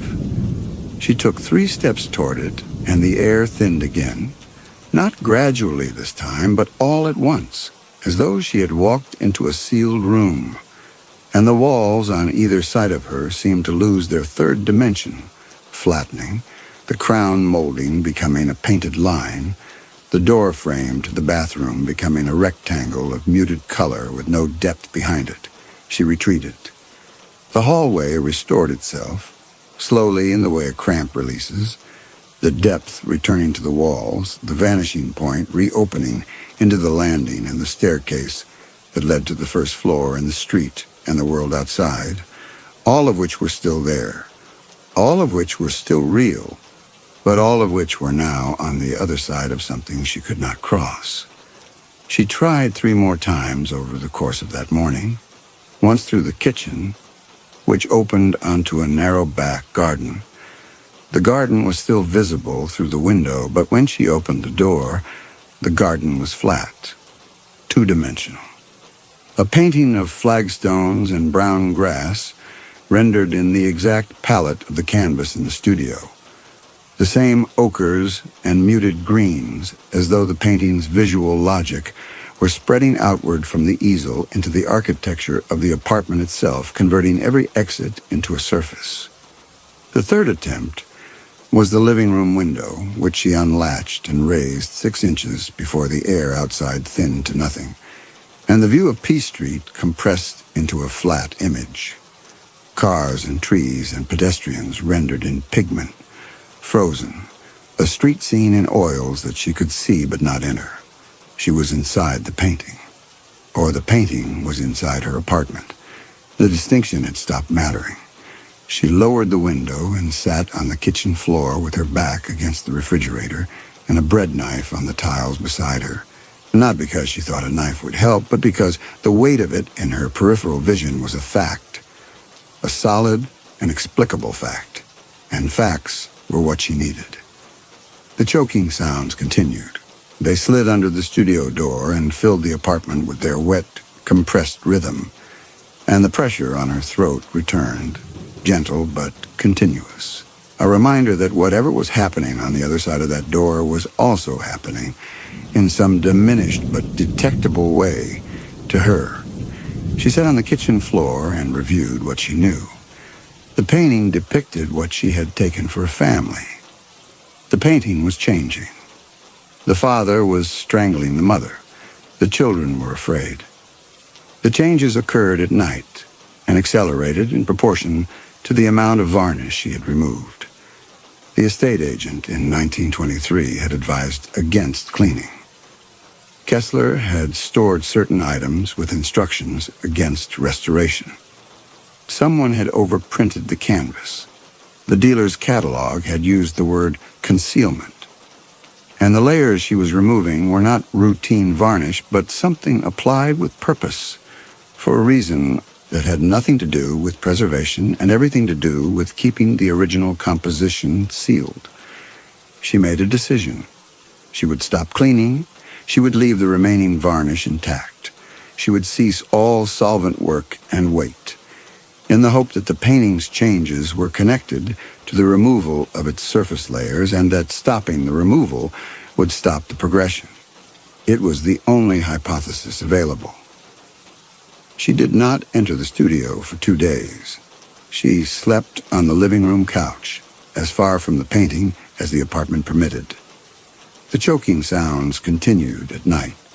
She could hear them through the walls, the wet rhythmic compression traveling through the plaster and the lathe, with a fidelity that seemed to increase with each passing hour, as though the sound were learning the acoustic properties of the building and adjusting itself for maximum reach.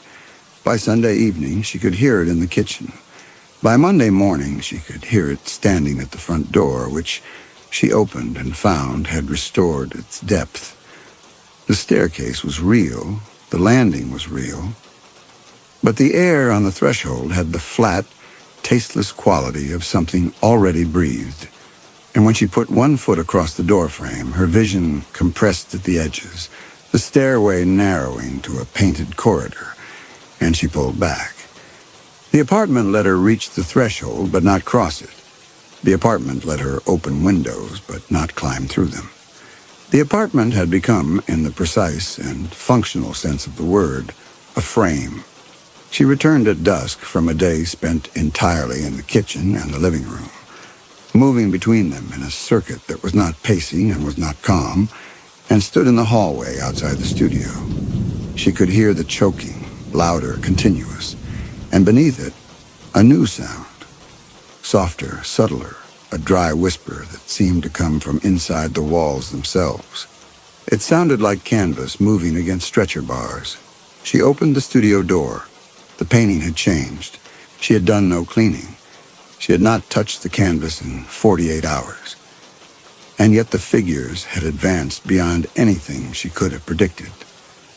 The father's hands were buried to the wrist in the woman's throat, not pressing on it, but sunk into the painted flesh, as if the neck were yielding, the fingers disappearing into the column of tissue, which had distended around them in a way that no anatomy could accommodate. The woman's mouth was open wider than any human mouth, the jaw rendered at an angle that the facial structure could not support. And from the dark cavity of that painted mouth, the choking sound emerged. Not as a vibration this time, but with the presence of a voice in the room, the specific acoustic quality of sound that occupies air it shares with you. And the children had moved to the very edge of the canvas. The taller child's right hand was pressed flat against the inside of the painting's border, not painted near it, but pushed against it, the fingers splayed, the posture of a person pressing against glass.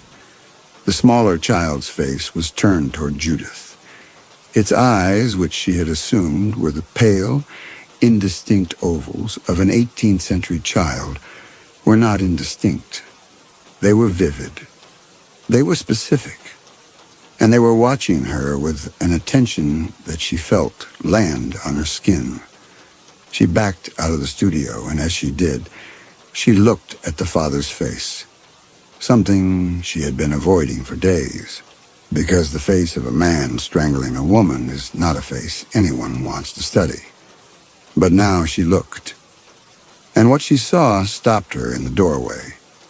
His expression was wrong, not wrong for a murderer, wrong for the scene. The mouth was not set in rage or sadism or the blank concentration of a man performing violence. The mouth was set in something closer to anguish. The brow was creased not with anger, but with effort. The distinct effort of a man who is doing something physically excruciating because the alternative is worse. And his eyes, which she had noticed days ago were watching her rather than the woman, carried an expression that she could not reconcile with strangulation. He looked afraid. She went to the kitchen and sat at the table and opened her notebook. The German words she had copied in the Bethesda conference room 3 days ago were still in the margin, inert as the inventory they had seemed at the time. Schutz. She had filed the word as physical. Protection of the paint surface, the way a conservator uses the term. But the estate agent had not been a conservator. The estate agent had been relaying instructions from a collector who stored certain items sealed with explicit warning against cleaning, and who had used the word in a context that had nothing to do with surface chemistry. Schutz. Protection. Not of the painting. Of the viewer. The choking sound intensified. Through the walls, she could hear the wet rhythm accelerating, the intervals between hitches shortening, as though whatever was happening in the studio were approaching a crisis, a threshold after which the sound would either stop or change into something else entirely. And Judith sat at the kitchen table with her notebook and the bread knife and the cold weight of a realization that was assembling itself from every piece of evidence she had gathered, each piece clicking into place with the quiet, merciless precision of a lock engaging. The painting did not depict a scene of violence. The painting depicted a scene of containment. The father's hands were not attacking the woman. The father's hands were holding her down. The white-knuckled grip was not aggression. It was the effort of a man maintaining physical control of something that was stronger than he was and getting stronger. The woman's arched body was not a victim's recoil, but the straining of a thing trying to get free.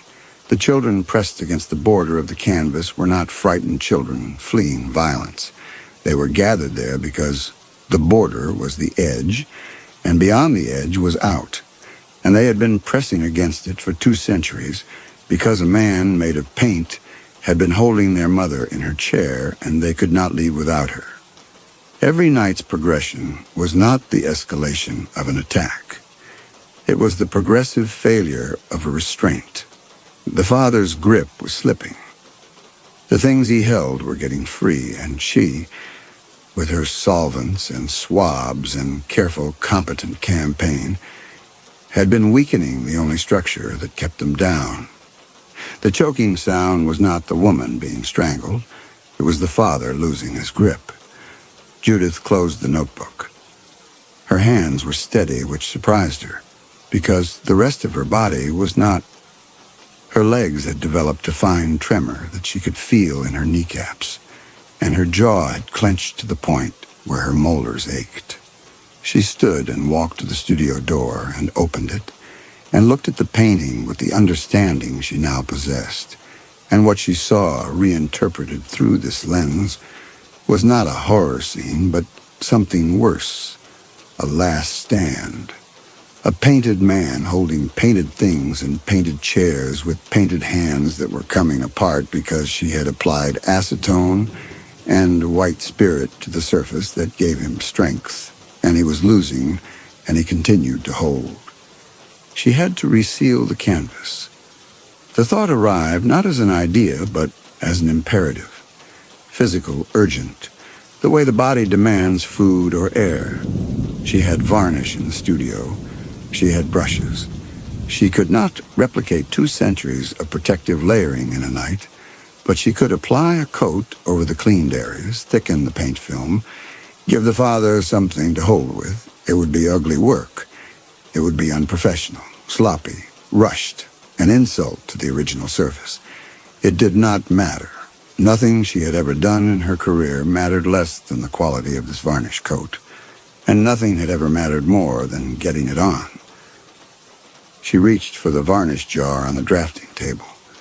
Her fingers closed around the glass, and the air in the studio changed. It did not thin. It thickened. It acquired weight and temperature. Cold. A cold that began at the floor and rose through her shoes and into her legs and settled in her chest like a stone. And with the cold came the smell. Not linseed, not turpentine, not the aged paper and dust smell of old canvas, but something else. The smell of a room in which something had been sealed a very long time ago and had continued in the darkness to breathe. A smell that was alive in the way that fermentation is alive. Not with intention, but with process. With the slow biological fact of something that should have stopped and had not. The canvas moved, not the painted figures. The physical canvas. The linen surface bulged outward from the stretcher bars along the bottom edge, where her cleaning had been most thorough. It flexed like a membrane, pushed from behind by something with mass and persistence. And where the varnish had been fully removed, the paint film stretched thin enough that Judith could see through it. She could see the weave of the linen. She could see the white ground layer. And she could see the dark shapes pressing up from below. Shapes that the original artist had painted on the first layer, and that the protective overpainting had covered. Shapes that were not the stiff formal figures of an 18th century portrait, but something rendered with a looseness and urgency that did not belong to any period she could identify. They pressed harder. The paint film distended in rhythmic pulses, each wider than the last, and through the thinnest sections Judith could see them. Elongated forms, proportions wrong, faces that were pale ovals but not human ovals. features that rearranged themselves each time she blinked, as though the paint were depicting something that existed in continuous flux, something that the original artist had captured, not as a portrait, but as a specimen. The woman was one of them. The children were more. The family Judith had been studying for 3 weeks was not a family, but a set of renderings, executed with the care of documentation rather than affection. And the only figure in the composition that had been painted as a person, with the specific anatomy of anguish in the brow and the specific biomechanics of effort in the hands and the individual details of a lace collar rendered stitch by stitch, was the father. He had been painted by someone who knew him. The rest had been painted by someone who was afraid of them. The canvas tore, a small tear, perhaps 2 inches, at the lower left corner where the paint film was thinnest. Through it, something moved, not a shape, a quality, a darkness that was wet and carried the smell of sealed rooms and extended into the studio like breath from a mouth that had been held shut for longer than breath should hold. It pooled on the floor beneath the easel, black and glistening, and the magnification lamp flickered as though the electricity in the room had encountered something it could not flow through. The darkness spread. It did not form bodies. It did not assemble limbs or faces or anything that could be named. It spread across the studio floor the way a stain spreads through fabric, slowly, evenly, with the unhurried patience of something that knows it cannot be mopped up. And where it touched the walls lost their depth. The plaster flattened. The crown molding became a painted line. The door frame to the hallway compressed into a rectangle of muted color. The same muted color, the same ochres and degraded browns that constituted the painting's palette. The apartment had been converting itself for days, she realized. The exits she had tested, the compressed hallways and flattened gardens and 2-dimensional street scenes beyond the windows, those were not the painting's defense against her leaving. They were its expansion. The painted world was growing outward from the easel, one surface at a time, converting the 3-dimensional apartment into an extension of the 2-dimensional space inside the frame, and the darkness pooling on the floor was the medium through which the conversion traveled. She could feel it in the air. The room was becoming flat. Not compressed, but flat, losing its z-axis the way a photograph loses it. The depth between the easel and the far wall collapsing into perspective. Her own body beginning to feel thin, as though she were being pressed between 2 planes of glass. The varnish jar was still in her hand. The canvas rippled. Another tear opened longer, running diagonally from the center toward the top right corner, and through it the darkness poured. Faster now, driven, the smell overwhelming, and the shapes beneath the paint pressed upward and through, not fully, not as bodies, but as presences that entered the room's air the way smoke enters a room, filling it, coloring it, making it theirs. The children's faces appeared in the surface of the darkness, pale ovals, features sliding, mouths open in configurations that did not correspond to any expression Judith could name. They were not screaming. They were not smiling. They were doing something for which human faces had no equivalent, something that the original artist had rendered on linen because rendering was the only way to pin them down, and that Judith now saw replicated on the surface of the shadow that was swallowing her studio. The father's painted body was fracturing. She could see it on the canvas, the craquelure widening, the paint cracking along the lines of stress where his hands gripped the woman-shape's throat, his entire figure degrading as the support structure of the canvas gave way around him. The solvents she had applied had not just thinned the varnish, they had weakened the linen, they had softened the ground layer. They had undermined the physical substrate that held his image together, and now, under the pressure of the things he was trying to contain, the substrate was failing. He was breaking apart, not dissolving, splintering, fracturing, the paint surface cracking into islands that separated and drifted. The image of the man losing coherence one fragment at a time, and yet his hands held. The woman-shape's throat was painted in fragments now, the image shattered into a mosaic of color, separated by widening cracks.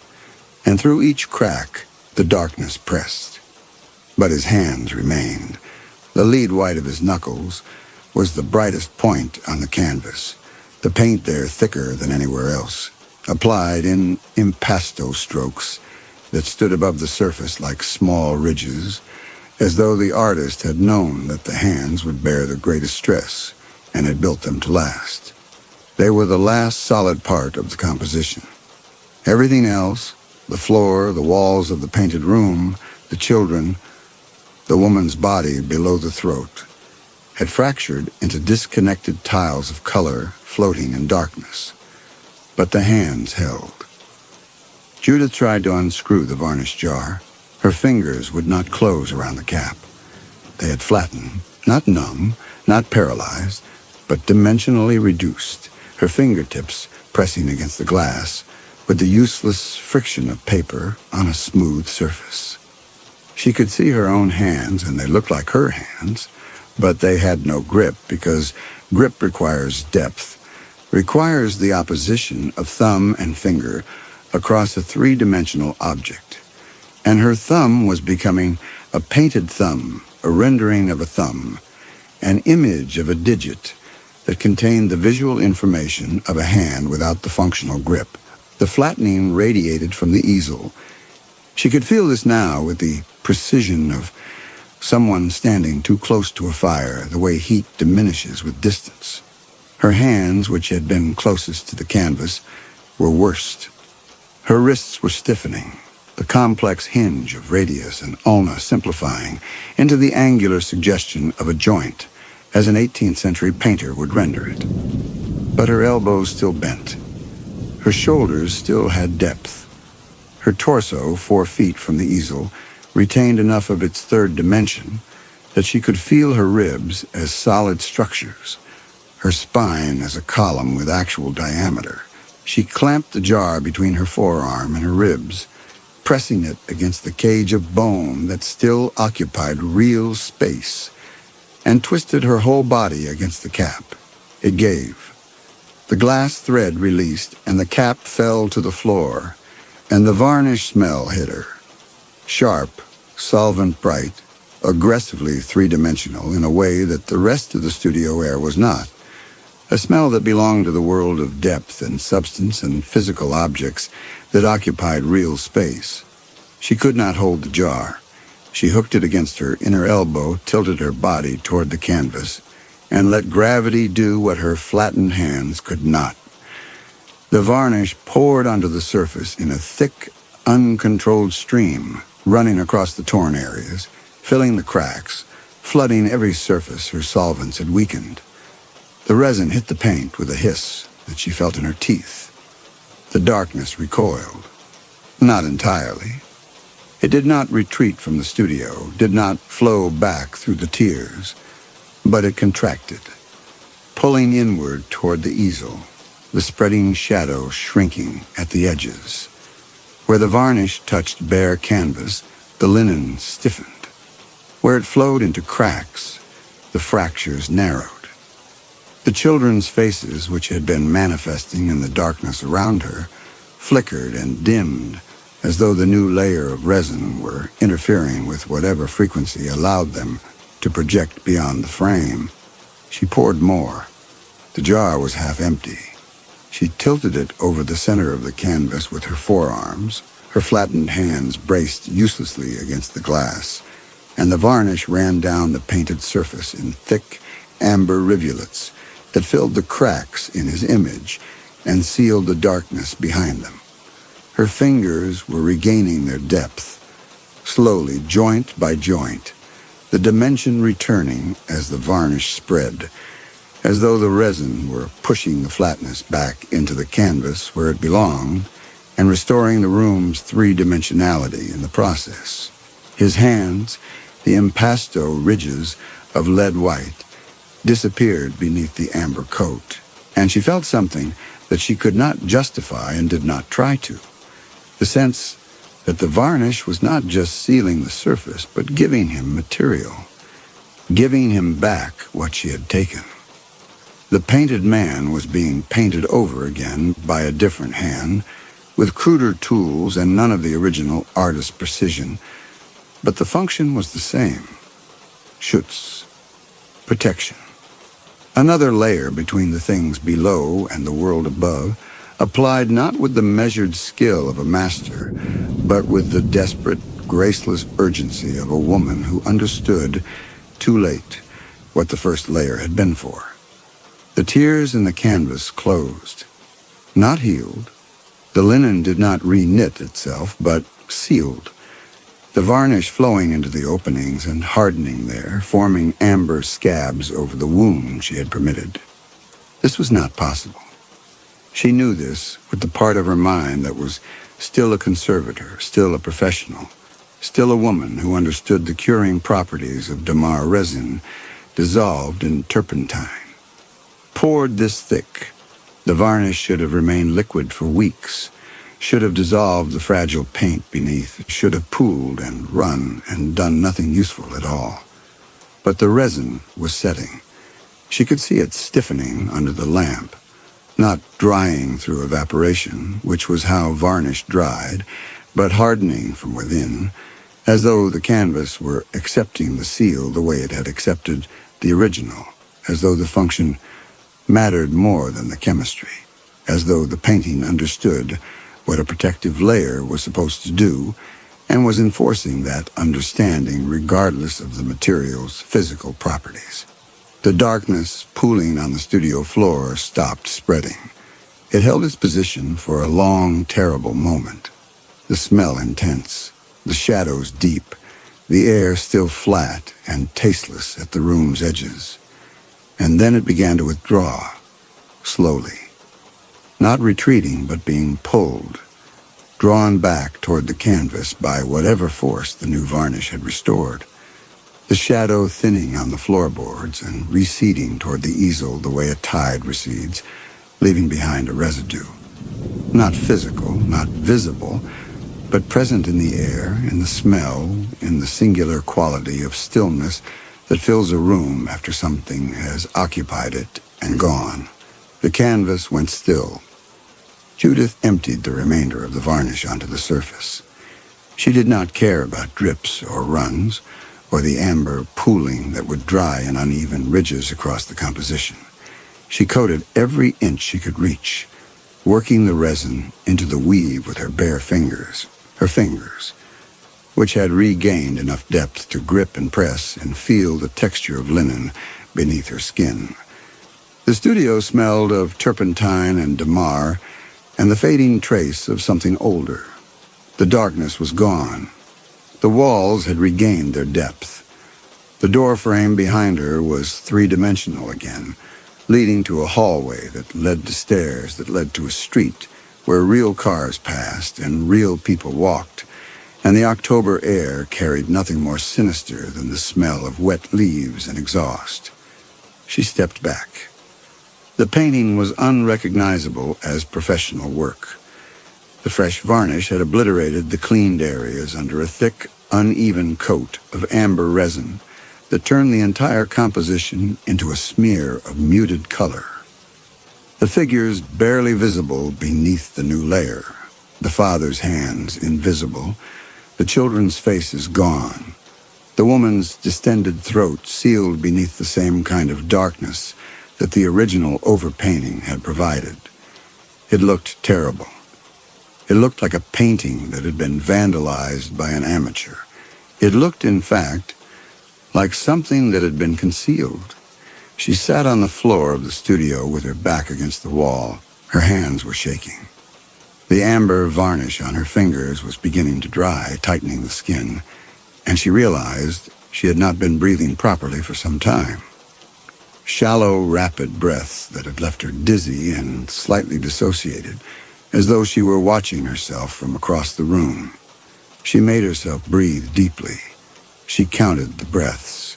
She looked at the painting on the easel and tried to determine whether the stillness behind its surface was the stillness of containment or the stillness of patience. She could not tell. The varnish was fresh. It was a single coat of damar resin, applied without brush, without primer, without preparation, poured from a jar by a woman whose hands had been losing their third dimension at the time. By any law of chemistry she understood, it should still have been liquid, a thick, useless puddle dissolving the original paint beneath it. Instead, it had set. It had sealed the tears. It had done what varnish was not supposed to be capable of doing, because what it was doing was not chemistry, but repetition. The same act the original artist had performed 2 centuries ago. The application of a layer between the things below and the world above, and the painting had recognized the gesture, if not the skill behind it. But recognition was not the same as strength. This was not 2 centuries of accumulated protection. It was not the work of an artist who had understood what he was sealing and had built the seal to last. It was a patch, the equivalent of pressing one's hand over a wound and hoping. The father was in there. She could feel him, or feel his absence, which was worse, the space where his painted body should have been filled now with varnish and uncertainty. His hands, those impasto ridges of lead white, were buried under amber. She did not know if they still held. She did not know if the new varnish had given him enough material to maintain his grip, or if the solvents she had applied had already weakened him past the threshold of recovery, past the point where any amount of schutz could compensate for what she had dissolved. She did not know. She sat in the studio through the night. The building settled around her. The tick of cooling pipes, the creak of old joists adjusting to the temperature drop, the distant sound of a car on P Street. Normal sounds, the sounds of a building being a building. But she listened to each one with the focused attention of a woman waiting for a sound that did not belong, a sound that would mean the patch had failed, that the things beneath the paint had found the weakness in her crude, desperate work, and had begun to press through again. The morning came. Gray Georgetown light through the studio windows. The painting sat on the easel, dark and slick under the fresh varnish. Nothing had changed in the night. Nothing had moved. The surface was smooth and still. Judith did not leave the studio. She sat in the chair she used for detailed work, 4 feet from the canvas, and watched. She would watch for a long time. She would watch until she was certain, truly certain, not the false certainty of someone who needs to believe, but the earned certainty of someone who has observed long enough to know that the stillness was real, that the seal held, that the man inside the painting had enough paint left in his hands. She was not certain yet. The varnish was still tacky. The studio was quiet. Outside on P Street, someone passed the window. A real person in a real coat, moving through real October air on their way to a real destination. And Judith watched them go and envied them with an intensity that she would carry for the rest of her life. The weightless, ignorant ease of a person who does not know what is under the surface of things, who has never dissolved the only layer that mattered, who walks through a world built on seals they will never see and never, with their confident and competent and well-intentioned hands, think to break. The building settled. A pipe ticked. Somewhere in the walls, something shifted. Or the walls shifted, or nothing shifted at all, and the sound was simply what old buildings do in the morning when the heat comes on and the wood expands and the plaster adjusts itself to the new day's temperature. Judith listened. The varnish dried slowly in the cold room. The building ticked and creaked and settled, and beneath it, so faint she might have invented it, so quiet it might have been nothing more than the sound of her own breath catching in a throat still raw from hours of shallow, panicked respiration. She heard it. A single at hitch. The compressed, gurgling catch of something choking on something too thick to be air, lasting less than a second. Coming from the direction of the canvas and then gone, absorbed into the ordinary sounds of the building before she could be certain it had been there at all.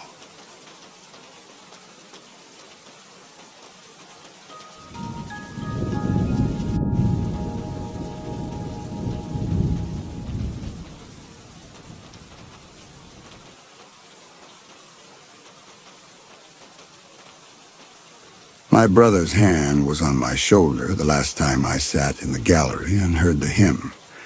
I did not know then that it was the last time.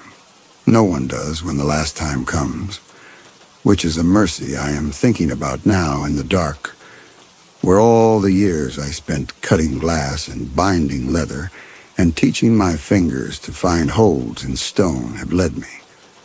The gallery is where the speakers keep the oldest words, and the oldest words say, "The world was once lit and warm and wide before the falling that brought the stone down and the giants in."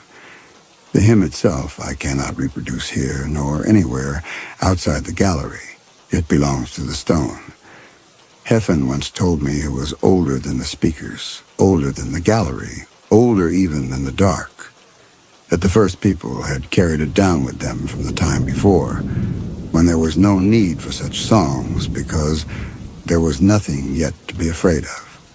I believed him the way I believed everything Heffen said, which is to say, completely and without understanding, the way a child believes that water runs downward because the ground is thirsty.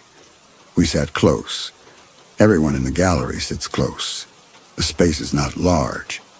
I have walked its full circuit in 211 steps, though the walls curve and a careless man could miss the passage that leads back to the dwellings and walk the loop again without knowing he had done so. The stone overhead is low enough that Heffen could brush it with his open hand when he stood, and I heard him do this sometimes while the hymn was being sung, a dry scraping sound like a man testing the soundness of a roof. He was always testing the soundness of things. Beyond the gallery, the world opens into what the speakers call the old workings. Galleries and shafts and long horizontal passages driven into the stone by the first people, who understood stone differently than we do. The marks of their tools are still in the walls. I have felt them, regular gouges in parallel series, biting deeper than any edge I know how to make. The first people were stronger, or their tools were, or they had some method of persuading stone to yield that we have lost along with the light. The passages extend further than anyone has mapped.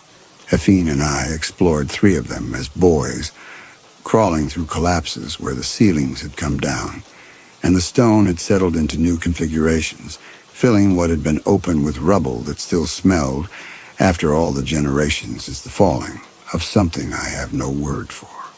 Not the stone smell, not the water smell, something that burns the back of the throat if you breathe it in too deeply, and that Heffen said was the smell of the first people's work, the residue of whatever they had done to make the stone obey them. We found things in those passages, iron spikes driven into the walls at regular intervals, so corroded their surfaces came away in orange flakes on my fingers. Sections of heavy cloth stiffened into something nearly as hard as the stone itself, a wheel. A perfect circle of ridged iron mounted on a shaft that no longer turned, cemented by rust into a single fused mass. Heffen took the wheel and kept it in the alcove where he slept. And when I pressed him about why, he said it proved the first people had built machines, and that any people who built machines understood the world could be changed. This was not the sort of thing one said in the gallery or anywhere the speakers could hear. The speaker's oldest words say, "The world is sealed by the mercy of the dark, which keeps the giants above the throat. The giants are vast. Their limbs are jointed in ways that living limbs cannot be, and they reach down through the throat with a noise that travels through the stone before it reaches the air, a grinding, shrieking vibration that sets the teeth aching and makes the water in the channels jump and spill. The noise precedes the white dawn the way nausea precedes vomiting. By the time the light comes, everyone who can move has already pressed themselves into the deepest alcoves, behind corners, under ledges, as far from the throat as the world allows. The white dawn itself is the color of pain. I do not mean it is bright, though it is. I mean the sensation it produces behind the eyes is indistinguishable from being struck, even reflected, even caught at the fourth or fifth angle of deflection of curving stone. The light carries a physical weight. The speakers say this is because the light is not light in the way our small fires are light. It is the giant's weapon, their means of finding us. It searches. It reaches into crevices and around corners and pours itself into spaces that have known nothing but the dark for longer than memory. When it touches skin, the skin burns. When it touches eyes, the eyes die. The turned are those whose eyes have died. They sit in the deepest alcoves during the dawn and are honored afterward, because they have faced the giant's weapon and survived, and because they will never have to fear the light again. I was 13, as nearly as I can calculate. The speakers count years by the completion of full growth cycles in the mosses that line the water channels, which approximate a solar year, though, of course, we did not know that word, when Heffen began telling me his theory. The theory was this. The throat was not natural. It was too regular. Its walls were too smooth. The first people's tools had been capable, as their parallel gouges proved, but the throat was finished to a degree that surpassed even their best work. Therefore, the throat had not been made by the first people. It had been made by whatever lived above. The giants, I said. He did not answer for a long time. Then he said that he did not think the word giant meant what the speakers meant by it. I did not understand. I did not understand most of what Heffen said, but this was a different kind of not understanding, the kind that makes the stomach tight instead of the kind that simply passes over you. He meant something that went against the hymn, and the hymn was as fixed in my mind as the shape of the gallery itself. He squeezed my shoulder and said nothing more about it. The dawn that took him came without warning. The dawns were regular. The speakers had counted them for generations, and their count was reliable. The dawn came at intervals so consistent that a man could walk to the farthest explored passage in the old workings and return before the next. We organized our labor around this knowledge. The tenders who maintained the water channels worked in shifts timed to the dawn cycle. The moss harvesters moved through the upper galleries in the long, safe intervals, retreating to the depths when the speakers gave warning. We had, in our way, domesticated the giant's schedule. We understood when they would come, and we made ourselves absent. But there were exceptions. Perhaps 3 or 4 times in a generation, the dawn came early, or came at a time when no dawn was expected. An unscheduled burning that caught people in the open galleries, in the passages near the throat, in the places where one did not go during a dawn. The speakers had a word for these events. They called them reachings because the giants were reaching deeper, testing whether we had grown careless. Heffen and I were in the upper gallery near the throat when the reaching came. We should not have been there. He had wanted to examine the throat's walls from a closer angle, to feel the surface finish, he said, to see whether the tool marks matched the marks in the old workings. I had followed because I always followed Heffen, and because the speaker's count said we had time. The noise came first, not from above, where the dawn always originated, but from the stone around us, conducted through the rock faster than through the air, arriving as vibration in the soles of my feet and the palms of my hands before it became sound. The grinding, the high shrieking that lived at the edge of what the ear could bear. I grabbed for Heffen's arm and felt him already moving, already pulling me toward the passage that would take us down and away. The light came too fast. It filled the upper gallery from above, not the slow spread of a normal dawn, but a sudden, terrible column that dropped through the throat like a solid thing, like a white pillar of stone descending. It hit the floor of the upper gallery and sprayed outward in all directions, and where it touched me, my hand, the side of my face, the exposed skin of my forearm, I felt the burn that the speakers describe, the weapon heat that searches for flesh. And with the light came a shape, something descending on the central axis of the throat faster than I could track. A mass that displaced the air in a single compressive wave and filled the upper gallery with a roar like stone tearing. The shape passed through the column of light, and the light moved with it. And I understood that the light belonged to the shape, was mounted on it, was part of whatever the giants sent down to take us. I pulled back.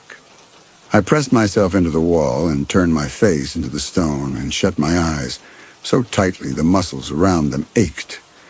And I heard Heffen beside me making a sound I had never heard him make before. Not a scream exactly, a sound of effort, of physical struggle, as if he were wrestling something that gripped him from above. I reached for him and my hand closed on his shirt and I pulled. And for a moment I held him. I felt his weight against my grip, his body between me and the light, and then the shape. The descending thing, the giant. Pulled harder and his shirt tore free and he was rising, fast, faster than falling. And the light went with him because the light was the giant's own, and the gallery went dark in the space between one heartbeat and the next. The sound he made as he went up, the last sound I heard him make, was not a scream. It was my name, compressed and distorted by the acoustics of the throat, dopplered by the speed of his ascent. It reached me as a thin, rising note that could have been anything. The speakers later told me it was the giant's feeding cry. They said the giants always cried out when they took someone, and that the cry was triumph and satisfaction, and hunger appeased. But I had heard my name in it. I cannot tell you how long I stayed pressed to the wall after the light retreated, long enough for the stone to cool where it had been heated, long enough for the vibration to stop traveling through the rock. Long enough for the dark to return completely, the way it always returned. Total, absolute, the only constant the world had ever offered. I lay on the floor of the upper gallery with my face against the stone, and I breathed the burned air, and I waited for something to change, knowing nothing would, knowing the dark was all that was left now that Heffen's hand would never find my shoulder again. The woman who tended the nearest water channel found me there. She did not speak. She took my wrist and walked me back to the dwellings, and the stone under my feet felt different, as though its texture had changed in the hours since I had last walked it, though of course it was my feet that had changed, or the mind that interpreted what my feet reported. Heffen's alcove was as he had left it. The iron wheel sat on its shelf of stone. His sleeping cloths were folded. I sat in his space and put my hands on the wheel and felt the ridged iron under my fingers, and I understood for the first time what he had meant when he said the first people built machines. He had meant that machines could be built again. This is the thought that began everything. I will not say it came as a revelation, because revelation implies a single moment of clarity. It came as an accumulation, as a gradual tightening of purpose that gathered itself over weeks and months until the shape of what I intended became as fixed and familiar as the shape of the gallery. I would climb the throat. I would go where the giants went. I would go into the white dawn and through it, because Hefin had gone through it. And if the giants had taken him, then the giants had him. And what the giants had could be taken back. The problem was the light. Everything else, the height, the smoothness of the walls, the question of what waited above, was secondary to the light. The light killed eyes. The light burned skin. The light was the giant's weapon, and entering it unprotected was entering the weapon's mouth. The turned had survived the light, but they had survived by losing their sight permanently, and a blind man cannot climb. I needed something the world had never produced. I needed a way to enter the light without letting the light enter me. The elder who kept the fires. We had fires, small ones, fed with moss and the dried fungi that grew on the walls of the deepest galleries. They produced a light so faint it was less illumination than memory, a reddish suggestion that vision was possible if only there were something to see. The elder who kept the fires knew things about heat and light that the speakers did not include in the hymn. He was an odd man, solitary in a way that was unusual in the dwellings where proximity was survival. He told me when I asked him that light could be weakened by passing through certain substances. Water weakened it. Stone stopped it entirely. And there was, in the deepest of the old workings, a vein of something that was neither stone nor water, but partook of both. A dark, glassy material that the first people had apparently known about, because their tool marks surrounded it on three sides, as though they had been in the process of extracting it when the falling came. I went to the vein. I chipped away fragments with the sharpest edge I could make, an iron spike from the old workings, sharpened against stone until it held something approaching the point. The material was hard. It resisted chipping. When pieces did come free, they were dark, translucent, with a depth that I could sense even in the near total absence of light. Holding a chip between my fingers near the elder's fire, I could see the flame through it, but dimmed, reduced, made bearable. If a chip could bear fire, a thicker piece might bear the dawn. This was the beginning of what I came to think of as the work, though I did not call it that aloud. The speakers would not have approved. The speaker's position, refined over generations, was that the world was sealed by mercy, and the proper response to the giants was avoidance, to hide, to press into stone, to make oneself small and absent and invisible. The idea that one might seek the giants, might climb toward them, might go voluntarily into the throat and the dawn, was not heretical exactly. It was worse. It was incomprehensible. The speaker's framework had no category for it. I told no one except the elder. He listened without comment. He had the quality of silence that I have only encountered in people who spend most of their lives tending very small fires in very large darkness. A silence that is not absence of speech, but presence of attention, a waiting that does not demand.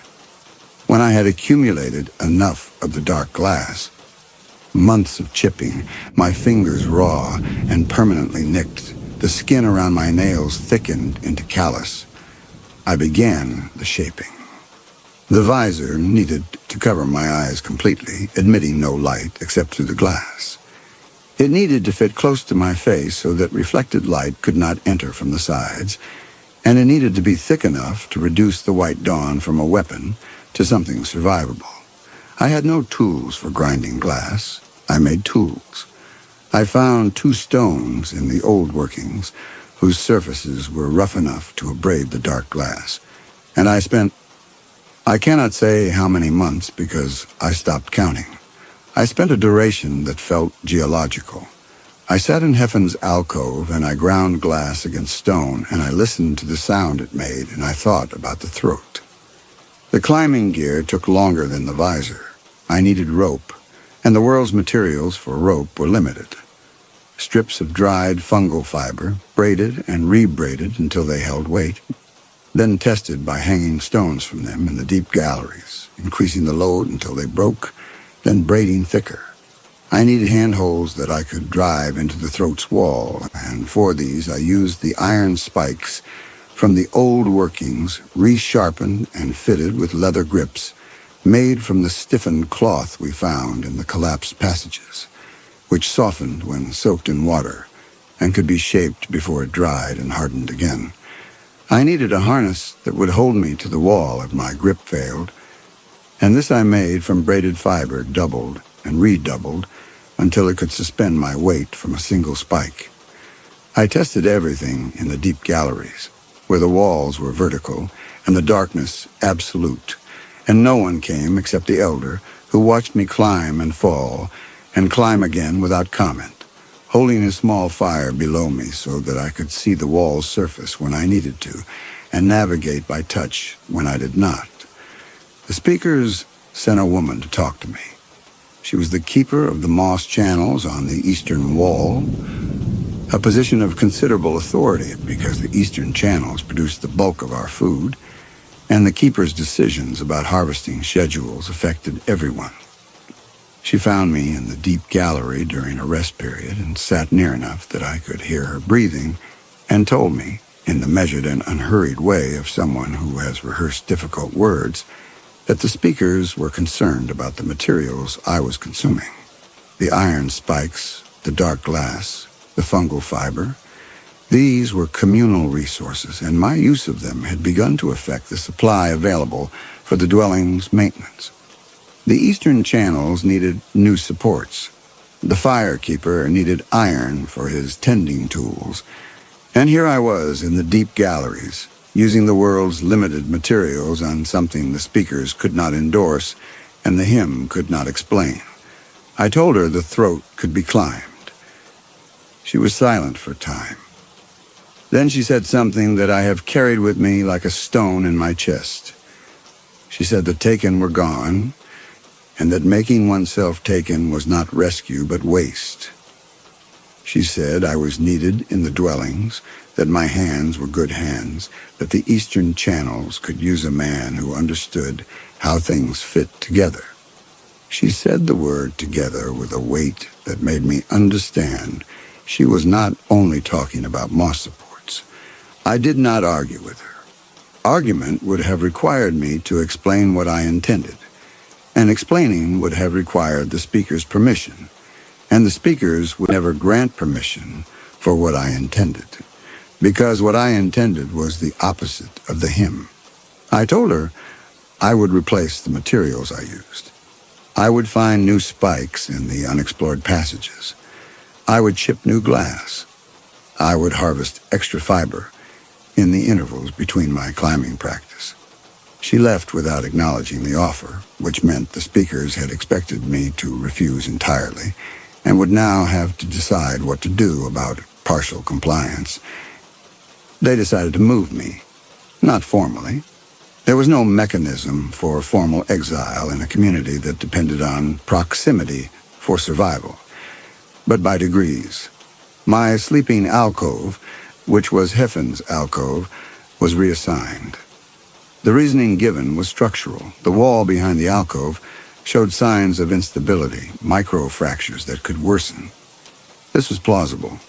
It might even have been true. But the new alcove they offered was deeper in the dwellings, further from the throat, closer to the speaker's own quarters where my activities could be observed. I moved the iron wheel and my sleeping cloths and my growing inventory of spikes and rope and dark glass into the new space, and I noticed that the passage between the new alcove and the deep galleries where I practiced was longer, more convoluted, requiring me to pass through the central gathering space where the speakers sat and the hymn was sung. They wanted me to see them. They wanted me to see the community I was, in their view, abandoning. They wanted the hymn to reach me on every trip to the deep galleries, to remind me of the words, to pull me back into the shape the world required. It did not work. Or rather, it worked in a direction they did not intend. Every time I passed through the gathering space and heard the hymn, I heard it the way the elder had taught me to hear it. Not as praise, as grief, as the sound a people makes when they have been broken and have chosen to call the breaking holy rather than face what it actually was. And each time I heard it that way, my grip on the next spike was a little surer and the rope braiding went a little faster, and the dark glass shaped a little more cleanly under the grinding stone. I learned things about the stone that I had not known. I learned that the world's walls were not uniform, that they varied in texture, in density, in the size and frequency of the holds they offered. The walls near the dwellings were worn smooth by generations of hands. The walls in the old workings were rougher, scarred by the first people's tools, and the walls of the throat. I went close enough to feel them during the safe intervals, pressing my face to the stone and reaching as high as my arms would allow. The walls of the throat were different from either. They were regular, perfectly circular in cross-section, as though the throat had been bored through the stone by a single, massive tool turning on a central axis. The walls were grooved in a spiral pattern that ascended as far as my fingers could reach, and the grooves were deep enough to hold a spike if I drove it at the correct angle. This regularity confirmed what Heffen had suspected. The throat was not natural. It had been made, and whatever had made it had come from above. The elder brought me food. Not every day. He was forgetful, or perhaps deliberate in his forgetting. Either way, the irregularity kept me from depending on him, which I think he intended. He brought moss cakes and the pale grubs that lived in the deepest galleries, and he sat with me sometimes while I worked. And once he put his hand on the visored pieces I had laid out on the stone shelf and ran his fingers over them, with the same care I had seen Heffen use when examining the throat's walls. He told me something then that I have thought about every day since. He said the first people had not always lived in the dark.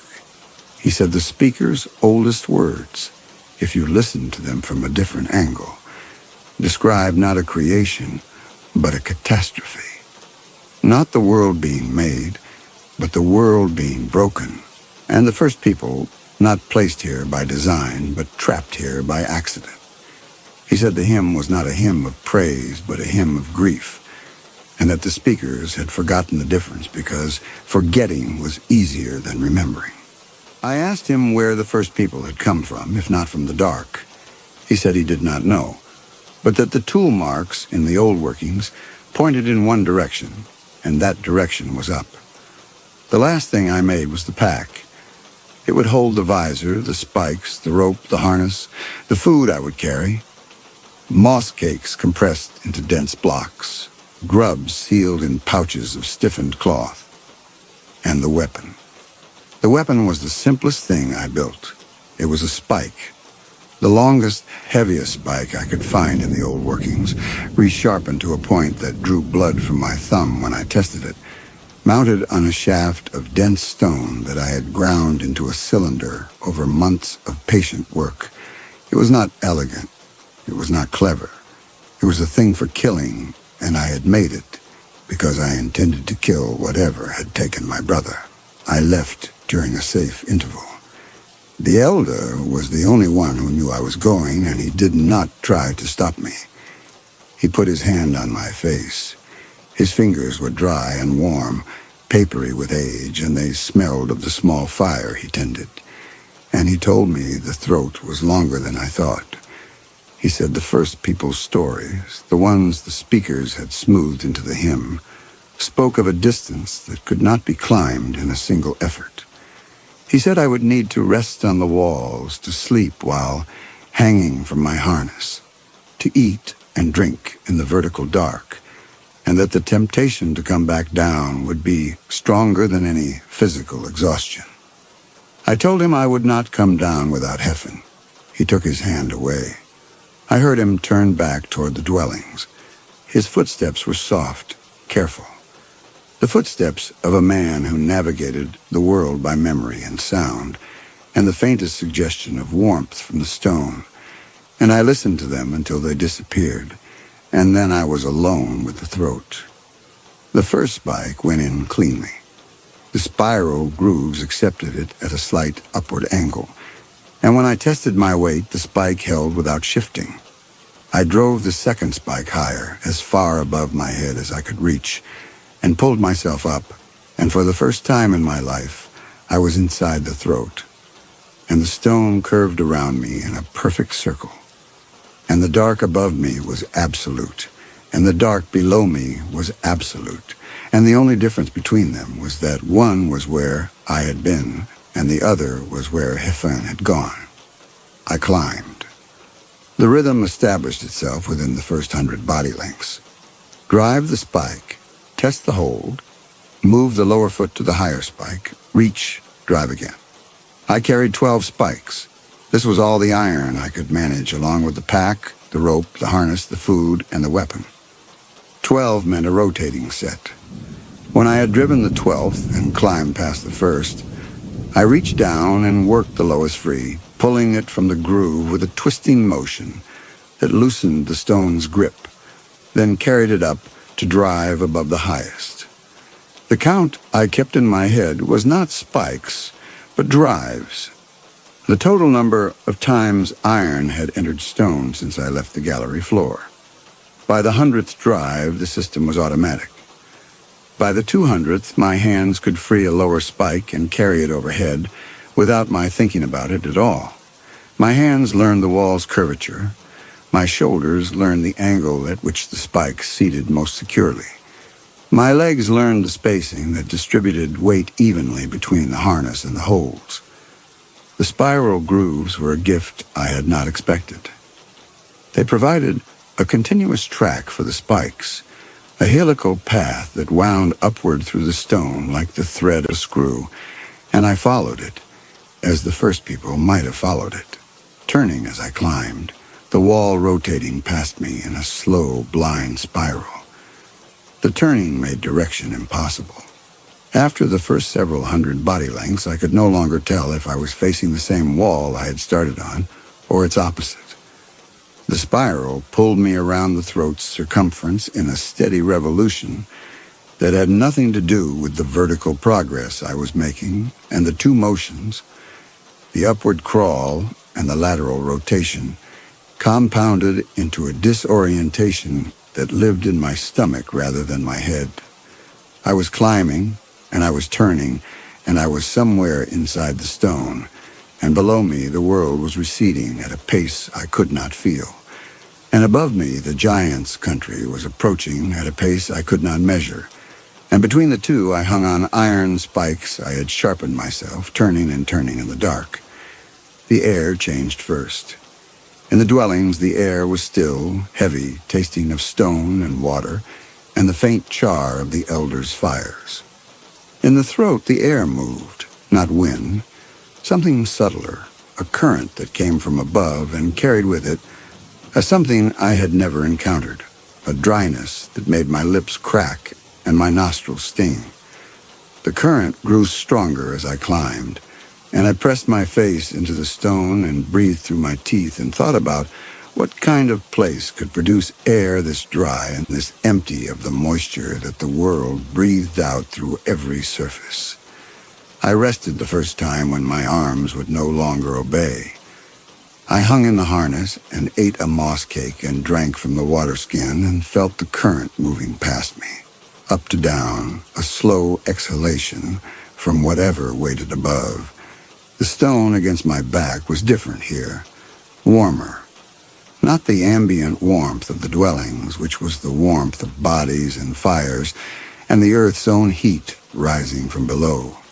This warmth came from the walls themselves, as though the stone had absorbed heat from a source I could not yet perceive and was releasing it slowly, reluctantly, the way a fired clay pot releases its heat long after the coals have died. I slept. I do not know for how long. When I woke, the current had shifted. It was stronger now, and the dryness had intensified, and there was something else in it, a depth I can only describe as complexity. The air in the dwellings had 2 or 3 components: stone, water, fire residue. The air in the throat had dozens. I could taste them separately, a sharpness that made my sinuses contract and left a clean, stinging residue on the roof of my mouth, like the air above the elder's fire, but without the warmth. A green note like nothing I had ever encountered. Not stone, not water, not fungus, not any living thing the world contained, but unmistakably alive, unmistakably the product of something growing. And beneath both, a heavy, sweet quality that coated the back of the throat and suggested flesh, not the flesh of the grubs or the fungi, but something larger, something warm-blooded, something that breathed the same air and metabolized it differently. These were the smells of the giant's country filtering down through the throat. I cataloged them the way I cataloged the wall's texture, as data, as information, as evidence of what waited above. But the green smell troubled me. I had no framework for it. The world did not contain anything that smelled like that, and the absence of a category made the smell insistent in a way the others were not. It pressed against my awareness and would not settle into any familiar shape. I drove the next spike and climbed. The wall changed, not its regularity. The spiral grooves continued, faithful and unvarying. Something had been applied to the stone. I ran my fingers over it and felt a thin layer of something that was not stone and not metal, but harder than either. Smooth as water-worn rock, but uniform in a way that water could never produce. It coated the wall in a continuous sheet, and where it was intact, my spikes had difficulty finding purchase.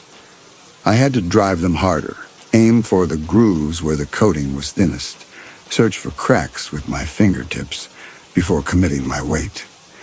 And there were things bolted to the wall. The first was at roughly the 500th drive, if my count was still accurate. My reaching hand found not the expected curve of grooved stone, but a protrusion, a flat surface mounted perpendicular to the wall, extending inward toward the center of the throat. I explored it with both hands while hanging from the harness. It was rectangular, metal but not the corroded iron of the old workings. This metal was smoother, lighter and cold, in a way that felt manufactured rather than geological.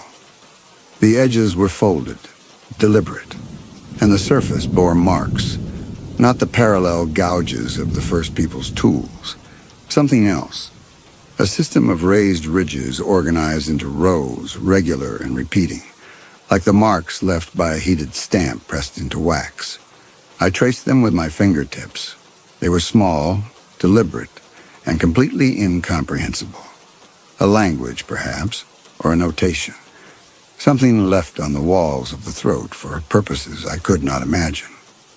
The plate itself vibrated faintly under my fingers, a constant low tremor that was not the stone's natural settling, but something transmitted from above through the metal's own substance, as though the plate were connected to a larger system that I could feel operating through the vibration, the way one can feel a conversation through a hand laid on someone's chest without hearing the words. There was something else about the raised marks. I lingered on them longer than I should have, hanging from the harness with both hands on the plate, my fingertips tracing the rows. They were organized. They were intentional. And they were...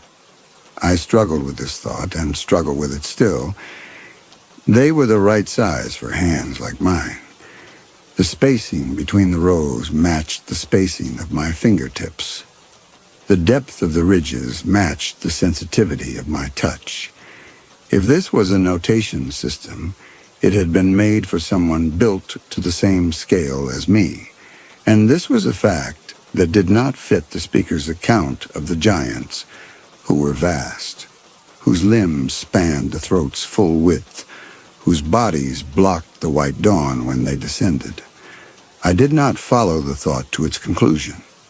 I let it go the way I had let go of the green smell, as a thing my framework could not hold.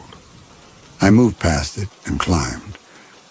More plates appeared at regular intervals, and as I ascended, they became more frequent, more elaborate.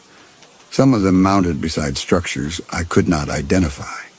Cylindrical housings bolted to the wall, clusters of thin cordage bundled and fixed at intervals, a metal box from which heavy ropes descended into the darkness below me, still taut, still under tension from whatever they were anchored to. I pulled one of the ropes. It was thick, braided metal, stronger than anything I had made, stronger than anything the first people had left. It hummed when I pulled it, not with a musical note, but with a dense, complex vibration that suggested enormous sustained load, as though somewhere above me a machine of considerable size was holding the other end under tension. The vibration traveled up through the throat and down through my arms and into my chest, where it sat like a second heartbeat. I left it and climbed. At roughly the 700th drive, I encountered something I could not at first identify. The cables on the wall nearest me converged. 4 of them, then 6, then more, gathering into a dense bundle that angled away from the wall and toward the throat's center. I followed the bundle with my hand as far as I could reach without leaving the wall, and my fingers found a vertical structure running through the middle of the shaft, a rail or a track. 2 parallel bars of heavy metal, bolted together with cross braces at regular intervals, the whole assembly anchored to the walls by lateral struts that extended like the spokes of a wheel from the central track to mounting points in the spiral grooves. The track was massive. The bars were as thick as my forearm, and the space between them was wide enough to admit something the size of a man. Wider, perhaps, wide enough for a man and the bulk of heavy equipment besides. The inner surfaces of the bars were polished smooth by friction, worn in a pattern that spoke of repeated passage at high speed. Something traveled this track regularly, ascending and descending, and the guide surfaces were burnished to a finish I could feel even through my calluses. The cross braces showed the same wear, deformed slightly in the direction of travel, bent by the accumulated force of whatever rode the track pressing against them as it passed. This was how the giants descended, not by climbing as I climbed. On this central rail, this track, this engineered highway driven through the axis of the throat. The cables were support and stabilization, and the terrible speed with which the shape had descended during the reaching that took Heffen, the compressive wave that had filled the gallery, the velocity that had pulled him from my grip. The speed was the tracks, designed for rapid transit of the full depth of the throat.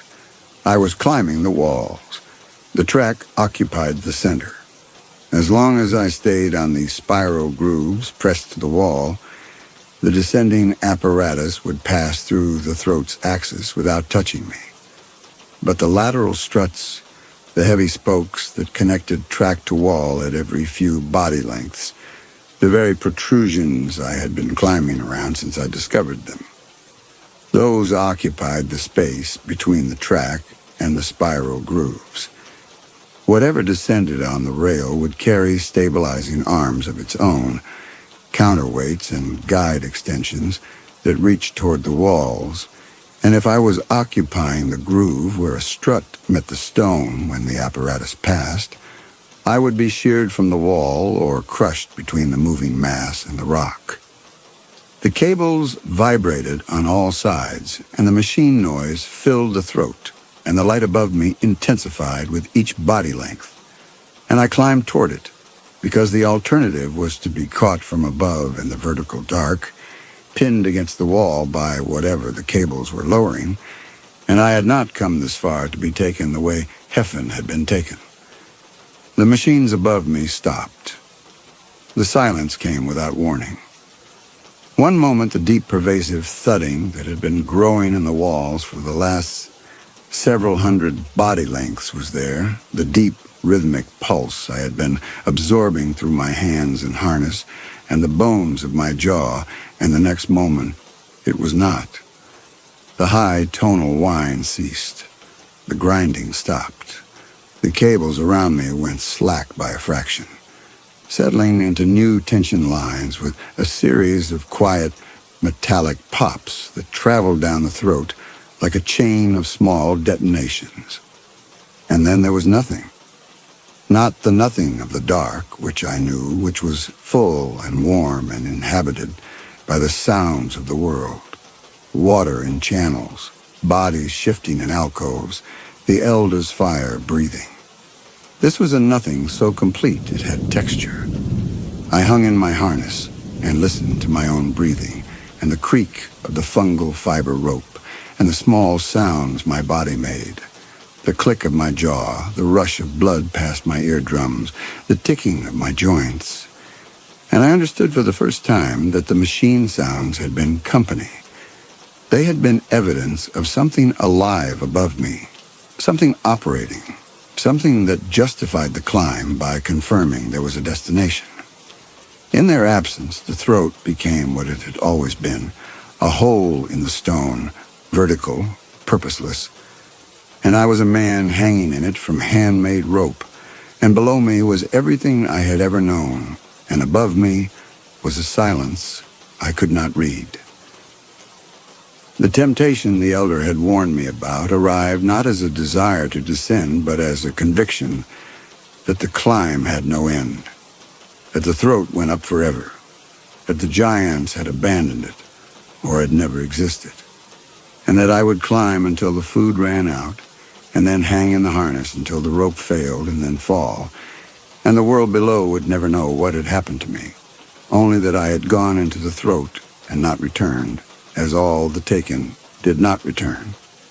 I drove the next spike. The sound of iron on stone was enormous in the silence, and I flinched at it. And then I drove the spike again and again, and the climbing rhythm restored itself. Drive, test, step, reach. And I climbed into the silence, and the silence held. The machines resumed with violence. Whether I had been hanging in the silence for minutes or hours, I cannot say.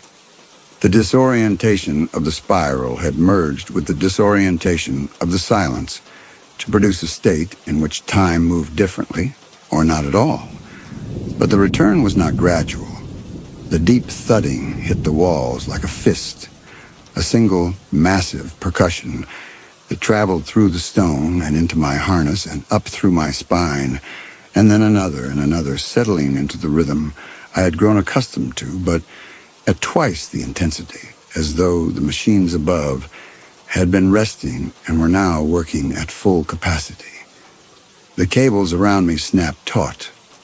The slack I had felt during the silence vanished in an instant, and the heavy braided metal ropes that ran down the throat's walls went rigid, vibrating with a tension that I could feel in the air between them. A low, pressurized hum that was not sound exactly, but the sensation of enormous forces being held in balance. Something was descending on the central track. I could not see it, and I could not hear it over the machine noise, but I could feel it in the cable's behavior. The tension shifting, redistributing, the lateral struts transmitting a new pattern of stress from the track to the walls, and in the track itself, which had begun to vibrate with a frequency that was different from the general machine noise, a localized, directional tremor that said something heavy was moving on the polished rails and moving downward. The giants were coming down.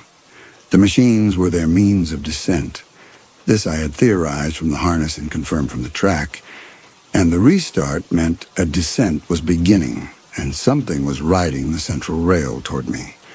The light came gradually, not the sudden column of the white dawn which fell like a weapon.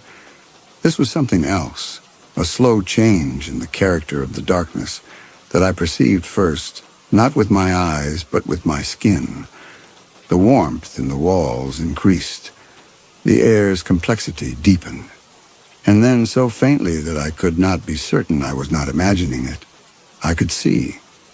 Not see in the way the elder's fire allowed seeing. And that was a suggestion, a sketch of form in orange and shadow. This was a presence of light so diffuse it had no source, no direction, no color I could name. It was simply there, the way warmth was there, the way the air's dryness was there. A property of the upper throat that intensified as I climbed, and that turned the stone walls from something I could only know by touch into something that had dimension, texture, and, for the first time in my experience, color.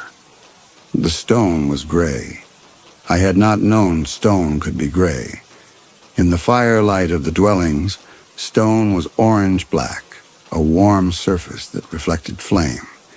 Here, in the nameless light of the upper throat, it was the color of ash, of the pressed moss cakes after they burned, of something that had lost all warmth and retained only form.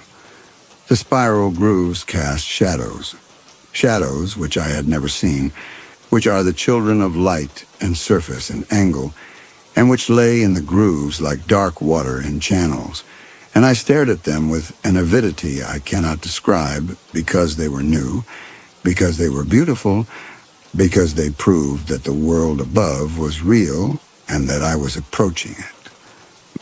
My visor was in the pack. I stopped climbing and hung in the harness and fitted it over my eyes with hands that shook from fatigue and from something else, a trembling that came from the stomach rather than the muscles, a recognition that I was closer to the giant's country than any living person had been and returned.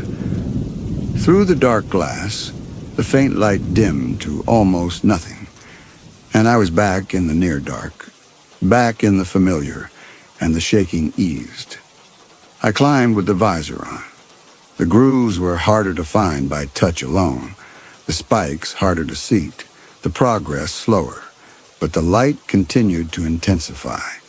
It grew from a presence to a pressure, a physical weight against the visor, a warmth on the skin of my hands and face that was no longer the ambient radiation of heated stone, but something direct, something aimed, something that came from above with an intentionality I could feel in the bones of my cheeks and the ridges of my brow. And then I heard it. The sound I had heard all my life from below. The grinding, shrieking vibration that preceded the dawn was different here. At this distance, this proximity, the components separated. The grinding was mechanical. Metal against metal, a rhythmic stress and release that had the regularity of a heartbeat. The shrieking was not shrieking at all, but a high tonal whine, constant and unwavering, like a tensioned wire vibrating in a current of air. And beneath both, so low it was more sensation than sound, the heavy rhythmic thudding that I felt in the walls and in my harness and in the bones of my skull, heard from below, compressed by distance and distorted by the throat's acoustics. These sounds became the terrifying cacophony the speakers described. Heard from here, they were something else. They were organized. They were intentional. And they were, in a way I could not name and did not want to examine, patient. They sounded like a machine that had been running for a very long time and would continue running for as long as it was needed. I found the harness. It was hanging from the wall, bolted to a metal bracket that was itself bolted to the stone. It was made of a material I had never touched, thick, flexible, enormously strong, woven in a pattern more complex than anything the First People's remnants suggested was possible. straps and buckles and adjustment points, all manufactured to a precision that made my own climbing harness feel like a child's first attempt at braiding fiber. And it was sized. I noticed this and then tried not to notice it, the way one tries not to notice a crack in a load-bearing wall. It was sized for a body approximately the size of mine. Not vast, not spanning the throat. The straps were wide, yes, and padded with a material I could not identify, but when I held one strap against my own torso, the proportions were not grotesque. They were generous. They were the proportions of something made for a person somewhat larger than me, wearing additional bulk, perhaps armored or insulated, but a person nonetheless. I understood this was the giant's gear. They used it to descend, but the understanding sat uneasily beside the evidence of its size, and I climbed past it faster than I should have, driving spikes carelessly, letting the rhythm break, wanting distance between myself and the thing that was the wrong size for the story I had been told. Above me, the light intensified. Even through the visor, I could see the walls in detail now. The gray stone, the spiral grooves, the metal plates with their raised marks in a color I would later learn was called red, the bolted hardware, the ropes and cables and structural elements that covered the upper throat in a dense mechanical skin. I could see my own hands. They were pale. They were the color of the grubs that lived in the deep galleries, a whiteness that had never been exposed to anything but the dark, and that looked in this burning illumination like something carved from bone. The air here stung in a way the lower air had not. It carried a sharpness that bit the inside of my nose and left a residue that tasted of neither stone nor fire, but of something I could only think of as energy, as though the air itself were charged with a force that had no name in the dwelling's vocabulary. The green smell was stronger here, too, so strong it was nearly a taste. And the sweet flesh smell had resolved into something specific and haunting. It was the smell of living skin, not grub skin or fungus skin, but the warm, slightly sour smell of a person's arm or neck, concentrated and present in the air the way the smell of the elder's fire was present in the gallery, as though many people had recently occupied this space and left their warmth in it. This troubled me more than the harness. The giants should not smell like people. I climbed the last stretch with my jaw tight and my hands working faster than the rhythm warranted, driving spikes at angles I had not tested, trusting holds I had not verified, because the alternative was to stop and think about what the smell meant, and I could not afford to think about what the smell meant. Not here, not now, not with Heffen above me and the weapon on my back and the visor between me and the burning light that was now so intense I could feel its heat through the dark glass on my closed eyelids. And then the heat changed. It did not diminish gradually. At a certain height, I felt the transition as a line across my body, a border I climbed through. The searing, directional weapon heat that had characterized the dawn for my entire life simply stopped. The light remained. The light, if anything, intensified. A diffuse, sourceless brilliance that pressed against the visor from every angle, that had no column, no beam, no axis of projection. But the heat was gone. The skin of my arms and neck, which had been burning since the lower reaches of the upper throat, registered a warmth that was gentle rather than aggressive. The warmth of air heated by a distant source rather than the concentrated thermal assault of whatever the giants mounted on their descending apparatus. I did not understand this. The speakers made no distinction between the light and the heat. Both were the white dawn, both were the weapon, both came from above as a single annihilating force. But my skin was telling me something the speakers had not accounted for. That the weapon heat belonged to the throat, to the machinery inside it.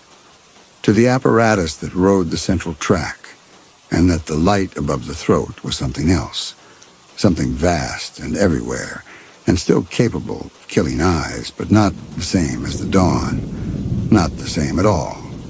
I did not follow this thought to its conclusion either. There was no room for it.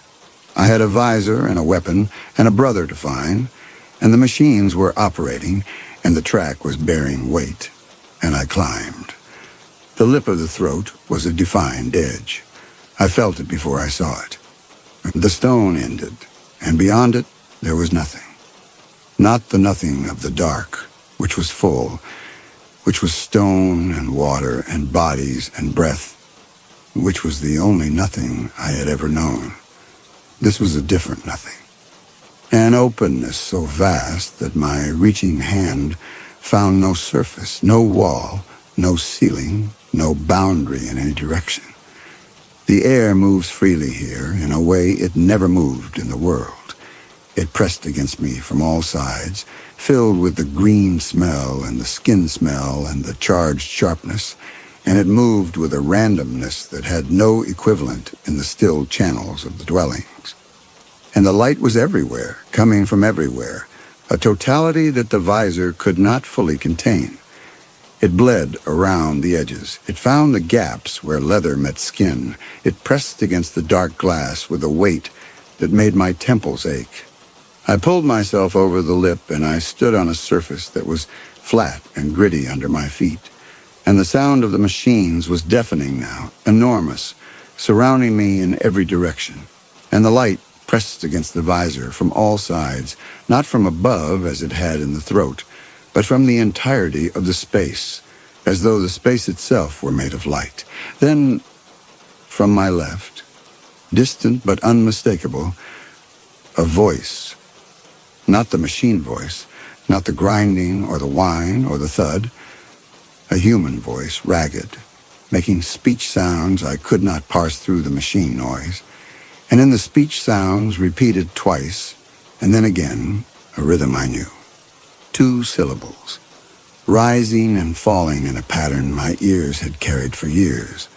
A pattern I had last heard compressed and distorted by the acoustics of the throat on the day Heffen was taken, rising away from me as the giant pulled him up. My name. Someone above. Someone here in the giant's country, in the burning light, was calling my name. I tore the visor off. I did not decide. The decision was made somewhere beneath the part of me that plans and weighs and reasons, in the place where Heffen's hand was still on my shoulder, and his voice was still telling me the world could be changed. The visor came away from my face, and the light came in, and I opened my eyes because he was here. He was alive, and I would see him. I would see my brother's face for the first time in my life. What struck my eyes was not illumination, it was annihilation. Every receptor fired simultaneously, and then burned out in a cascade that took less than a heartbeat and lasted forever. The pain was not pain as I had known it, not the sharp specificity of a cut or a burn or a spike driven into flesh. It was total. It filled my skull from the inside and kept filling, a pressure that had no source and no boundary, and the world behind my eyes. The gray stone, and the pale hands, and the shadows in the grooves, and the color I had just begun to learn, turned white, and then turned nothing. And I understood, in the way one understands a physical law, by being subjected to it, that my eyes were dead. I was turned. Standing at the top of the throat, on the flat, gritty surface, in the openness I could not see, I was turned. I had carried the visor up the throat and worn it through the burning light, and it had kept me safe, and I had torn it away myself because I thought I heard my brother's voice, and now I could not see. I could never see again. I could not see. But the voice was closer. The grit scraping of feet moving fast across the flat surface, and the voice breaking and reforming around the same 2 syllables, and the feet were close now, very close, And the voice was coming apart the way a voice comes apart when the throat producing it has tightened past the point of controlled speech. I raised the spike, my weapon, the killing tool I had carried up the throat. I raised it, and I faced the sound, and I waited. The impact was not what I expected. No strike, no grip of jointed limbs reaching down from above. Instead, a body pressed against mine, chest to chest, arms around my shoulders and the back of my neck, squeezing with a desperate force that was nothing like the engineered regularity of the giant's descent. The grip was wrong, too warm, too yielding. The body against mine was not armored in the heavy material I had felt on the harness. It was soft, thin-clothed, trembling with a violence that transmitted through the ribs into my own. And the sound it made, the sound that filled my ear because its face was pressed against the side of my head, was not the grinding shriek of the machines. It was a voice, a human voice, ragged with something I recognized from the gallery after it taking.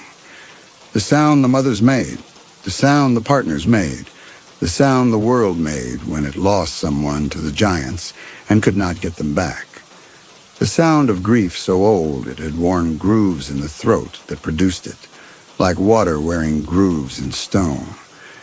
And beneath the grief, the same two syllables, my name, over and over, spoken into the side of my skull with a breath that was warm and wet and human. My arms dropped, not by decision, by a dissolution of the tension that had held them raised since I gripped the lip.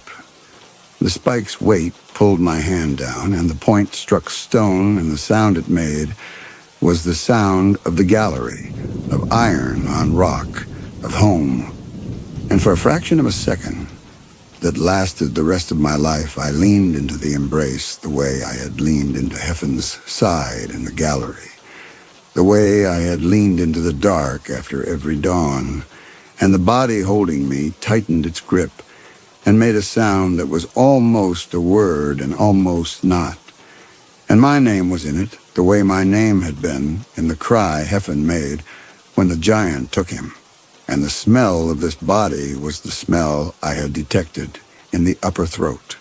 Living skin, warm, human, familiar in a way that had no name. But I could not hold it. The framework was too strong, too old, too deeply worn into the shape of my understanding. I was in the giant's country. The light had killed my eyes. Something was gripping me with limbs that felt like arms in a space that blazed with the weapon heat.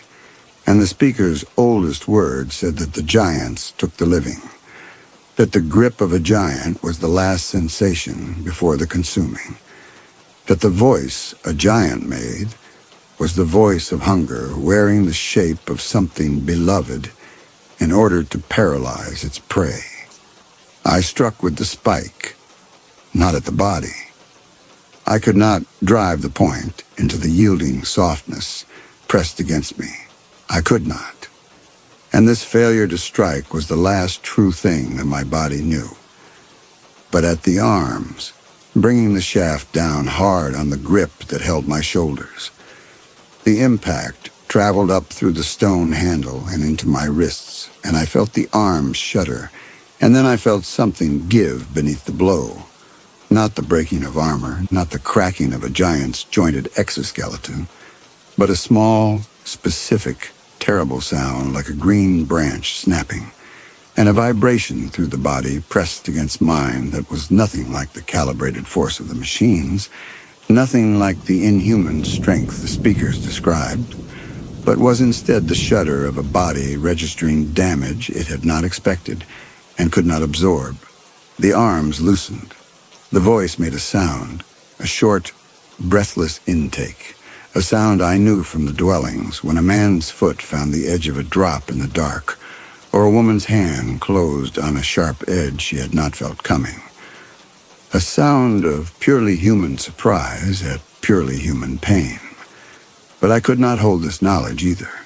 The framework took it, as it had taken the human-sized plates and the human-proportioned harness and the smell of living skin, took it and made it small, made it fit, interpreted the branch snap as a giant's joint flexing and the gasp as a predator's frustration, and the shudder as the recoiling of something immense gathering itself for a second strike. I twisted free. I stumbled backward, and my foot found the edge, the lip of the throat, the defined boundary between the flat surface and the vertical drop, the line between the giant's country and the world. Behind me was the dark. Below me was the throat, and the long fall, and the dwellings, and the gallery, and the alcove where the iron wheel still sat on its shelf. The voice said my name once more, very clearly, very close. And the arms reached for me again. I felt the displaced air, the warmth of hands passing near my face. And the gentleness of that reaching was so much worse than violence, so much harder to understand, and the framework could not hold it, and I could not hold it. And the only thing that was left was the dark, the only constant the world had ever offered, the mercy the speakers had promised, the home that I had climbed away from and that waited below me now with its absolute, lightless patience. I stepped back. My foot found nothing, and I fell. The wind came first, a roar that built from silence to a tearing force in the space of a breath, ripping at my clothes, pulling the pack from my shoulders, driving into my open mouth with a pressure that made breathing an act of will. My stomach dropped away from me as though the organs inside my body were separating, each falling at its own speed, and the weightlessness was total, a sensation I had never experienced, the absolute absence of the stone support that had been beneath my feet every moment of my life. But the dark rose up around me as the heat of the surface fell away. First, a diminishing warmth on my whole body, then on my upturned face alone, then on nothing at all. And the wind was the dark's breath, the dark rushing to receive me, and the weightlessness was the feeling of being carried, and the cold that bit into my exposed skin as I fell deeper was the familiar temperature of the world returning, the mercy of stone and water and stillness after the burning nightmare above. I was going back. The giant had not taken me. I had gone into the burning void, and I had come back, and the dark was where I belonged. The air thickened around me as I fell, wetter, heavier, and the speed of my descent pressed it against my face like a hand, like a palm laid flat against my cheek, and I could not tell the difference between falling and being held, between the rush of air and the steady grip that had always guided me through the passages of the world. And the roaring in my ears was the hymn. It was the hymn. It was the oldest words. And I have been telling the story for the whole of my descent, and the telling is nearly done, and the ground is close, and the two syllables faded above me, growing thin, growing distant, and some part of me, the part that had leaned into the embrace, the part that had recognized the gallery in the arms and the alcove in the warmth and the hand on shoulder in the grip. That part heard them clearly, more clearly than the speaker's oldest words, more clearly than the hymn, more clearly than anything the world had ever said. And that part knew what they meant.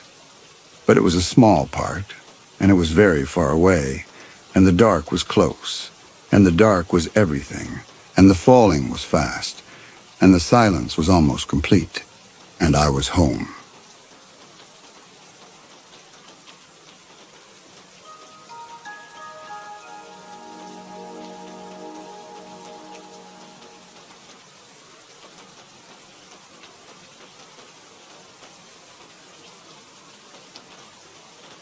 The jar she held up to the window was labeled, in a hand she had come to recognize as her grandfather's, though she had never in her life seen his handwriting before this week, with the single word, June. And through the glass and the gray light of a February that had lasted, the woman at the hardware store in Ross River had told her, since October, she could see that the jar contained nothing at all, or rather, contained the same nothing that all sealed containers must hold, which is the air the moment they were closed, preserved. She set it back on the shelf among its hundreds of companions. Each jar bore a label in the same careful blocked letters, and each label named something that should not have needed naming. Snow, first week. Ash from East Stove, March. Pine, Green Needle, South Slope. Creek sound, afternoon.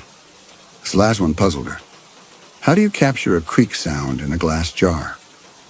Until she noticed the small wax cylinder nested inside, no larger than her thumb, etched with grooves so fine they caught the window light and turned it into a faint iridescence, as though the recording itself had become a kind of mineral. Maeve had been in the cabin 4 days. She had driven the Alaska Highway from Whitehorse in a rented truck whose heater worked intermittently, turned north onto the gravel road the solicitor's map had indicated, and found the track. 2 ruts through spruce so dense the branches dragged along both doors. That led to her grandfather's property on the Pelly River. She could not remember the name of the rental company.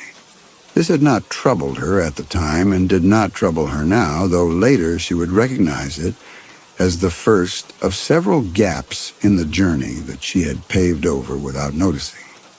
The way one paves over a crack in a road. The surface holds, the driving is smooth, and the fact that the ground beneath is hollow only matters when the weight finally breaks through. The cabin was not what she had imagined. She had expected squalor, the hoarding of a man whose mind had gone to pieces in the northern dark. Canned goods stacked to the rafters, newspapers from decades past, the ordinary debris of isolation. What she found instead was order. Meticulous, exhaustive, categorical order. Every surface in the cabin held jars. The kitchen shelves, which in any reasonable dwelling would have held flour and salt and dried lentils, held instead rows of vacuum-sealed glass containers arranged by what appeared to be date and season. The bedroom, a narrow cot pushed against the north wall, a wool blanket folded into a rectangle so tight its edges could have been ruled at its foot, had been half consumed by shelving that held jars of a darker hue, their contents ranging from soil samples to what appeared to be frozen condensation scraped from the inside of windows. In the main room, where a wood stove still held the ashes of a fire no one had tended since her grandfather's absence, was reported in November by a trapper who had come to trade and found the cabin sealed, the door latched from inside, no answer to his calls. The jars formed an architecture of their own, walls within walls, avenues between shelving units, a small city of glass that caught the low winter light and held it, trembling, in thousands of tiny, redundant suns. She had not known her grandfather. This was the central fact around which the week had organized itself, and it required, she felt, no apology or explanation, though the solicitor in Whitehorse had seemed to expect one. Her mother had left the Yukon at 19, moved to Montreal, married, and never spoken of her father except in the compressed shorthand of estrangement. He chose to live that way. It was his business. There was nothing to be done.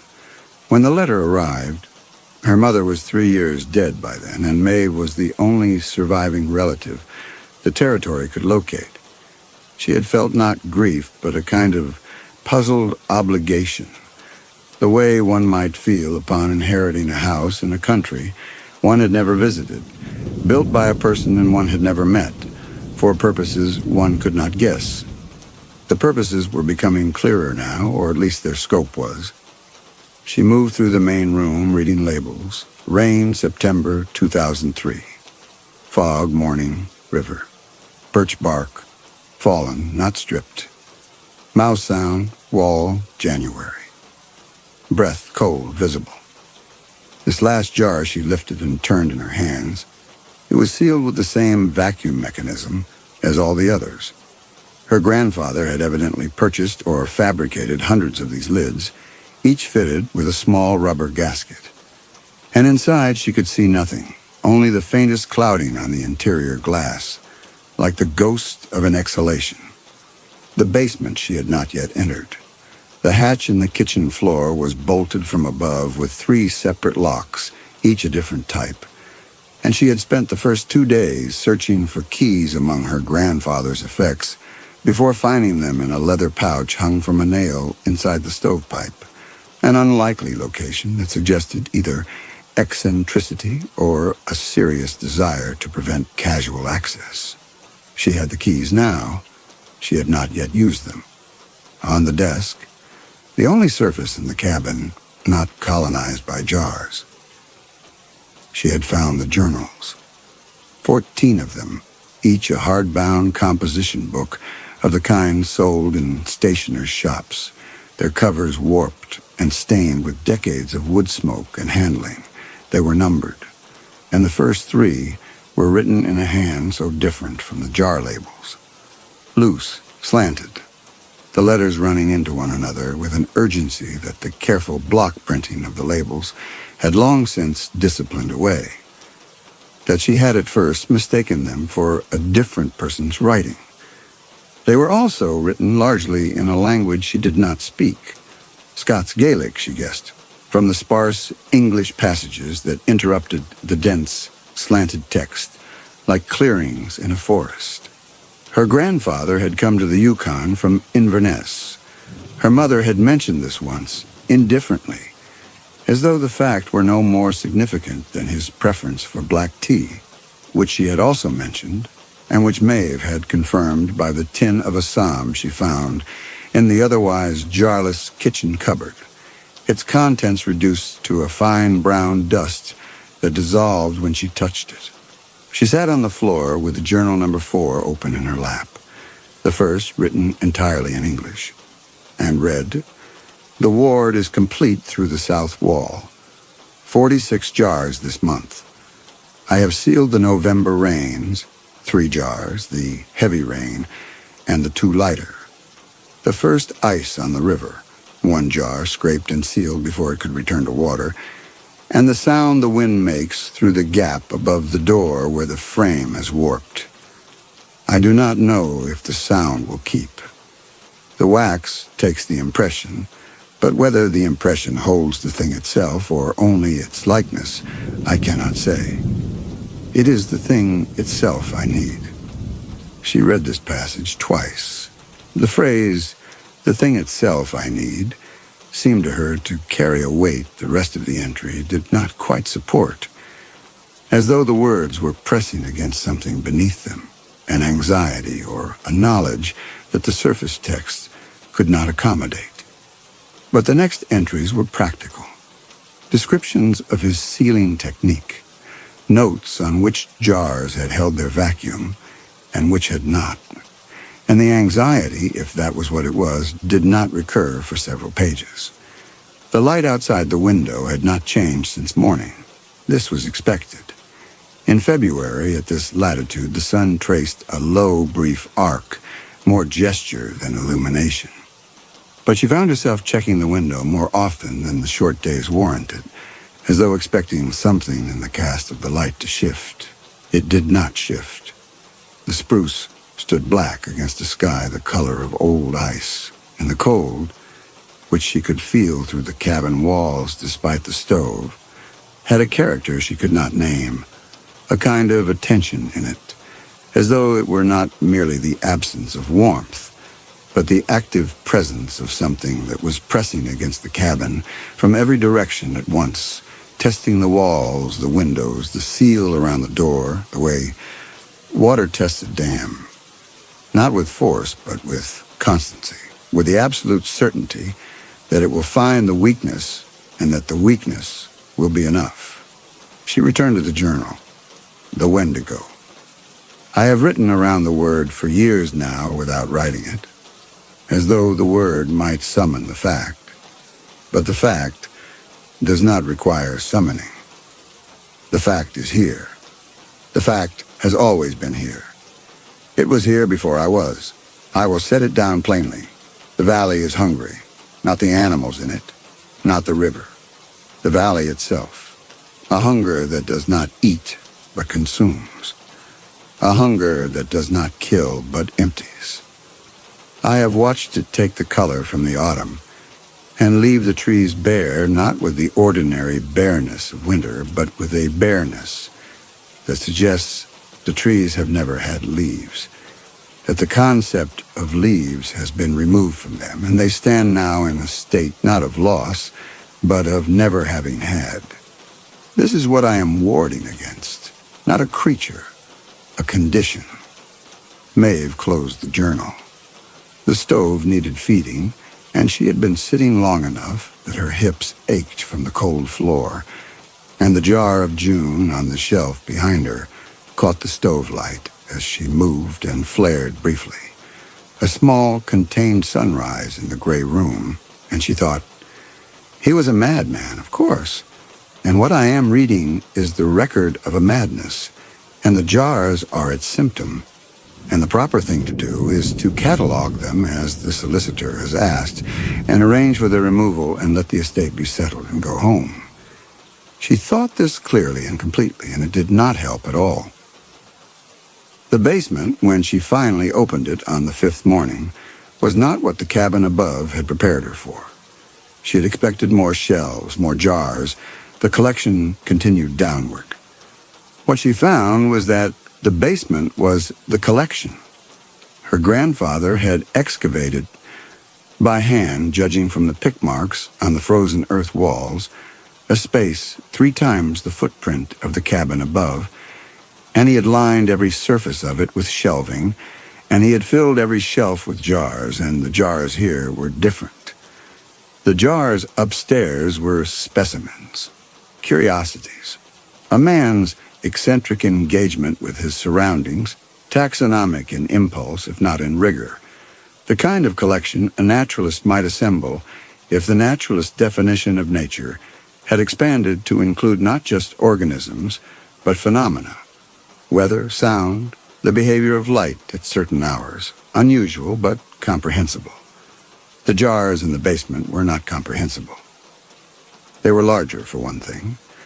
Gallon vessels, some of them, sealed with the same vacuum lids, but reinforced with wire, and in some cases, with what appeared to be wax poured over the seal. Their labels were longer and more specific, and the specificity was of a kind that troubled her, because it suggested that her grandfather had not been collecting objects, but events. Thaw, April 12th, 1974. South-facing bank above river. Duration, 6 hours, 11 a.m. to 5 p.m. Spring runoff, creek behind cabin, May 1981. First audible flow after freeze. Temperature change, February to March, 1993. The moment of turning. She knelt beside this last jar, the moment of turning, and held it up to the light of the lantern she had brought down the ladder. The jar was sealed and intact. Inside, she could see nothing, less than nothing. The glass seemed to contain air that was not merely empty, but stilled, as though the air inside had been caught in the act of changing and frozen mid-transition, the way a photograph catches motion and holds it, except that what was caught here was not motion, but the potential for motion. The instant before the world decides to become different from what it has been. She did not open it. She set it back on the shelf with a care that surprised her, because she did not believe in what the labels claimed, and yet her hands moved as though what the jar held was not nothing but something volatile, something pressurized, something that would, if the seal broke, resume the process it had been arrested in the middle of. The way a river resumes its course when an ice dam gives way. Not gradually, but all at once, the accumulated force of the interruption, released in a single motion. There were thousands of jars in the basement. She counted shelving units, 42, and estimated rows and depth, and arrived at a number between 4,000 and 5,000. Her grandfather had been in this cabin for 50 years. That was roughly 1 jar every 4 days for 5 decades, which meant that the work had been continuous and unrelenting. a daily practice as regular as prayer. She opened 3 jars upstairs that afternoon. Snow, first week, November 2019. She broke the seal. A small gasp of equalized pressure, the sound any vacuum jar makes when opened, and inside found what she expected. Nothing. A trace of moisture on the glass where condensation had formed and evaporated at some point during the jar's seal life, but otherwise empty. She set the open jar on the kitchen counter and wrote in her catalog, jar labeled Snow, first week November 2019, contents, nil, seal intact, vacuum present, no visible contents upon opening. The second jar, Pine Needle, South Slope, September. This one contained a single brown pine needle, desiccated to the point of translucency, resting on the bottom of the jar like a hair in an otherwise empty reliquary. The third, Ash, East Stove, January 2017. A fine gray powder, perhaps a tablespoon's worth. That evening, the woman from the hardware store in Ross River, who had driven out to check on her as she had promised to do every 3 days, told her that the temperature had dropped 8 degrees since morning, and that the forecast was calling for the coldest night in 11 years. Maeve said she had enough firewood. The woman looked at the open jars on the counter and asked what they were. Maeve said they were part of the estate, and the woman nodded and did not ask further. And later, standing beside her truck in the yard, with her breath making shapes that the dark dismantled instantly, she said something about the winters here that Maeve did not entirely catch, something about how the old man had been a good neighbor to the cold, as though the cold were a person who could be neighbored. In the night, Maeve woke to a sound she could not identify. Not wind. She knew wind, and this was not it. Not the stove settling. She knew that too, the small percussion of contracting metal. This was a sound like something tightening, like rope under increasing load, or like the sound a lake makes when the ice is thickening, a low, almost subsonic groan that she felt more in her sternum than her ears. It lasted 5 or 6 seconds. Then a silence followed that was different from the silence before. A held silence, an attentive one, as though whatever had groaned was now listening. She waited for it to repeat. It did not. But the silence remained held for a long time after, and when she finally slept again, she dreamed of standing in a room whose walls were made of ice, and the ice was pressing inward, not cracking but compressing, and the room was getting smaller at a rate so slow she could not see it happening, but could feel it in the change of pressure against her eardrums. And when she woke in the morning, the thermometer on the porch read -41. She looked at the number twice because the forecast had predicted -28, and -41 was a number she associated with emergencies and evacuations, not with mornings that looked through the cabin window exactly like every other morning she had seen here. Gray, still, the spruce standing like a congregation of the patient dead. She opened 7 more jars that day. She was systematic about it. She had brought moving boxes from Whitehorse, and she was packing the jars, opened, emptied, cleaned, into the boxes for transport. And the empty jars made a sound when they touched each other that reminded her of something she could not place, a thinness in the ring of glass meeting glass, as though the jars, emptied, had become less substantial than jars should be, though she knew this was ridiculous. The glass was the same glass, empty or full, and she was attributing qualities to objects that objects do not possess.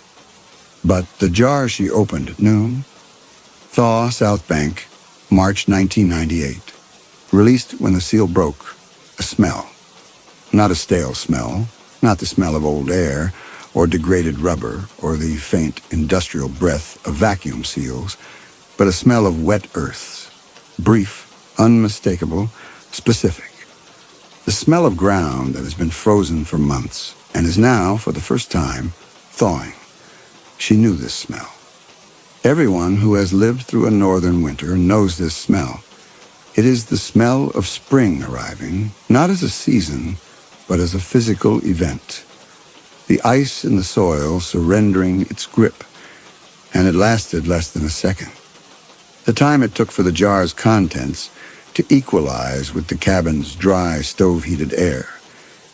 And in that second, she wasn't in the cabin. She was standing on the south bank of the Pelly River in March of 1998. And the ground beneath her feet was softening. And the world was deciding, as it decides every year, to become a different thing from the thing it has been. Then it was gone. Not faded. Taken. Pulled out of the room the way a draft pulls smoke from a chimney. The smell of wet earth replaced by a cold so sharp it stung her nostrils. A cold that did not belong in a heated cabin. A cold that came from nowhere inside and therefore came from outside. From the valley. From whatever was pressing against the walls and testing the windows and had, in the instant the jar opened and the spring escaped, fed. She could feel the aftermath of it. A pocket of frozen air hanging where the thaw smell had been, as though something had inhaled the warmth and left a void. She put the jar down. She did not open another that day. That night the thermometer read -47. The stove was burning hot. She had fed it until the iron glowed. And still she could see her breath inside the cabin, and the cold pressed against the windows with such force that the glass flexed inward.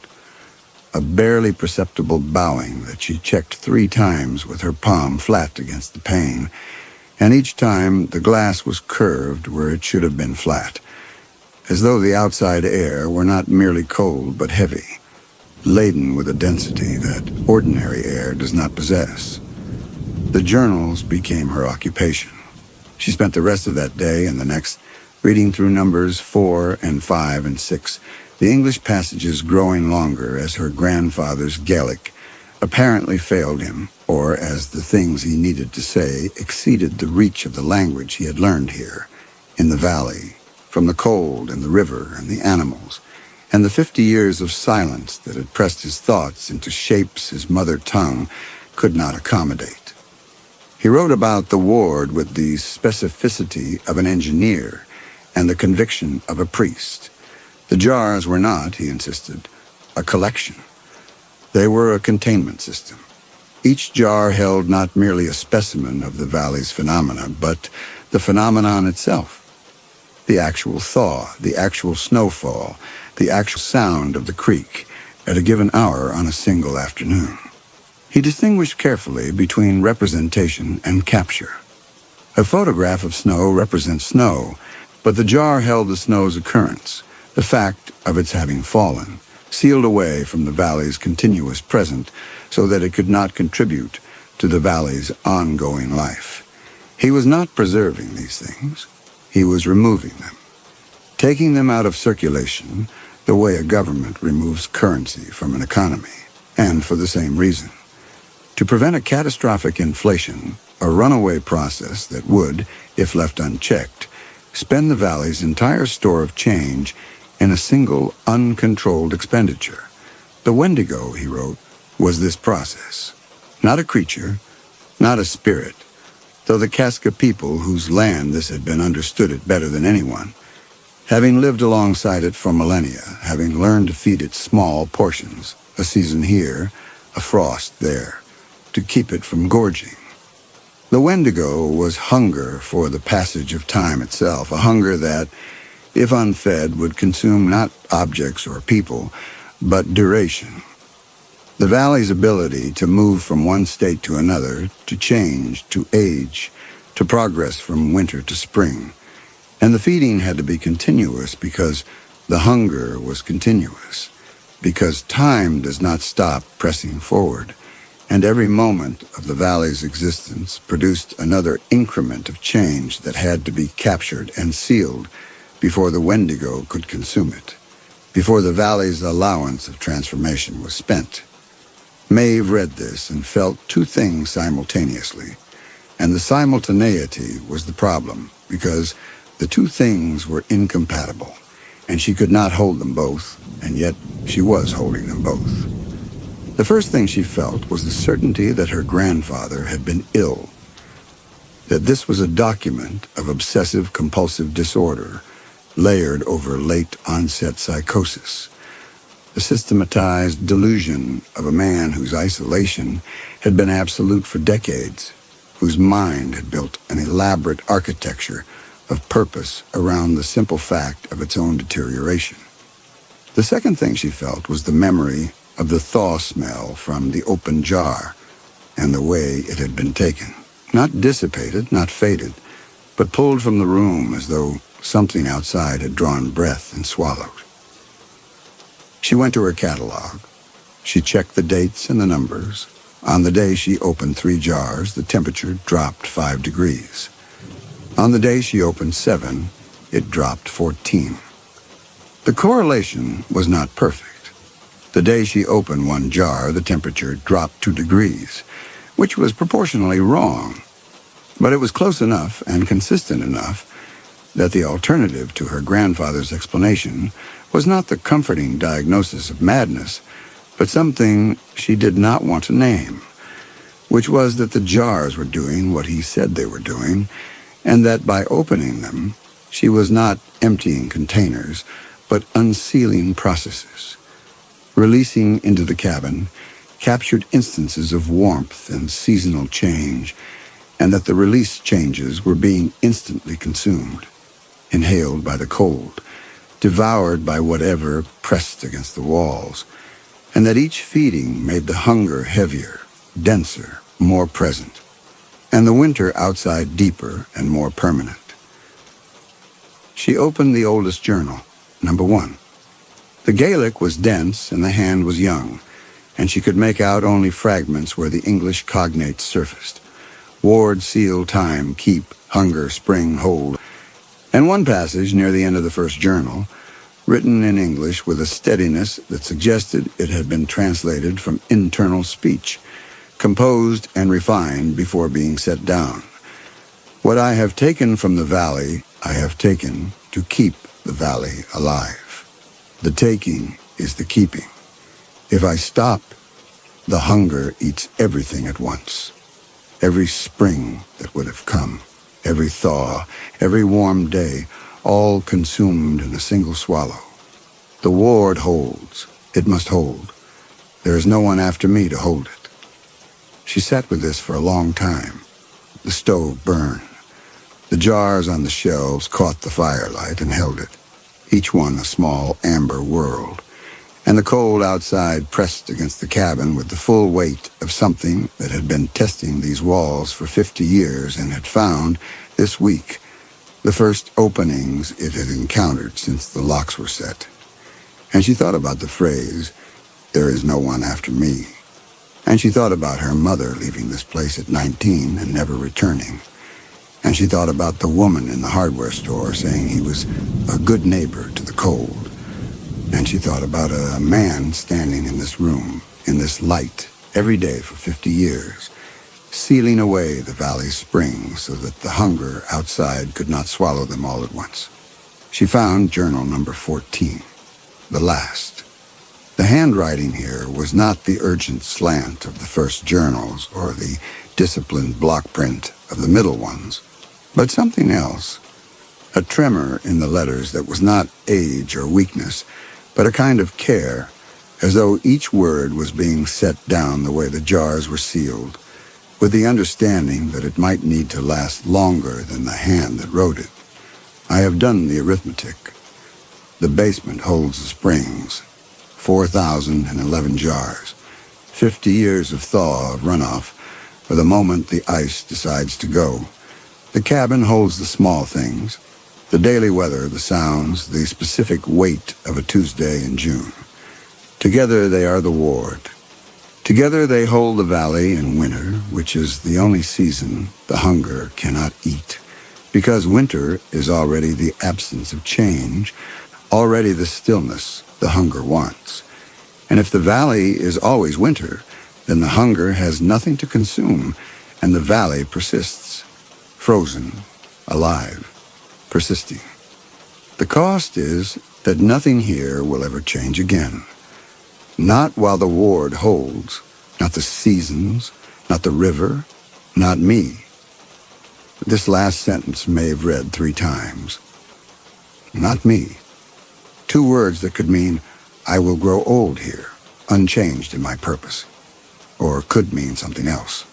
She went outside. The cold hit her like a wall of glass. Not painful at first, but absolute. A cold that did not attack the body, but simply replaced the air with something that was not air. Something denser and more still. And she stood on the porch and she looked at the valley. It was not a valley that was merely cold. She saw that now. She had been seeing it all week without understanding what she saw. The spruce trees were not dormant. They were arrested. Their branches held in positions that were not the positions branches hold in winter. The slight downward sag of snow load and dormancy. But the positions branches hold when they have been stopped mid-motion. A gust of wind frozen halfway through its effect on the canopy. The river was not frozen the way rivers freeze, with the uneven surface of water caught in its turbulence. The river was frozen flat, the surface so smooth it looked poured, as though the water had not been moving when it froze, but had already been still for so long that the concept of current had been removed from it, the way leaves had been removed from the trees in her grandfather's journal. Not lost, but never had. She went back inside and closed the door and sat down beside the stove and opened the Journal 14 to the last entry. I have done what I could. The ward will hold as long as I hold it, and I will hold it as long as the ward holds me. These are the same duration. When one ends, the other ends. I do not know what comes after. I do not know if there is an after. I know only that the valley persists because I persist, and I persist because the valley does, and this is the arrangement, and it is enough, and it is not enough, and there is no one after me to hold it. She did not decide to release them. That was not what happened next. What happened was that the cold came in. She woke before dawn on the 8th morning to the sound of glass breaking. 2 jars on the kitchen shelf had cracked, their seals intact, the vacuum undisturbed, the glass itself fractured by the cold, which had descended in the night to a depth the thermometer could not properly register. The red spirit in the tube sat below the lowest mark, which was -55. Somewhere in a range the instrument was not built to measure. The cabin walls had contracted in the night. She could see the gaps, new gaps, where the logs had pulled apart from each other along the north wall, and through the gaps the outside air entered not as a draft, but as a presence, a dense, slow-moving current that pooled on the floor and rose, and where it touched the jars on the lowest shelves, the glass frosted opaque in seconds, and the rubber gaskets contracted, and the seals her grandfather had maintained for decades, began to fail. She heard them going, a soft, arrhythmic percussion of vacuum releases, the sound of jars losing their seals as the cold crept upward through the shelving, each failed seal releasing a small breath of captured warmth that was instantly devoured, consumed so quickly she could feel the suction, a pull against her skin each time a jar gave up its contents to the frozen air that was eating its way through the cabin from the floor up. The stove was useless. She fed it until the wood was gone, and the heat it produced rose to the ceiling and stayed there. A layer of warm air 2 feet thick pressed against the roof, while the cold filled the cabin from below like water filling a sinking boat. She could not stay in the cabin. She could not leave the cabin. The truck had not started since the temperature dropped below -40, and Ross River was 80 kilometers of unplowed road away, and the cold outside was not survivable, not for the time it would take to walk even a fraction of that distance. She went to the basement. The basement was no warmer than the cabin. The frozen earth walls radiated the same killing cold. But the basement held the oldest jars, the ones her grandfather had reinforced with wire and wax, and their seals had not yet failed. The jars upstairs were cracking because the cold had found them. The jars in the basement were intact because the wax held, and because the earth, even frozen, insulated against the convulsive contractions that were splitting the cabin's wood and glass. She sat on the basement floor among the jars and listened to the sound of seals failing overhead. Each one a small concussion, a tiny surrender, and after each one a silence that was not silence but feeding, the held, attentive quiet of something swallowing. She picked up a jar. Thaw, April 12th, 1974, south-facing bank above river, duration 6 hours, 11 a.m. to 5 p.m. It was warm in her hands, not the ambient warmth of a heated room.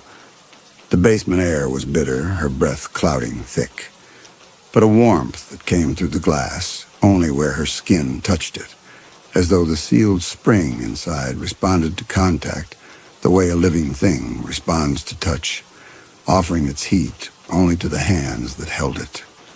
The warmth stopped at her wrists. Her arms remained frozen. The jar was a small, private sun that warmed nothing but the 10 points where her fingers pressed the glass. She broke the seal. The sound was not the small gasp of the jars upstairs. It was larger, lower. A sound like a held breath released after decades, not loud, but deep, with a resonance that seemed to come from the jar and the shelf and the frozen earth walls simultaneously, as though the basement itself had been holding this one breath and could now, finally, exhale. And the smell. Wet earth, April, the south-facing bank, hit her like a wall, so dense and immediate that she stumbled backward, not because it was unpleasant, but because it was too real, too present. A fist of spring punched into a room that had known nothing but frozen stillness for half a century. The warmth lasted 2 seconds. Then the pull came. From above, from the hatch, from the direction of the failing cabin, a suction that stripped the thaw smell out of the air so violently that her ears popped, and in its wake a cold that was not temperature but appetite, a void cold, a cold that had the quality of something that has just eaten and is already hungry again. She opened the next jar because the cold was unbearable, and the jars were warm. Spring runoff, creek behind cabin, May 1981, first audible flow after freeze. The seal broke with the same deep exhalation, and sound poured out. Not from a wax cylinder, but from the air itself, the chatter of a creek through softening ice. And the sound filled the basement. For 1 second, 2, 3, and then was swallowed. Ripped upward through the hatch, consumed. The silence after was heavier than the silence before. The hunger was growing. She opened the third jar, the fourth, the seventh, the 12th. Each one released its captured spring into the basement. The smell of rain on dust, the sound of wind through new leaves, the physical sensation of warmth on skin, and each one was consumed faster than the last. The first jar's spring had lasted 2 seconds. By the 12th, the warmth was gone before she could feel it, taken so quickly that opening the seal produced not warmth but cold, the vacuum loss of warmth, the thermal signature of something feeding. She should have stopped. She saw this clearly even as she reached for the next jar.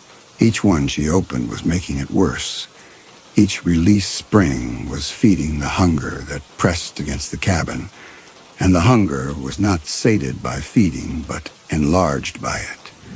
The way a fire is not diminished by fuel, but grown, and she was fueling it. She was the mechanism of its feeding. She was doing exactly what her grandfather had spent 50 years preventing. But the jars were warm, and her hands were growing numb, and the cold from the hatch was now a visible thing. She could see it. A faint distortion in the air, a thickening. the way heat shimmers above a summer road except inverted, the shimmer of cold descending the ladder rung by rung. And the warm jars were the only warmth left, and her body made the decision her mind had already refused. The 13th jar slipped, not because the glass was wet or her grip was careless, but because her fingers did not close around it fully. They went to the place where the glass was and continued slightly past it, as though the distance between tension and contact had widened by some fraction too small to measure, but too large to ignore. She caught the jar with her other hand, opened it, felt the 3-second spring consumed in one, and reached for the 14th. And this time she watched her fingers as they gripped the lid, and the grip was wrong, not weak, thin. The pad of her thumb against the metal lid did not compress the way flesh compresses against a hard surface. It met the metal, and the metal did not deform under it, and her thumb did not deform either. And the sensation of contact was present, but diminished, like hearing a sound through a wall. The information arrived, but stripped of its texture. She opened the 14th jar, and the 15th and the cold took each spring before the smell could form. And by the 20th, her hands had lost the ability to distinguish between the glass of the jars and the air around them. She could see her fingers close on the lids. She could see the rote motion of gripping and twisting. But the feedback, the resistance of the seal, the temperature of the glass, the weight of the jar settling into her palm, was arriving late and faint, as though her hands were reporting from a growing distance. The smells came faster now and in layers that did not belong together. Wet earth and pine resin and river mud, and the dry electric scent before a thunderstorm, all of them arriving simultaneously and pressing against each other in the closed basement, like passengers in a car filling with water, each one trying to occupy the same diminishing space. The sound was worse.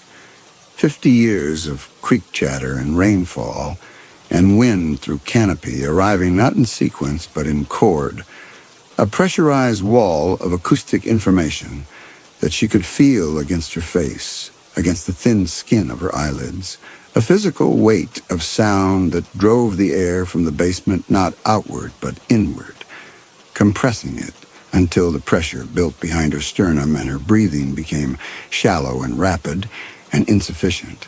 And still the hunger pulled from above, dragging each arriving season upward through the hatch with a force she could feel in her inner ears. She stopped counting after the 30th jar, or the 40th. The counting had become impossible because the jars were losing their individuality, each one releasing its captured spring into a space already so saturated with consumed and consuming seasons that the individual contributions could no longer be distinguished, and her hands were moving with a desperate automatic regularity that she could not have stopped even if she had decided to. Not because the hands were acting without her, but because the cold was killing her, and the jars were the only heat. And the body does not stop reaching for warmth while the body still exists, and the question of how long the body would continue to exist was one she could not yet bring herself to examine. She was breathing, but the air she breathed had no substance. It filled her lungs and left nothing behind. The basement had been emptied not of air, but of whatever makes air breathable. The ability to hold warmth or smell or sound, stripped from it the way her grandfather had described the concept of leaves being stripped from trees. She was drowning in a medium that was not water but vacuum. The negative space left behind when everything that makes a place livable has been consumed. She climbed the ladder. The cabin was disintegrating, not from the cold, from the absence of what the cold had consumed. The wood of the walls had gone gray and fibrous, the grain open and soft, the texture of wood that has been dead for decades without the preserving cold to hold its structure. The jars on the kitchen shelves, the hundreds she had not opened, were cracking, their glass clouded, their contents escaping in thin streams of captured weather that the air devoured before they could travel a foot from the shelf. The cabin was losing its coherence, its surfaces separating, its joints opening, not because the temperature had destroyed them, but because the thing the ward had held at bay, the hunger for duration, for the passage of time, had been given enough to grow strong enough to take what it wanted directly, and what it wanted was the 50 years the cabin had been exempted from. Through the window, the glass still held, barely, flexed inward until the pane was convex, the view through it distorted. She could see the valley. The spruce trees were doing something she could not immediately process. They were moving, but not in wind. They were moving through time. She could see it happening, the branches budding and leafing and browning and dropping and budding again, season after season, cycling through in minutes. The valley's spent timeline being pulled through the trees the way thread is pulled through a needle, and the thread was running out. She turned back to the cabin and saw her grandfather. He was in his chair by the desk where he had always been. He was wearing his wool coat, the same coat she had taken from the hook by the door on her first evening. The coat she was wearing now, except that she looked down and she was not wearing it. Her arms were bare. She had never been wearing it. The hook by the door was empty. It had always been empty. And the coat had never left the body of the man who had died in it. And the warmth she had felt when she put it on. The warmth of good wool, the comfort of a garment that fit, had been the ward's last courtesy, dressing the possibility in the memory of warmth so that she would not question why the cabin was survivable. And now the ward was failing, and the courtesy was withdrawn. And beneath the coat, her grandfather was not a body, but the remainder of one, the bones held in their chair by the same stasis that held the valley. And he had been there since she arrived, since before she arrived, and she had not seen him because the ward preserved not only the valley and the cabin, but the coherence of everything inside it, including the pretense that the man who maintained it was still alive. The pretense was ending. She could see the coat settling as the body beneath it continued the process of collapsing that it had been arrested in the middle of, and the desk was warping, the journals curling, the ink on their pages fading to a color that belonged to documents, aged beyond what paper can survive. And the cabin was dying around her, 50 years of deferred decay arriving all at once. She looked at her hands. They were wrong, not cold damage, not frostbitten. She would have understood those injuries, would have known what she was seeing. This was different. Her fingers were fading. The skin had a quality that was not transparency, but thinness, as though the hands were a photograph being slowly overexposed, the image still present, but losing its distinction from the white around it. She pressed her fingers together and felt them. They were solid. They were real. The sensation of skin touching skin was intact. But the sensation was growing quieter, the way sound grows quieter, not because it is becoming softer, but because the medium conducting it is thinning. She went back to the basement. Not to open more jars. There was no purpose in that now. The hunger was feeding on the cabin itself, consuming the structure directly, taking the years from the wood and the nails and the glass without requiring the jar's mediation. She went because the basement still held the oldest jars, the ones from the early 1970s, and among them were 3 jars whose labels she had read but not understood. The possibility of return. Spring 1971. The warmth of imagining what comes after. May 1971. A face not yet real but warm. The spring of the one who comes. 1971. The first jar was different from the others. She saw it before she understood what she was seeing. The wire around its lid had been cut, not corroded, snipped cleanly with pliers, the ends bright, where the tool had bitten through. The wax over the seal was cracked in a pattern that was not the pattern of thermal stress, but of deliberate breaking. Thumbs pressed into the wax and pulled apart, and the seal itself was open. The vacuum was gone. The jar was empty. She lifted it. It weighed what an empty jar weighs. It was not warm. The glass held nothing. No captured spring, no sealed weather, not even the faint interior clouding she had come to associate with her grandfather's preserved air. It was the emptiest thing she had ever held.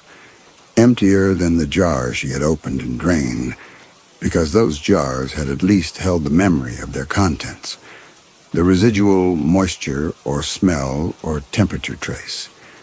This jar had been open long enough that even the memory was gone. She looked at the label. The possibility of return. Spring 1971. Her mother had been born in 1973 and had left at 19 and never come back. This jar had been sealed 2 years before her mother existed, and it had been opened deliberately, carefully, by hands that knew what they were doing, at some point after. She looked at the second jar, the warmth of imagining what comes after, also open. The wire cut, the wax cracked, the seal broken. The third, a face not yet real but warm, empty. All 3 jars were empty. All 3 had been opened by her grandfather's hands. She recognized the plier marks, the same tool he used to twist the wire on the sealed jars above. He had opened them. He had released their contents, and their contents. The possibility of return, the warmth of imagining, the face, not yet real. She held the empty jar against her chest and felt nothing. No warmth, no response. The glass was dead against her sternum, and the deadness of it was the deadness of a thing that has already given everything it held. And what it held was standing in the basement holding it. She felt something change in her hands. The fading that had been gradual accelerated. The thinness deepened, and the sensation of the glass against her sternum grew distant, as though the jar were moving away from her even as she pressed it closer. She looked down and could see through the translucent skin of her fingers the label on the jar, and the label said, "The one who comes." And the word "comes" occupied more space in her vision than its letters warranted, expanded, demanded attention, because the one who comes was not her mother. Her mother had gone. The one who comes was the one who returned, who traveled the highway and rented the truck and read the journals and sat in the cold and chose.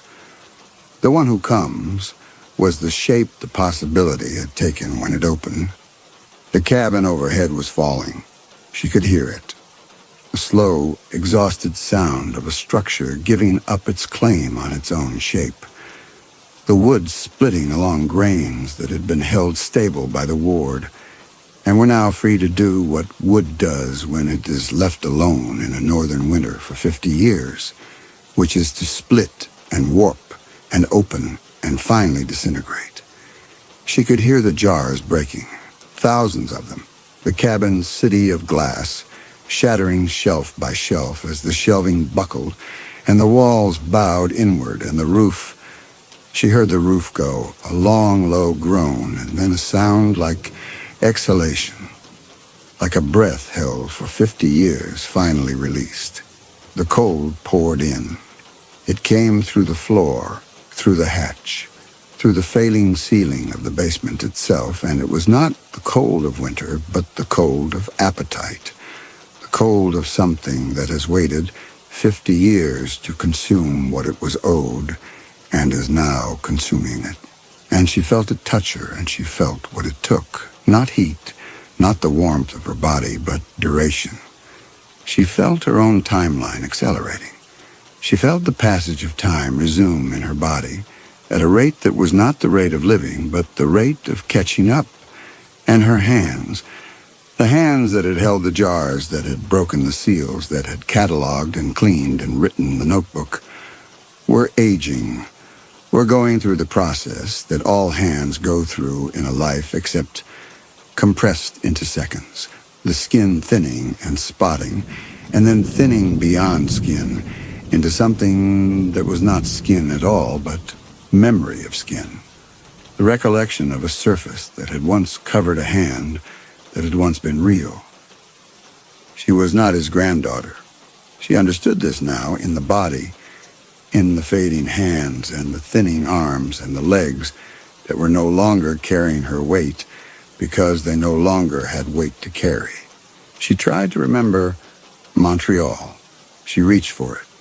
The name of her street, the apartment where her mother had died, the color of the front door, and found that the memories were there but thin, the way the glass of the emptied jars was thin, present but drained of the substance that made them real. Her street had no name. Her apartment had no number. The solicitor in Whitehorse. She reached for his office, for the room where she had sat and signed papers and received the map, and the room was a sketch. 4 walls and a desk, and a man whose face she had never been able to recall, and whose name she now understood she had never known, because there had been no solicitor. There had been no letter mailed to Montreal. There had been only the keys in her pocket, and the map in the glove box, and the knowledge of where to go, placed there by the same mechanism that had placed her on the highway heading north, a possibility aimed at its origin. Her mother's face, which she had carried with her for 3 years since the death, and which she had believed she could recall in every detail, was a composite, a sketch, a face assembled from the idea of a mother rather than from the memory of one. She reached deeper. The truck she had driven, the name of the rental company she had never been able to recall, the hardware store, the woman's voice, and each memory she examined closely. Lost its resolution, the way a word repeated too many times loses its meaning, until she was holding not a life but the shape of a life. The outline her grandfather had imagined in 1971 when he sealed the possibility of return into a jar, and needed that return to be convincing enough to walk and choose and believe itself real. She was the jar marked the possibility of return. She was the warmth of imagining what comes after. She was a face that was not yet real, sealed in 1971 and opened by her grandfather's hands at the end of his life. Open so that the possibility could walk and drive and arrive and decide what to do with the ward. And the possibility had to believe she was real, because a possibility that knows it is a possibility cannot choose. And she had chosen. She had broken the seals, and the choosing was real, even if the hands that broke the seals were not. The basement ceiling gave way. Light came in. Not the gray light of the February she had lived in for a week, but a different light, a warm light, a June light. And through the opening where the cabin had been, she could see the sky. And the sky was not the sky of winter or the sky of summer, but the sky of a place where every season has arrived and departed in the same hour. A sky that had been blue and gray and white and dark and blue again in the time it took the cabin to fall, and was now simply empty. The color of air that has spent everything it held and has nothing left to show. Her hand on the ground, not resting. She had no weight with which to rest, but touching. The fingertips she was ceasing to have in contact with the earth she was ceasing to feel. The ground was warm. This was the last thing.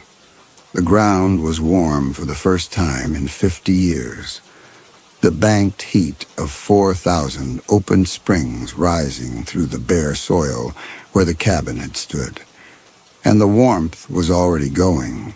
The hunger pressing down through the open sky, consuming the ground heat, the way it had consumed the thaw smell and the creek sound, and every captured spring and the cabin, and the man in the chair, and the woman who had believed she was his granddaughter. The warmth passed through her dissolving hand on its way to being devoured, and for the duration of its passing she was warm, the way a window is warm when sunlight falls through it on its way to the floor, not warmed, not holding the warmth, only briefly in its path. Then the hunger took it, and the ground where her hand had been was cold, and the valley was silent.